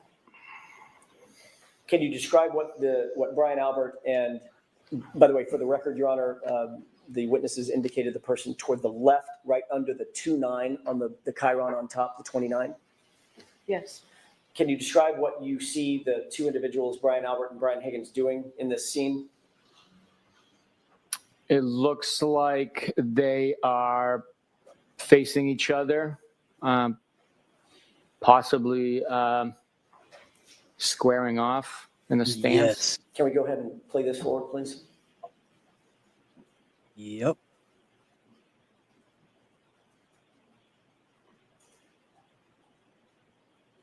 Get him, Uncle Pat.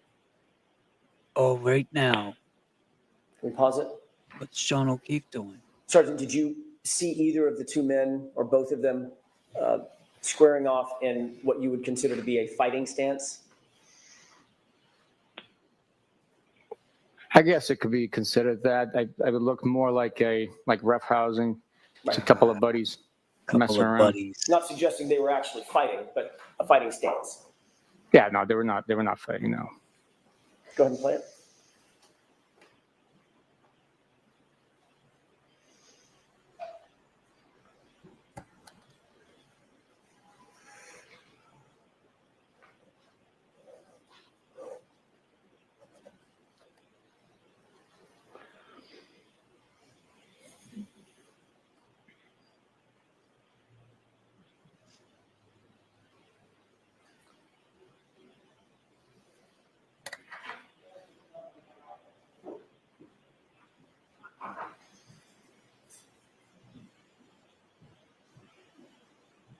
Look at him trying to teach Higgins how to throw a punch.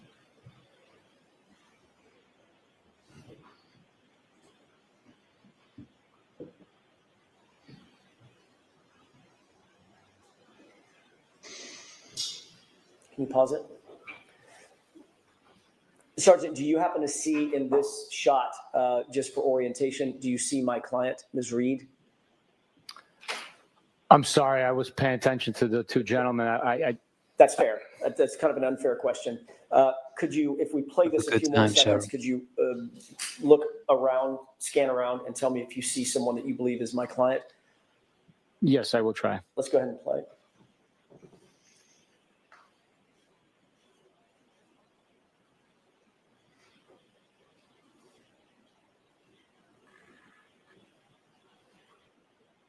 Come on, man. Don't take that long. Go and pause it.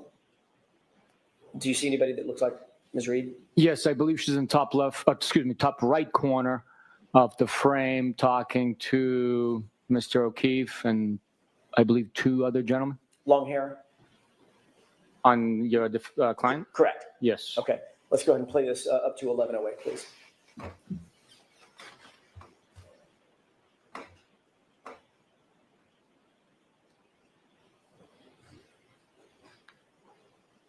Thanks, Karen.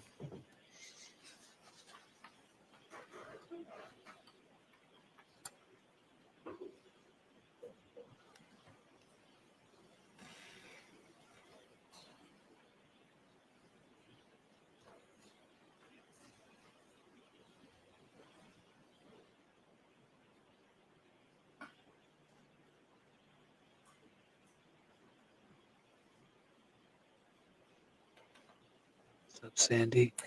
Is that up to 11:08? Okay, thank you. We can take that one down briefly. Nah, Uncle Al. This is, if we'd have the lights, thank you.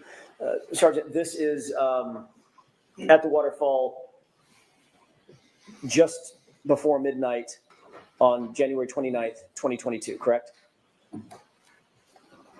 What you just saw. That footage is from the waterfall just before midnight on 28th. I'm sorry, my mistake. On the January 28th, 2022. Correct. Going into midnight, January 29th, 2022. Yes, sir. All right. This would be just minutes before everyone headed out of the waterfall and went back toward Fairview, correct? Not everyone. The band didn't go to the Fairview. Well, Yeah, obviously, no I'm not shit. talking about the band or the bartenders. Dickhead. I'm talking about Brian Albert, Brian Higgins, Jen McCabe, Matt McCabe, John O'Keefe, Karen Reed, those folks. Correct? It's before some of those individuals left the bar and headed to 34 Fairview. If we could push to runtime 16:35, 17:22, while you're queuing that up, did you see, after I asked you the Absolutely, Karen. initial time about the stance that the two men were taking, Brian Albert and Brian Higgins, did you see them continue to take what could be reasonably described as a fighting stance toward each other, even in jest? They were squaring off and roughhousing, yeah. Okay, what does squaring off mean? Facing an opponent in like wrestling or a martial art, I guess. Hands up? Yes, squaring off, yeah.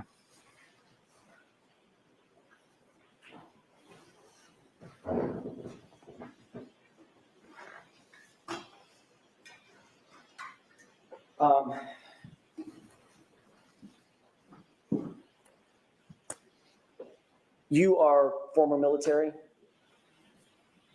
Yes, and current law enforcement. yes. Is hand-to-hand fighting taught in both military and paramilitary organizations like law enforcement? I had hand-to-hand combat training in the Marine Corps. Are you a I decorated had dude? defensive tactics in Ask law 'em. enforcement capacity in the Marine Corps, federal, local, and state academies. Are you aware that Brian Albert is former military? Objection. I'll allow it. I am aware that Brian Albert is former military. And Brian Albert was also a Boston police officer. I am aware of that as well, yes. Are you aware that Brian Higgins was former military and a combat veteran? And a Now I decorated. am, yes. And are you aware that Brian Higgins, at the time this was taken, this video was taken, was also a federal law enforcement agent? I was aware, yes, I was, Okay. yeah. If we can go ahead and run at Nice. 16:35 to 17:22 with the court's permission. Okay.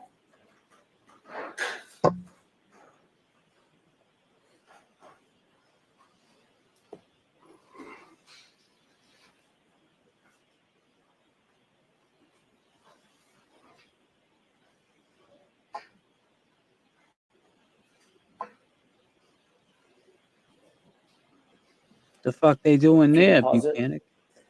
Can you describe for the jurors what you see Brian Albert and Brian Higgins doing in this footage?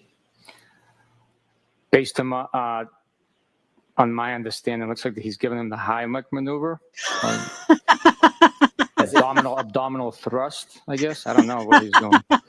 Brian Albert's got his hands around Brian Higgins, correct?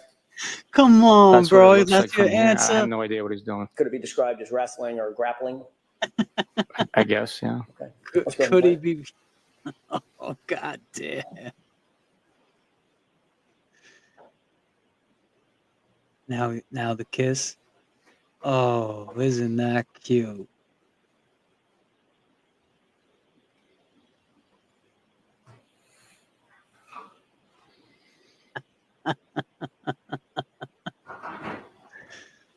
Oh shit. Thank you. If we can take that down. Oh. During the course of reviewing this video, or the entirety of the video, not just the clips that you just reviewed, did you see where John O'Keefe was, generally speaking, relative to Brian Higgins and Brian Albert? Say Throughout no. the entire time? He wasn't standing still, I understand that, but generally, was he standing with them or was he closer to the bar in the back of the video? I believe after Mr. O'Keefe arrived and embraced a few people with hugs, I guess if I had to estimate, most of the time he was on the other side of the table, which would be closest to the bar area. And after you saw Mr. O'Keefe walk in and greet everybody with salutations, did you ever see him interacting with Brian Higgins and Brian Albert throughout the evening again on this video? On this video, I did not know.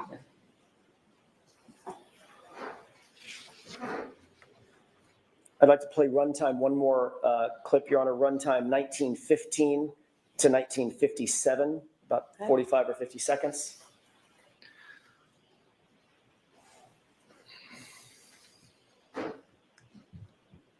Can you pause it? Just to orient the jurors, can you see any individuals that you earlier described, Brian Higgins, Brian Albert, John O'Keefe, Karen Reed, any of those individuals in this clip as yet? Or do we need to play it a little further? I would need you to play it a little bit further, please. Is it possible, with the court's permission, to zoom in on the upper portion of the let me see. You want it bigger so you can see it?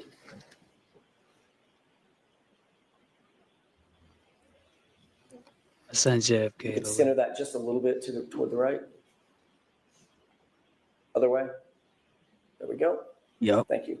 And if we could go ahead and play that from 1915 to about 1957. Yes.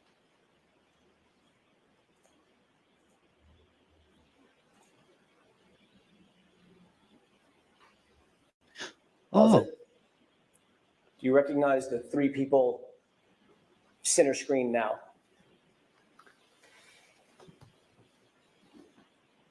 I really can't make it out. I would have to be assuming, or guessing. I can't make it out to identify each individual. Let's play it forward if we can.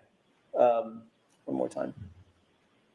At this point, go ahead and pause it. At this point, can you make out any individuals? Yes. Okay. At this point, I can say that looks like Brian Higgins in the middle of the three gentlemen.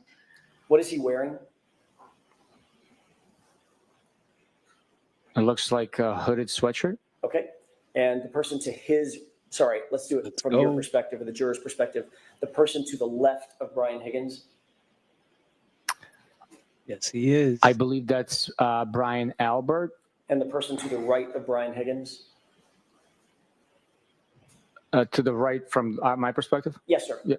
I believe that's Chris Albert, but I'm not positive. I'm not Let's positive. go ahead and play it. Stop. Did you see Brian Higgins just do something? I was not paying attention to his gesture. We have to replay that, please. Does it appear he's looking a particular direction? He is looking in a particular direction based on that frame, yes. Is that toward the bar area? It's in that direction. I don't know exactly where he's looking, whether he's looking at the bar, to the right of the bar. I can't tell from this. Okay. Okay. And John O'Keefe, you indicated earlier that John O'Keefe, that's where you saw him most of the video, toward the bar area, to the right of the bar. If you scroll to push the screen to the right, I can tell you where Mr. O'Keefe is. With the court's permission. Yes.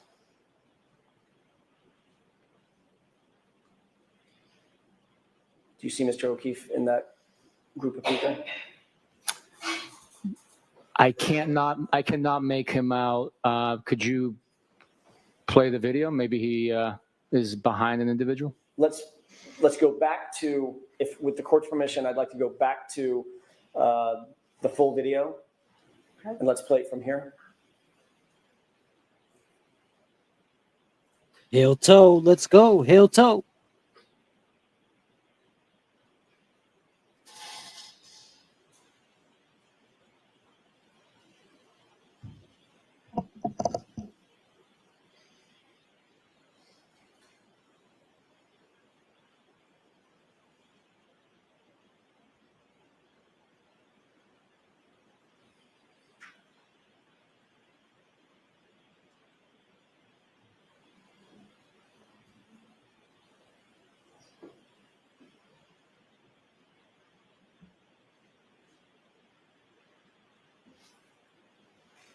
Pause it.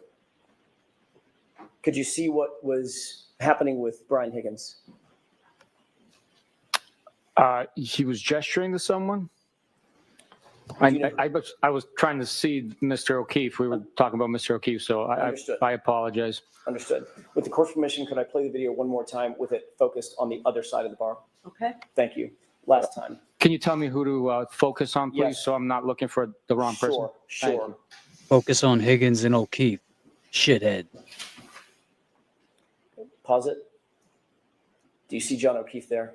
Yes, I do. Okay, can you point to where he is for the jurors, please, on both televisions? Mr. O'Keefe is right there wearing the sweatshirt, multi-tone gray sweatshirt with the hood on it and his hat. And this on the TV? right there. He's appears to be at the bar paying the bill. Okay. With this perspective, could we just go ahead and play that, the 30 or 45 seconds one more time? And then please focus on Mr. O'Keefe. Come on. That heel toe. Look at Jen.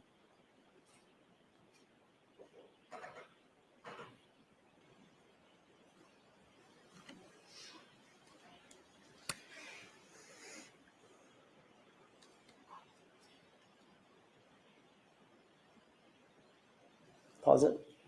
Do you see where Mr. O'Keefe is looking at this point? Yes. Where is he looking? What direction? Well, from this vantage point, it looks like he's looking to the left on the screen at the individual he's appears to be conversing with.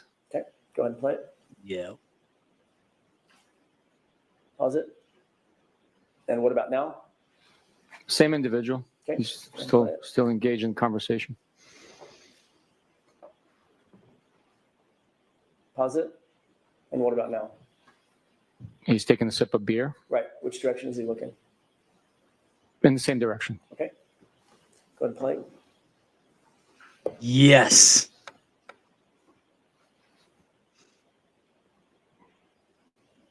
Me and you?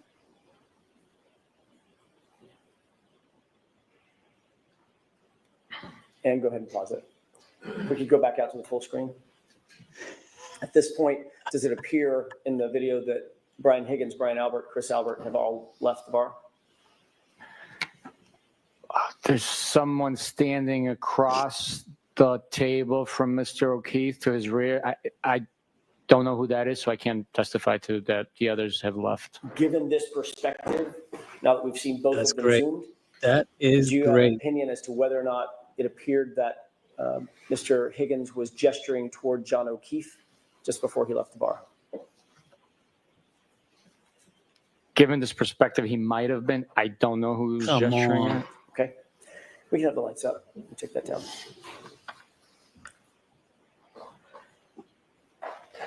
I want to change gears for a second.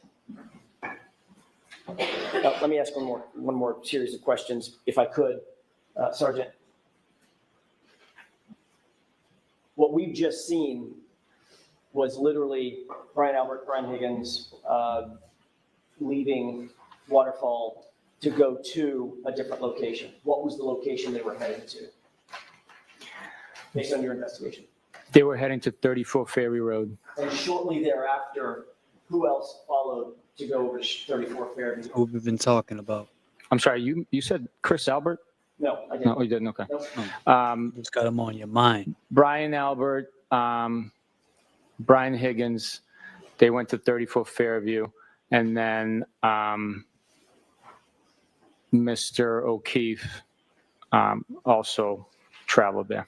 Thank you. Thank you. So I want to shift gears, if I could, to another video. Did you review certain ring videos, specifically relative to Red Meadows, the outdoor ring video servicing the carport area? Thank you, T12. Yes, I have reviewed those videos. If we could, Your Honor, just a moment. This has previously been marked as 12A. Okay.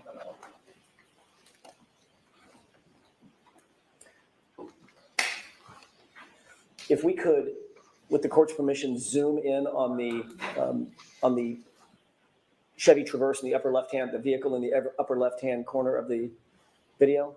Okay. Good job. Good job. Pause it. Just go ahead and zoom in on the upper left-hand corner. Okay. Go ahead and play.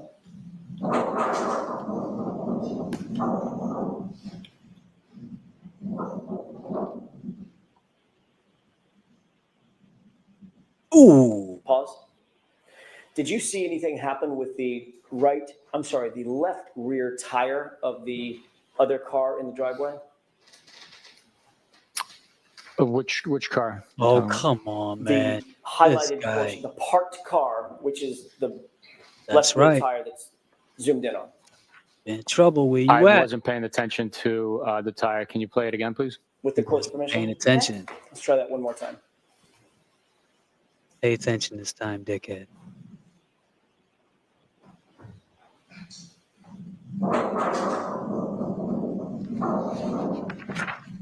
Uncle Alan zoomed right in. Ready? Watch that shit move. Wow. Pause it. Okay, you can take that down. Did you see anything happen with that left rear tire of the Chevy Traverse? Based on that video, it appears there might have been movement there. Last year, and you've seen this video several times, correct? I have. You saw it during the course of your investigation, not just in the course of proceedings, correct? Right. Last year, you indicated that you observed the vehicle, Miss Reed's vehicle, come near Mr. O'Keefe's car. Which one in that video was Mr. O'Keefe's car? The Chevy Traverse. And that would be the car that was parked and static, not moving, correct? Correct. Having seen this, do you still believe that the SUV came near the Chevy Traverse, or do you believe it struck the Chevy Traverse? With the clarity of that video, there is a lot of movement in the shot. A lot, huh? Nice Not word. with great certainty. It appeared that there was movement of the tire, but I cannot say with 100% certainty there was movement. You can't say with 100% certainty that that tire literally shifted and wiggled upon some sort of an impact. Based on the video, there appeared to have been movement. Okay. You had this video for the first 3 years of your investigation. You had this video very early on, correct? That's correct. And for the first several years of your investigation, did you either deny, well, let me ask it this way. Was it your assessment that the SUV did not contact that Chevy Traverse?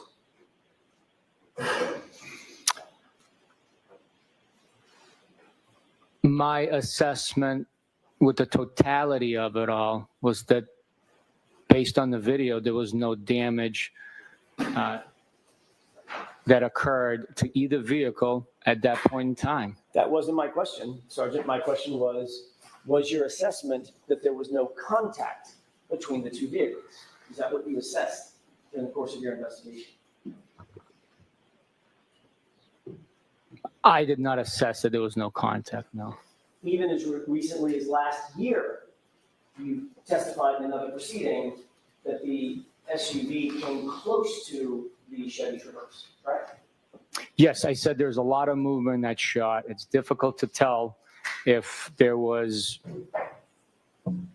more for me to observe and push that certainty level up. I would have testified differently.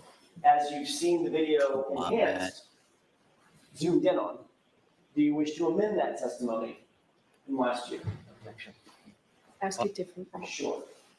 Given what you've just seen, what is your testimony now about whether or not that SUV struck the Chevy Traverse? There is movement of the tire. Yep. There is movement. Of the tire. What else? Could be an earthquake, could be someone standing there and pushing the car. I'm asking you, based on what you just saw in this video, do you believe that the SUV struck the Chevy Traverse? Logically speaking, the two vehicles had to have come into contact for the tire to move. They had to have collided. Yes or no? At a slow speed, yes. Which area of the SUV collided with the Chevy Traverse? The front, the rear? It appears from the video it's the right rear area of the Lexus SUV that comes into contact with the Traverse. What time was this video taken? I believe that is at 5:07 a.m., if I'm not mistaken.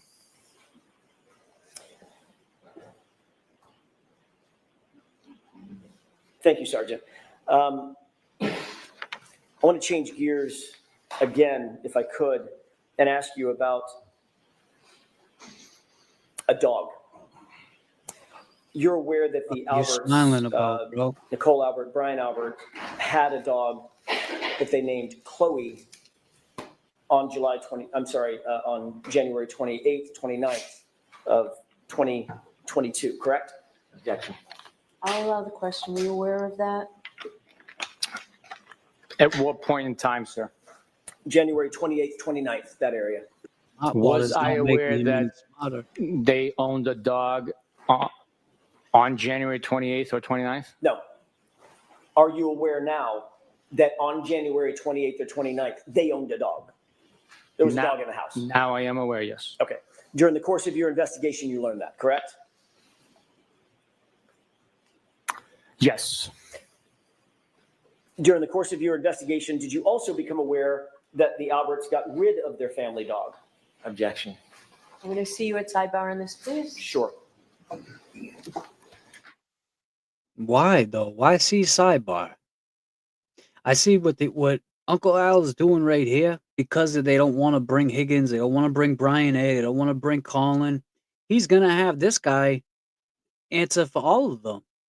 He was the supervisor over Proctor, who got fired. He was in charge of this investigation. Basically, he had to get all the reports and put them together. He had the final say on what happened. He got a chance to look at the evidence. Would you trust this guy with your life in your hands? Come on. Great job presenting that waterfall, Uncle Allen. That shit was great. I wish you would have a little more into the heel toe. You know, that would have been nice. But hey, what do I know? All I know is it might be take your nephew to work day next week. We might have to have another take your nephew to work day, me and Uncle Al, because that was great right there, how he just pulled that off. What's up, Jackie? You back? How is everything, Jackie? This is getting crazy, huh? Cheryl with an S.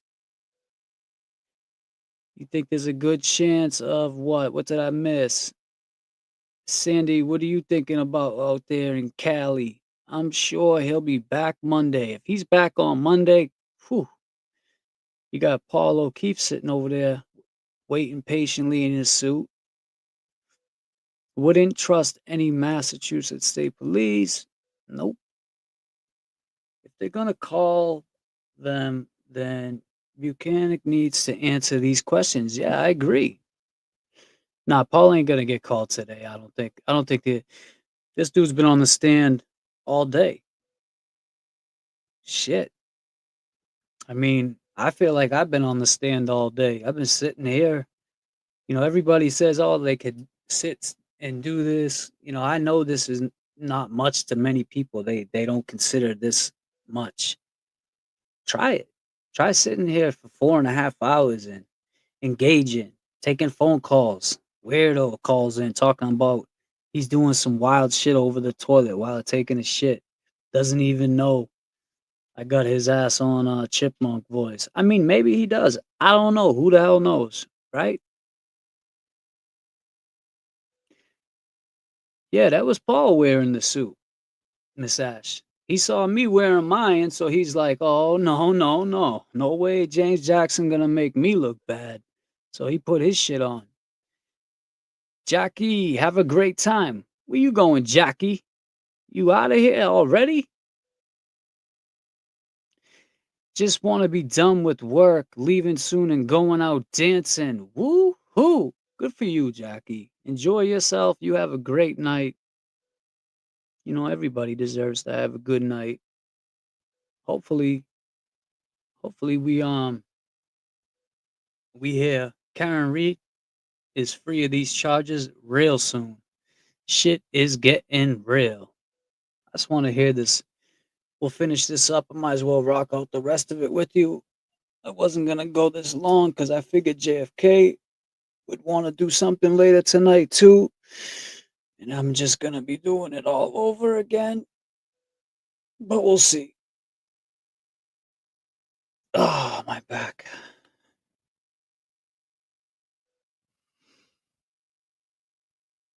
Anyone going to musical bingo tonight in Woburn? What's that? Yeah, well, I'm working too. We working too. My man had to run across 3 lanes. That's no joke. Where is musical bingo tonight? Where's that at? Cause I didn't know. I didn't hear about that. Who's missing me? Jay? Nah, I talked to him yesterday, last night. I talked to him every day. It's my boy. We're good. You're welcome, Jackie. Be careful. It's a fundraiser for Karen. Yeah, I'm saying so. Who? All right. Where is it in Woburn? It's bingo.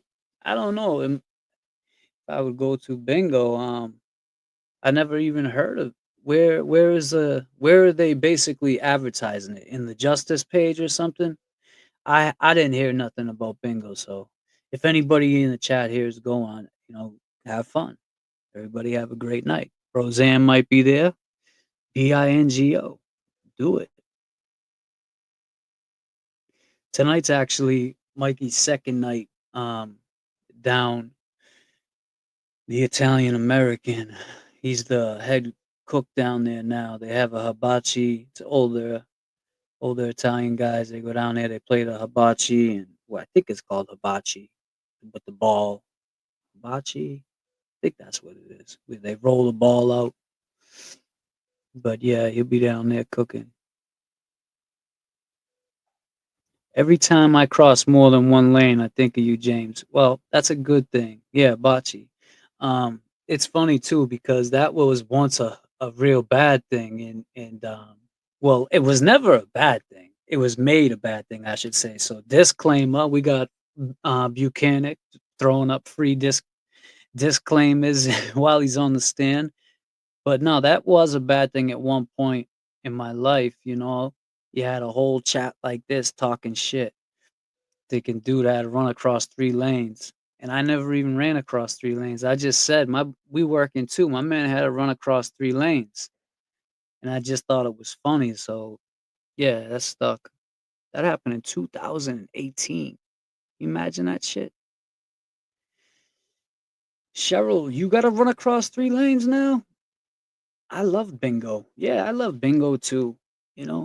I love it. I love bingo. I love watching this dude lie his ass off and get caught by Alan Jackson.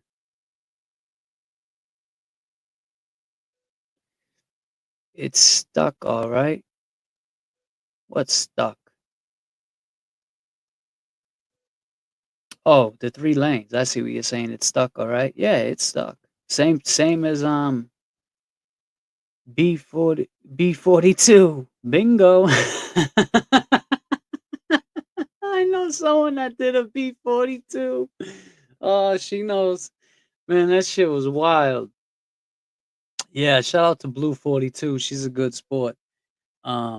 Smashing her goddamn head off the wall. Yep, gotta love it. Imagine they say B42. That would be crazy. If they do, Roseanne, that's a sign. B42. So anyone who's not a member on my channel, I see a lot of you are subscribed. I see a lot of different pictures next to, I can tell who's subscribed. If you're not subscribed, subscribe. I'm almost at, actually, I think I'm almost at 3,000 now. I can't even believe it. It's crazy. I'm almost at 3,000. James Jackson made for a great soundbite. Yeah, it did. Yeah, it aged well, I guess, huh? It's funny too because I have another interview that I did like a year later, trying to still defend that shit. Like, I think it was a Toucher and Rich, sports station. I was driving home one morning and I got a phone call from my cousin. He's like, "Man, these guys are going in on you about that banner." I'm like, "Who's going in?" Thinking he was talking about like someone on the street. He's like, "Toucher and Rich." He said that they said you can call in anytime. You got a open invitation to go up in the studio. I think I still do to this day. They want to hear the full story. So that's going to be something that I'd like to do soon. I don't know if they follow the Karen Reed case, it would bring it even better full circle if they follow the whole case. Here we go.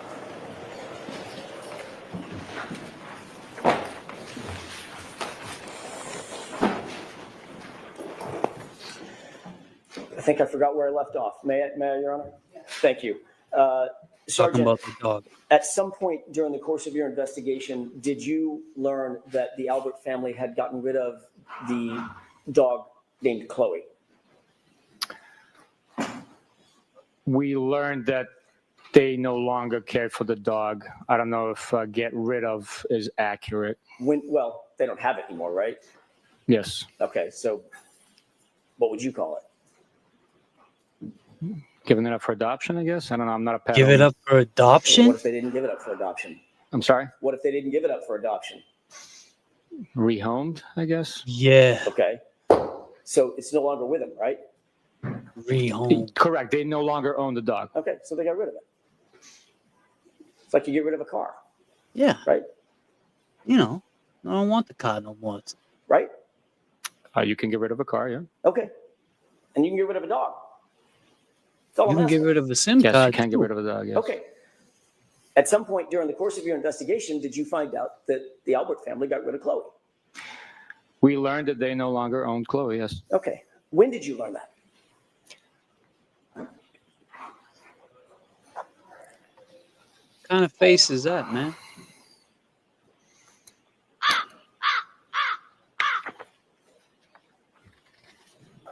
I cannot tell you exactly.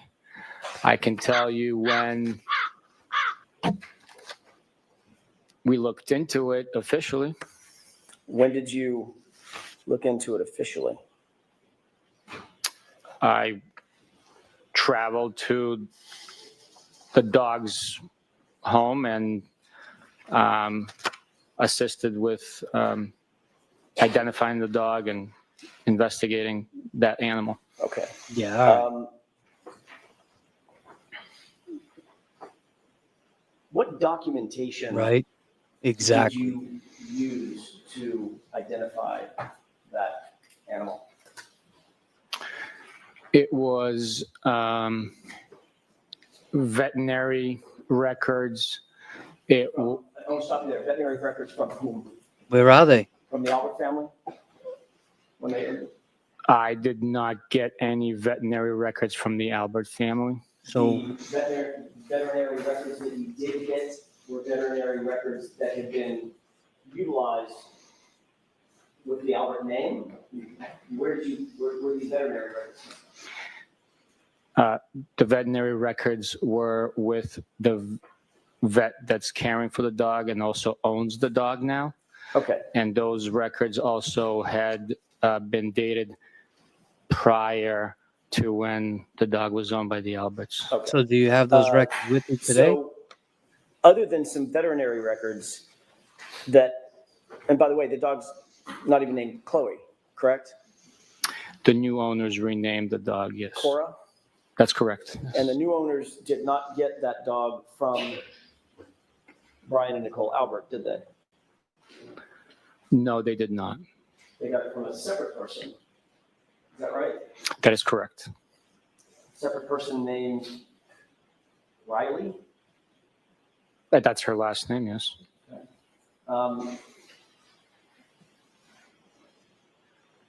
And did this person Riley have any records showing purchase of Chloe or adoption of Chloe from the Alberts?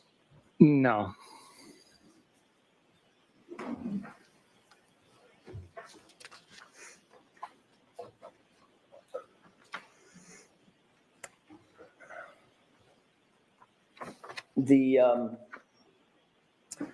You did write a report about the newest owner of this animal, this dog, correct? I documented my trip to the location and the steps I took and services I provided in the investigation. And in that report, you omitted the name of the new owner? I'm not sure. Did you omit the location of where you actually came in contact with this animal? You're going to have to show me my report. I don't remember. Oh my God, man, this fucking guy. You're gonna be on the stand for 3 weeks the way you're talking, bro. This is crazy. You know you were prepped probably this morning. Yes.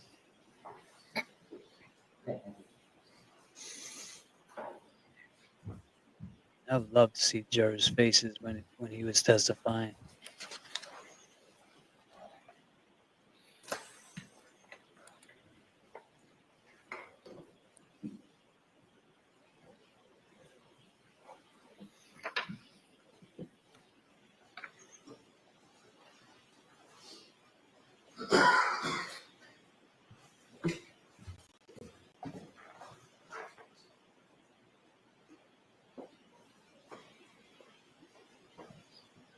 This guy's got the speed of a fucking turtle.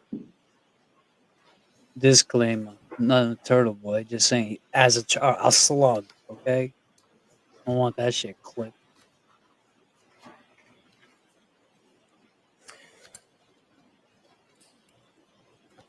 Okay, I apologize about that. No problem. I'm the one slowing us down just a little bit.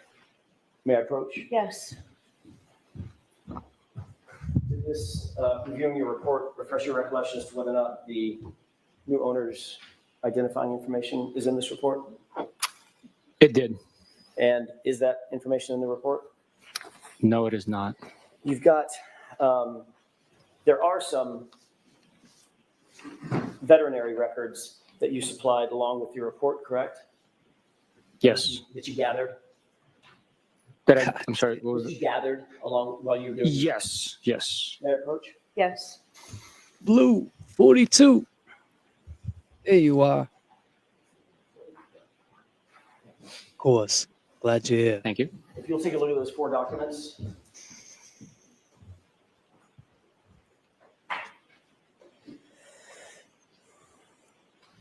Do those appear to be the veterinary records that you gathered related to this animal?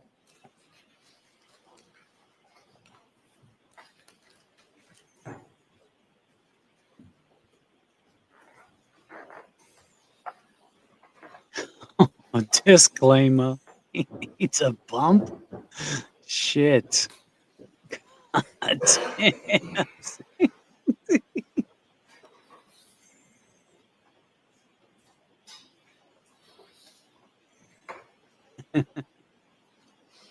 Yes, it does. Do any of those records, any of the veterinary records, the 4 pages that you're holding, even include the name Cora or the name of the new owner?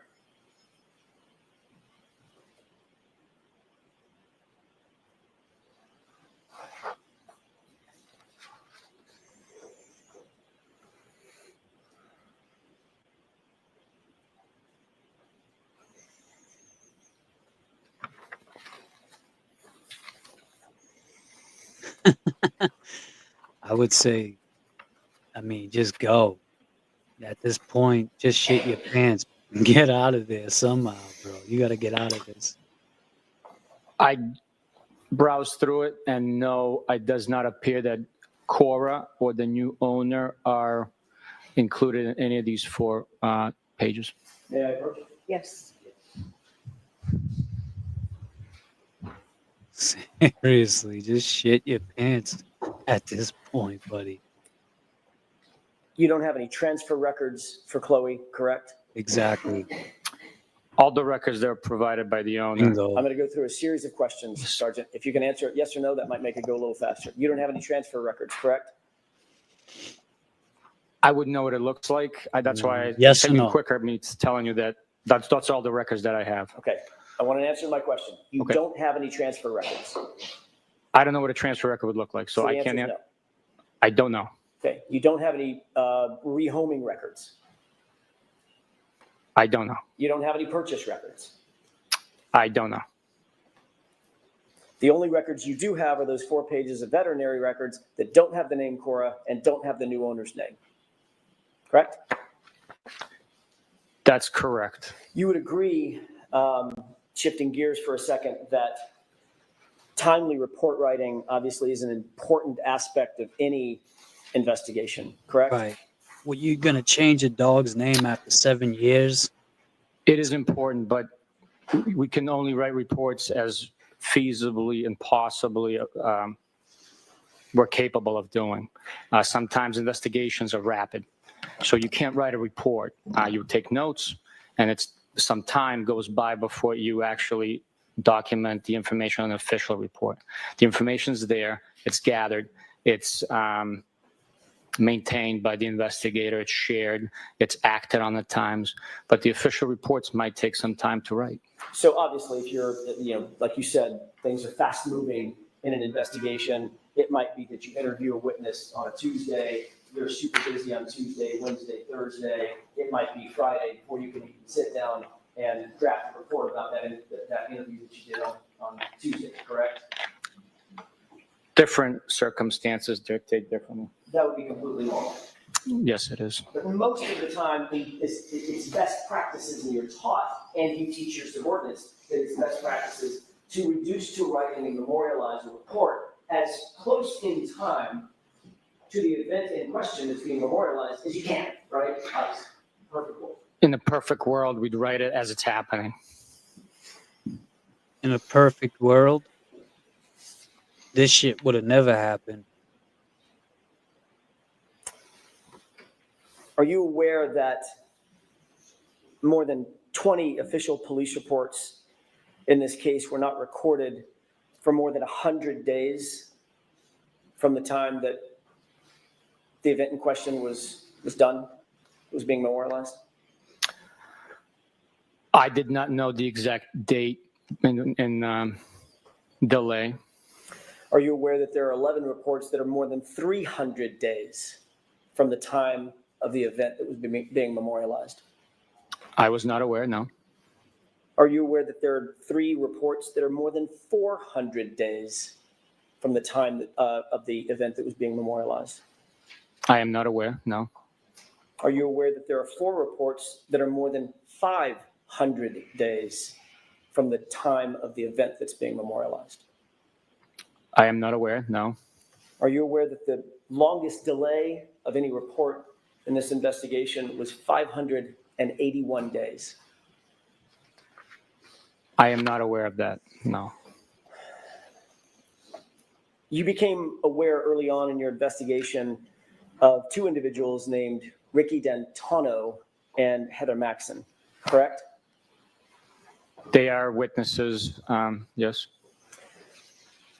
Both Ricky D'Antano and Heather Maxson, you learned, were outside 34 Fairview in the early morning hours of January 29th, correct? We did learn within our investigation at some point, yes. And you learned, Sergeant, very early on in that investigation because you interviewed Ryan Nagel in February of 2022. It's just days after the event, correct? I'm not sure of the exact date. Obviously, as you just said, you became aware that Ricky D'Antano and Heather Maxson were witnesses in your homicide investigation, important witnesses, you'd agree, correct? They were witnesses. You learned that they arrived at the house at 34 Fairview sometime after Karen Reed and John O'Keefe arrived and pulled up behind their parked SUV, correct? Objection. He just gave Hank a signal. Can you repeat that, please? Sure. You learned that where they fit into the investigative puzzle is that they pulled up behind Karen Reed's SUV when Karen Reed and John O'Keefe arrived at 34 Fairview. They pulled up sometime after that and pulled up right behind them, correct? That's not correct. What is not correct about that? They arrived simultaneously. Karen Reed took a right onto Fairview. They yielded to them and followed towards 34 Fairview, stopping at the driveway Have a as good Karen Reed day. proceeded Have a great further day, up. Did you listen to Mrs. the Ash. testimony Thank in you this for case spending up to this time with us. point? No. There's a sequestration order, correct? Correct? Yes, yes. Means you can't listen to the testimony of witnesses, eyewitnesses who are testifying in front of these jurors. Correct, yes. You don't know how witnesses have testified from that witness box in front of these jurors, correct? I have no idea. Okay. So your information is that they pulled up simultaneously, correct? Is that what you just testified to? That's my memory from what the the interview produced. Your memory's shot to shit, bro. You certainly knew that there were eyewitnesses to the condition and the location of Miss Reed's SUV, correct?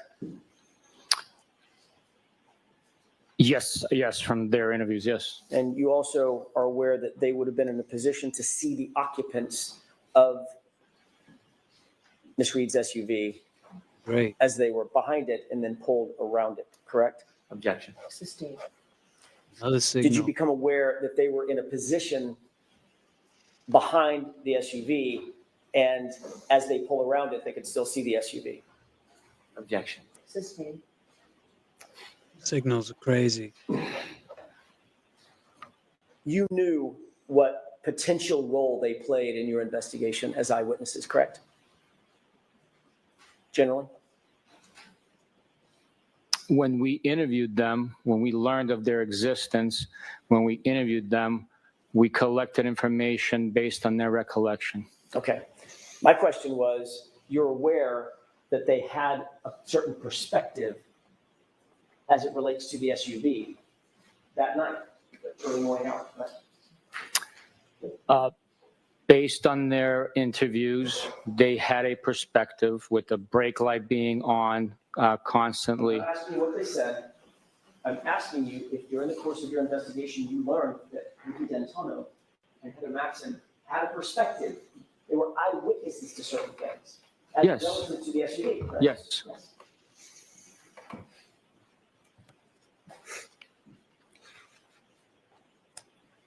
You instructed your subordinate, Michael Proctor, to interview those witnesses in August of 2022, correct?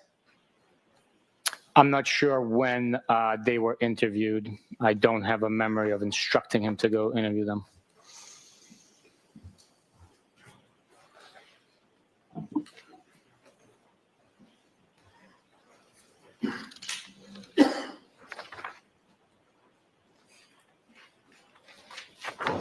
May I approach, Your Honor? Yes.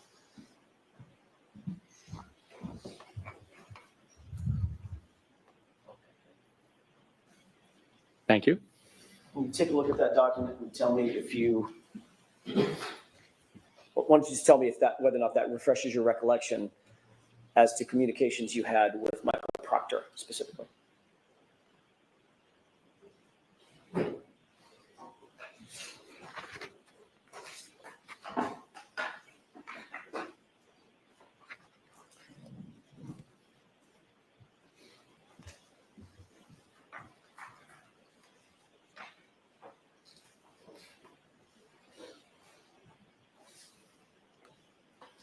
Blue 42.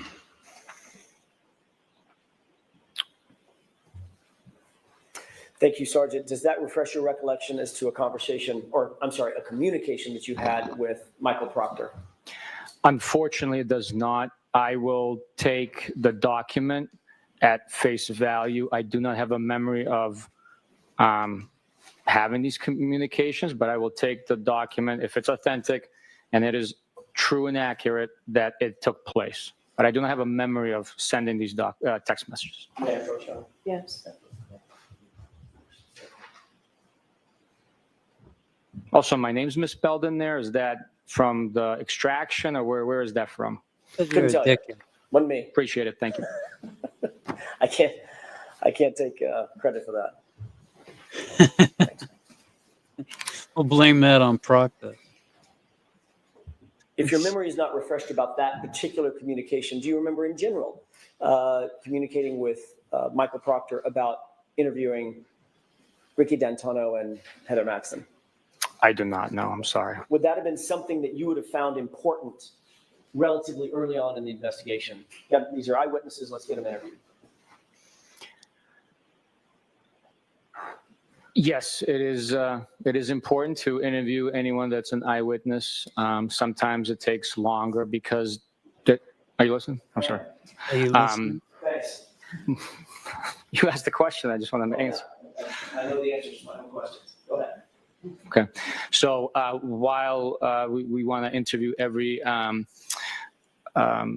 eyewitness, sometimes an important fact is already detailed and witnessed by another witness. So in this situation, we had already interviewed one of the occupants, the one that was driving, the one that had the observed I wonder how the Mrs. events O'Keefe taking feels place. with And this we guy asked just them laughing if we were going to talk to the about other her two, son would they have the same and Mrs.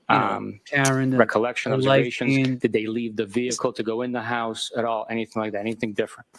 So that's.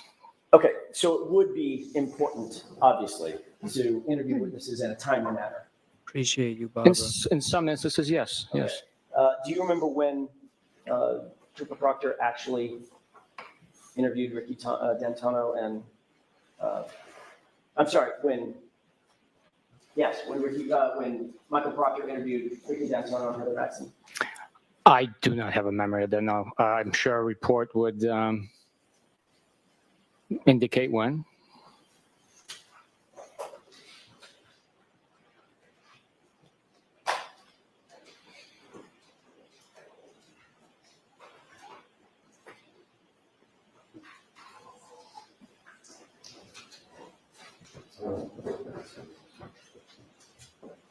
May I approach you? Yes. I may have misspoken. Sergeant, take a look at that. I thought that was a report from somebody else. It's a report from you, actually. Tell me if that refreshes your recollection as to when Ricky D'Antonio was actually interviewed. Yes, this report, authored by me, was states that on Saturday, September 2nd, he was interviewed. What year?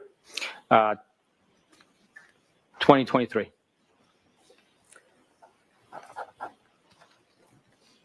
So that would have been a year and a half later, correct? God damn. Yes.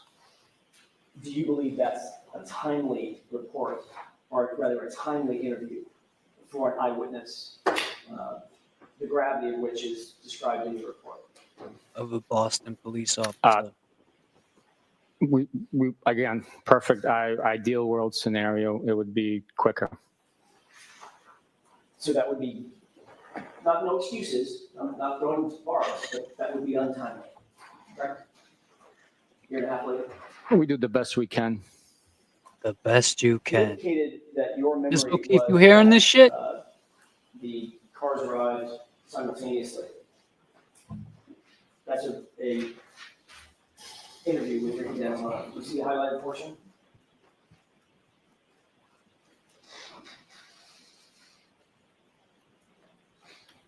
I see. Ricky D'Antonio actually told you that the car was parked, correct? Objection. The objection sustained.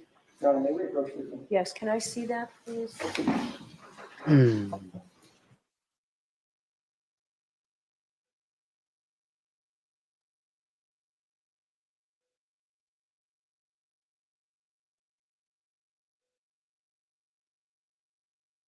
Paul thought it was going to be his big day today. This shit is wild. It's getting crazy in there.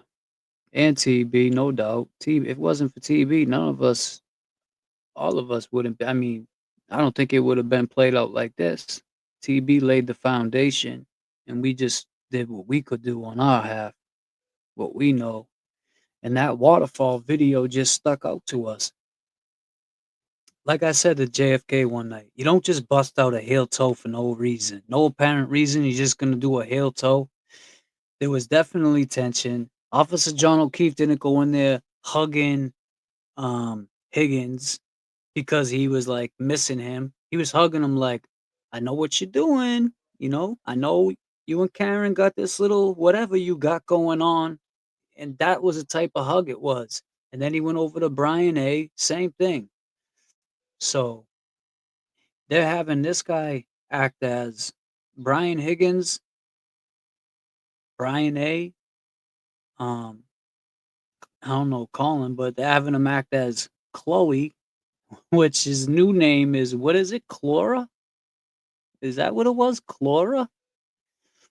How do you rename a dog after 7 years? Like, if I called Luna her sister's name, anything like something else besides Luna, I've only had Luna now for like maybe a year. She probably at Cora, she would not answer to it. That's a fact. Unless they just said, hey, hey, dog. I mean, I guess Cora sounds like Chloe, right? It's kind of the same sound.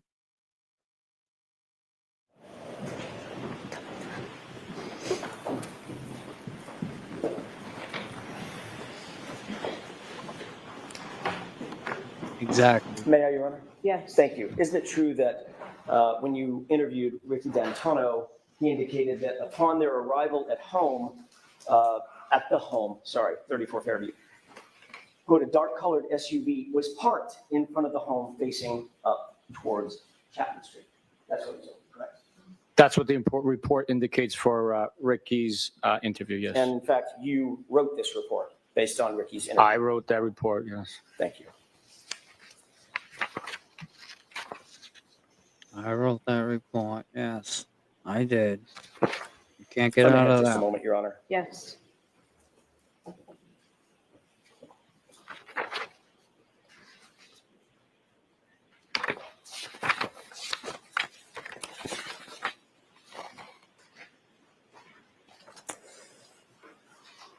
Your Honor, I'm just about to start. Why don't we come to sidebar now from the floor?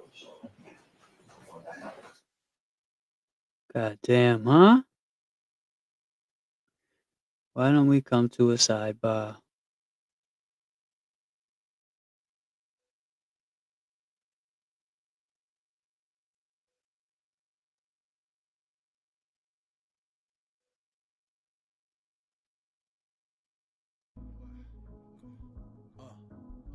I know you feeling hurt, your mind flipped, that was a moment in time, can't rewind it.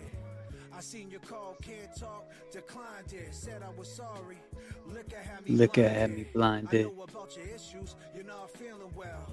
What you going through, girl, is a living hell. Sometimes I bug out, I just flip and yell. Just come out tonight, we can sip and chill. I know about that night at the Pats game. You was real comfortable, and that's lame. When I bring it up, huh? You act strange. That's okay. I ain't saying no names. Glad you pulled Higgins. We can take your legs. I told you before that girl, see, that's my ex. You gotta chill, can't believe what you read in text. It's me and you right now. Don't be complex. Now it's fine food, proper pints. Storm coming through after 2 lots of white. We gonna be snowed in, so let's start the fights. Man, Miss O'Keefe, you have to be listening to this bullshit. He at the other spot. He there with his brother in that other car. JM over there too. She just a soccer mom. See what they talking about. I don't know what it is, but I feel like I've been snake bitten. Life keeps going by, please tell me why am I living? Poison in my mind, losing sight now with this blind vision. I don't know what it is, but I feel like I've been snake bitten. Laying on this grass, I can hear the snakes. Wish you would have told me he was feeling so erased. When he sent you that text, seen the fear in your face. Then he texted me too. Then you drove away. Don't chase waterfalls, read between lines. Keep a fair view, protect your mind all times.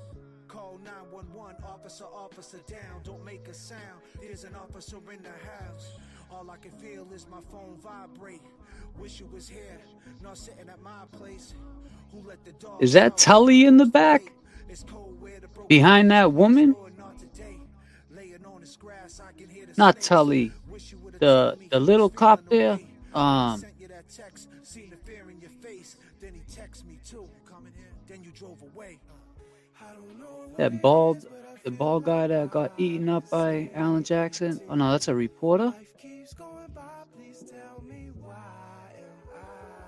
Who the fuck does that guy look like?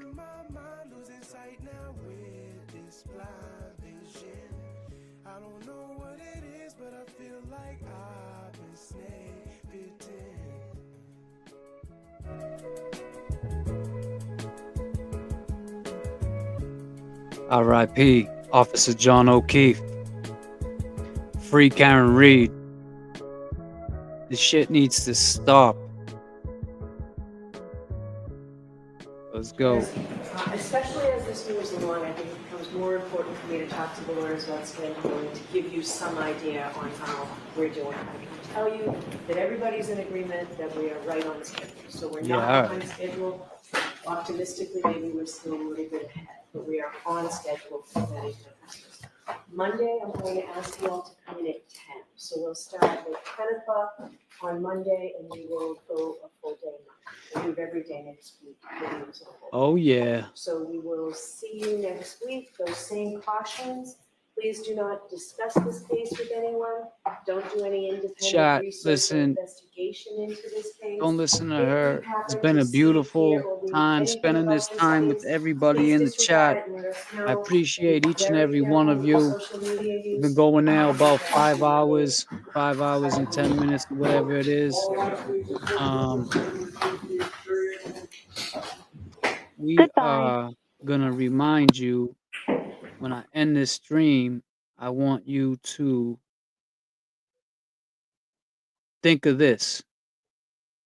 With that being said, I go by the name of James Jackson. If you're not a member, subscribe. I'll be back. Catch me on the next layover or Fuckery Donuts. Peace. Hey man, what's up guys? It's Kevin from South Boston. Listen, I appreciate the things that you two do, you and James, right? Are you ready to put it out there that you sound like Higgins, bro. You wrong. Is this Higgins? Is this Higgins? You wrong. You're Higgins. What'd you think of Higgins on the JFK show last night? Did you guys hear Higgins? He said he's a decorated dude. We love you. Like that means anything, she says.